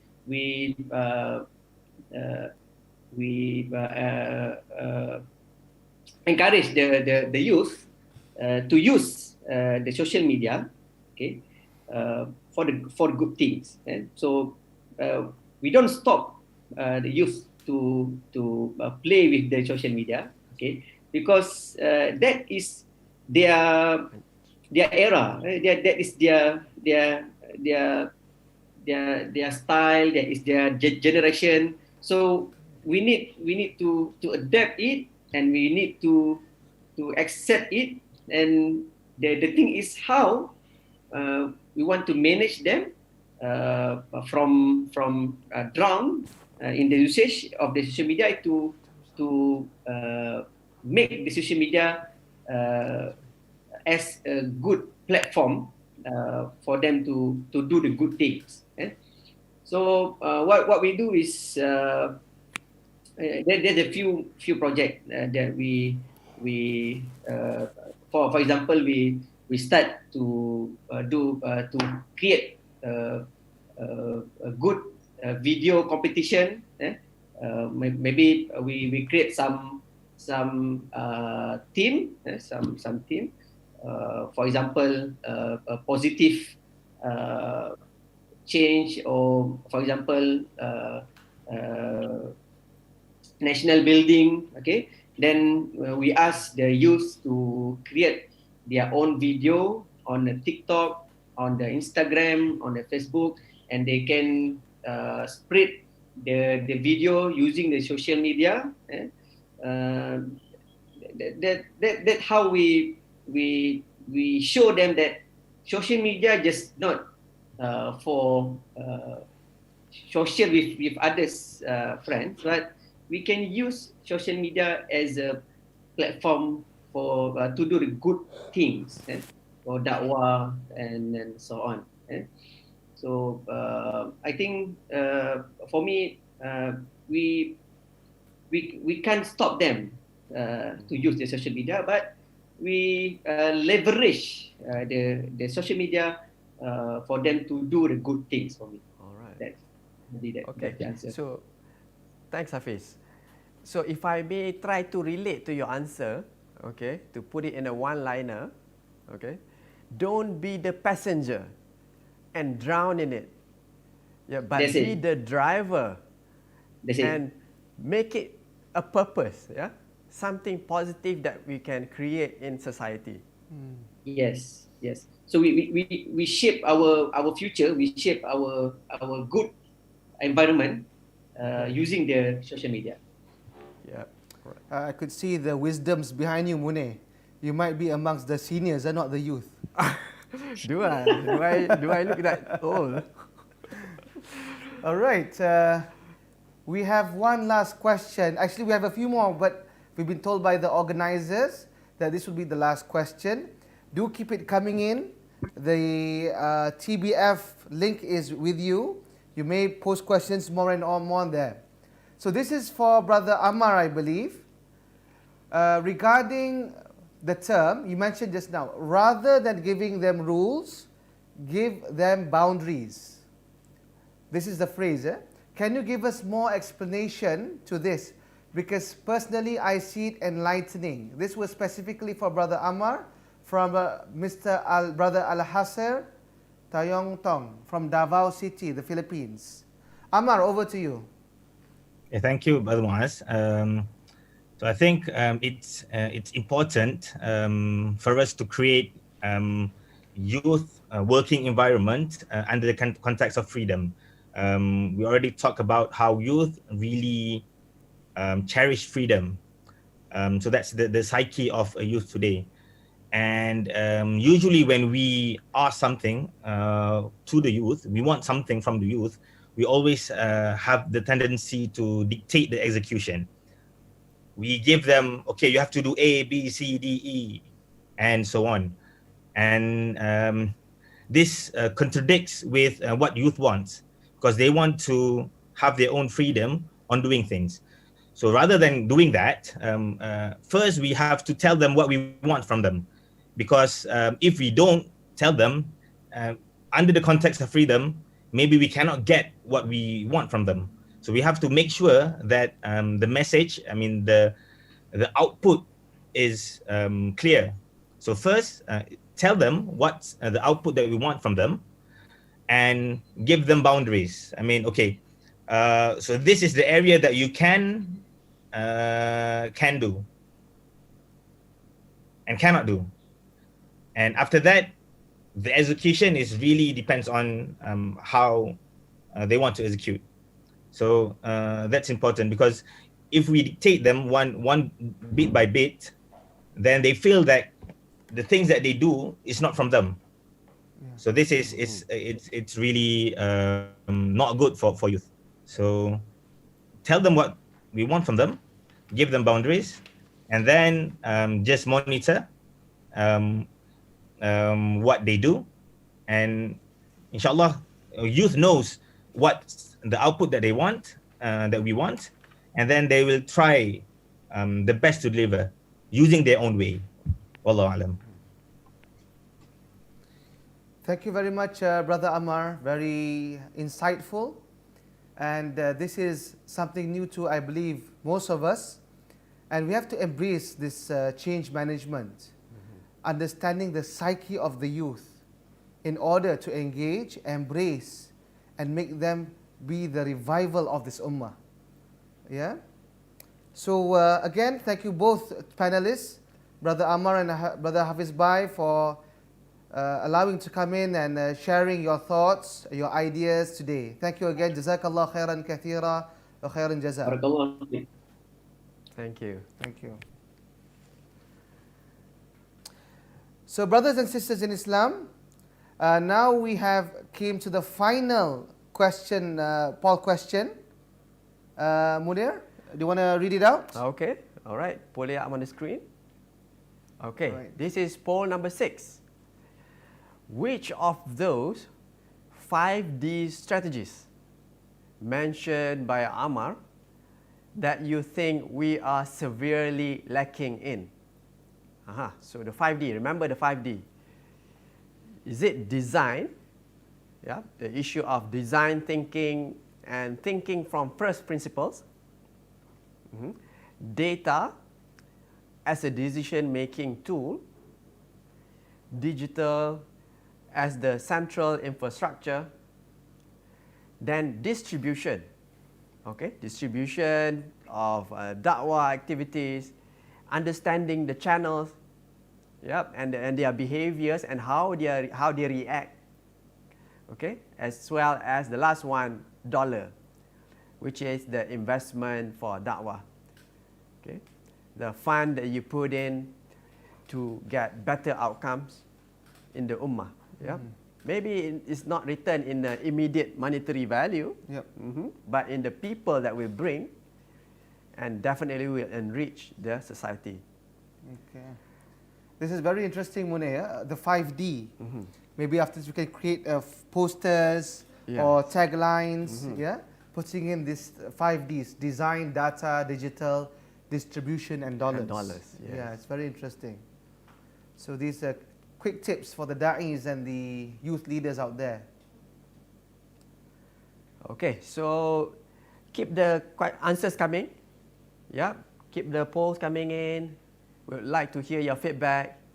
Okay, so in the interest of time, we're not going to discuss the answers after this, but rather we will put all the answers, all the feedbacks from question 1 all the way to question 6 in our TBF Vanguard's Facebook group.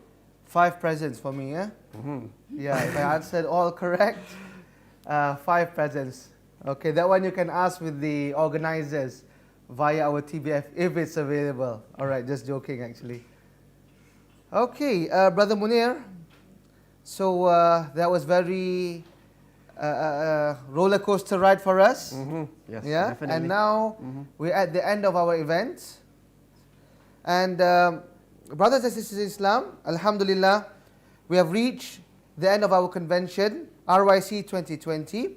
Yeah, I hope you have enjoyed attending this convention wherever you are in the world right now, wherever you are. Don't forget, you might be joining via your Zoom application, your Facebook, YouTube, or whatever. All right? So what's most important, brothers and sisters, we should keep it nice and warm and keep it moving. Yeah? Make sure that whatever we have started, keep on continue to become the vanguard of the society. Munir, so I believe a lot they have learned today, right? Yes. In this convention. Well, I hope you have enjoyed too, attending this convention, and you'll be either the brothers or the sisters in Southeast Asia, or in Indonesia, or right down in Australia or Cambodia, or in Laos. And remember, we have one brother in Kosovo. Right, Munir? Yes, definitely a long way. Okay, we look forward for you to join us in the next coming year's RYC. Please do keep in touch with the Do Good team, with the TBF Vanguards group. Join us and be the Vanguard generation. Okay, so make sure, if you, for some reason, you have not done so, okay, open up your FB apps, search TBF Vanguard's Facebook group, and click join. So I thank all of you, our honorable speakers, for sharing their thoughts, your ideas, your fikra, the organizers, Do Good, Wami, Hikmah, and despite the hardships and challenges during this pandemic, and last but not least, all of us, you, the participants, wherever you are. Not to mention, here we have Sister Mariam from Do Good, we have Sister Marina from Hikmah, and we hope by becoming a member of the Vanguard generation, this will promote the Islamic revival in our region. May Allah subhanahu wa ta'ala guide us and grant us the strongest of iman and taqwa. Right, Munir? Inshallah. Wabillahi taufiq wal hidayah. Assalamu alaikum warahmatullahi wabarakatuh.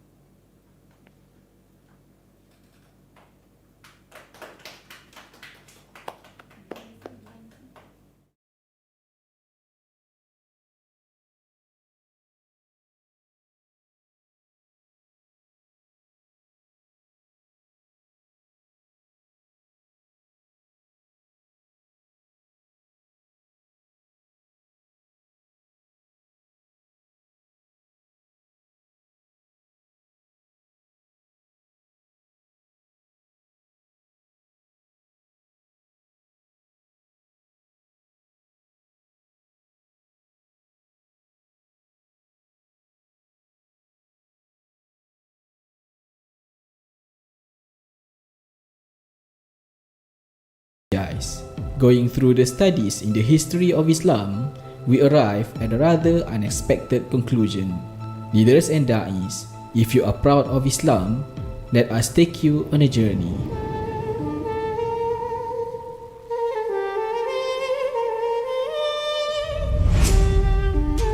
Back then, we felt like we're at the peak.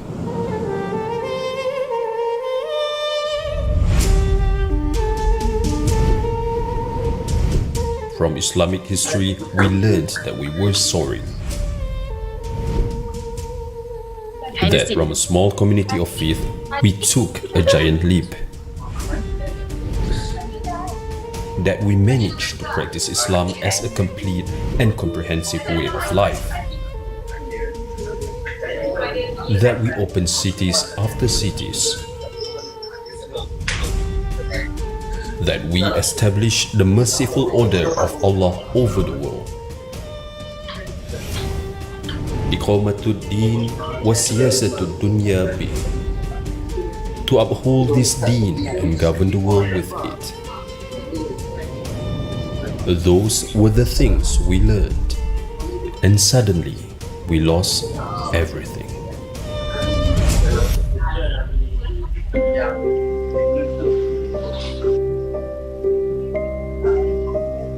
For far too long, the Ummah has been suffering since the downfall of the Khalifa Rashidin. We need to reject the present man-made political, economic and social systems which have caused enormous suffering to the people of the world.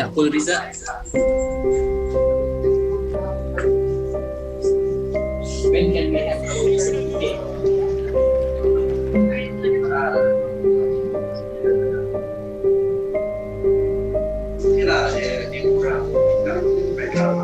have the numbers but not the quality. Like the hadith, you will be many, but you will be like fools.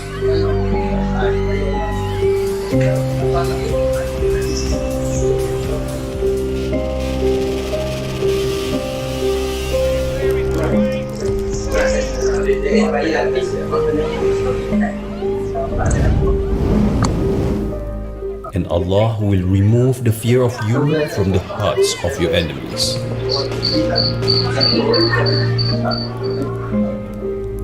Every Muslim is a terrorist. Period. Right now. Shut your mouth. I don't want to hear your mouth. Muslim is evil.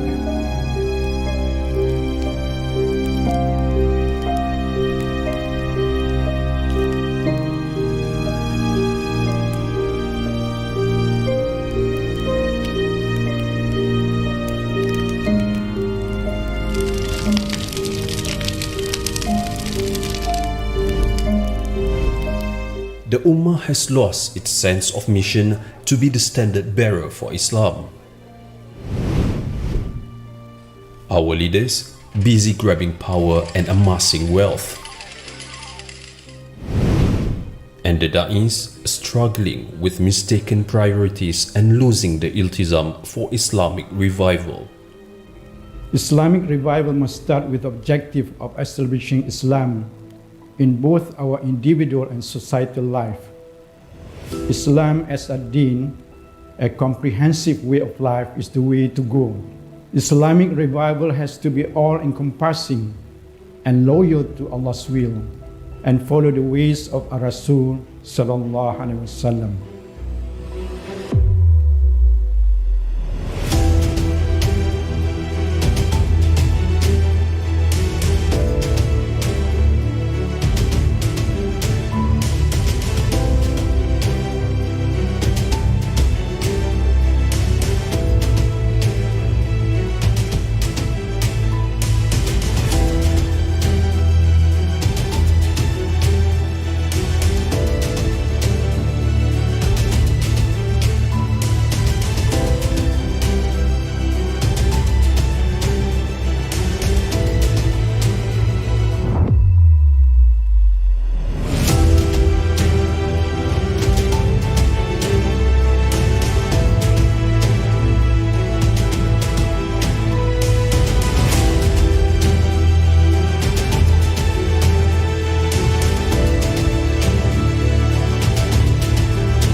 For us to think right and lead well, we need the best fikrah, and we need you to be on board with us.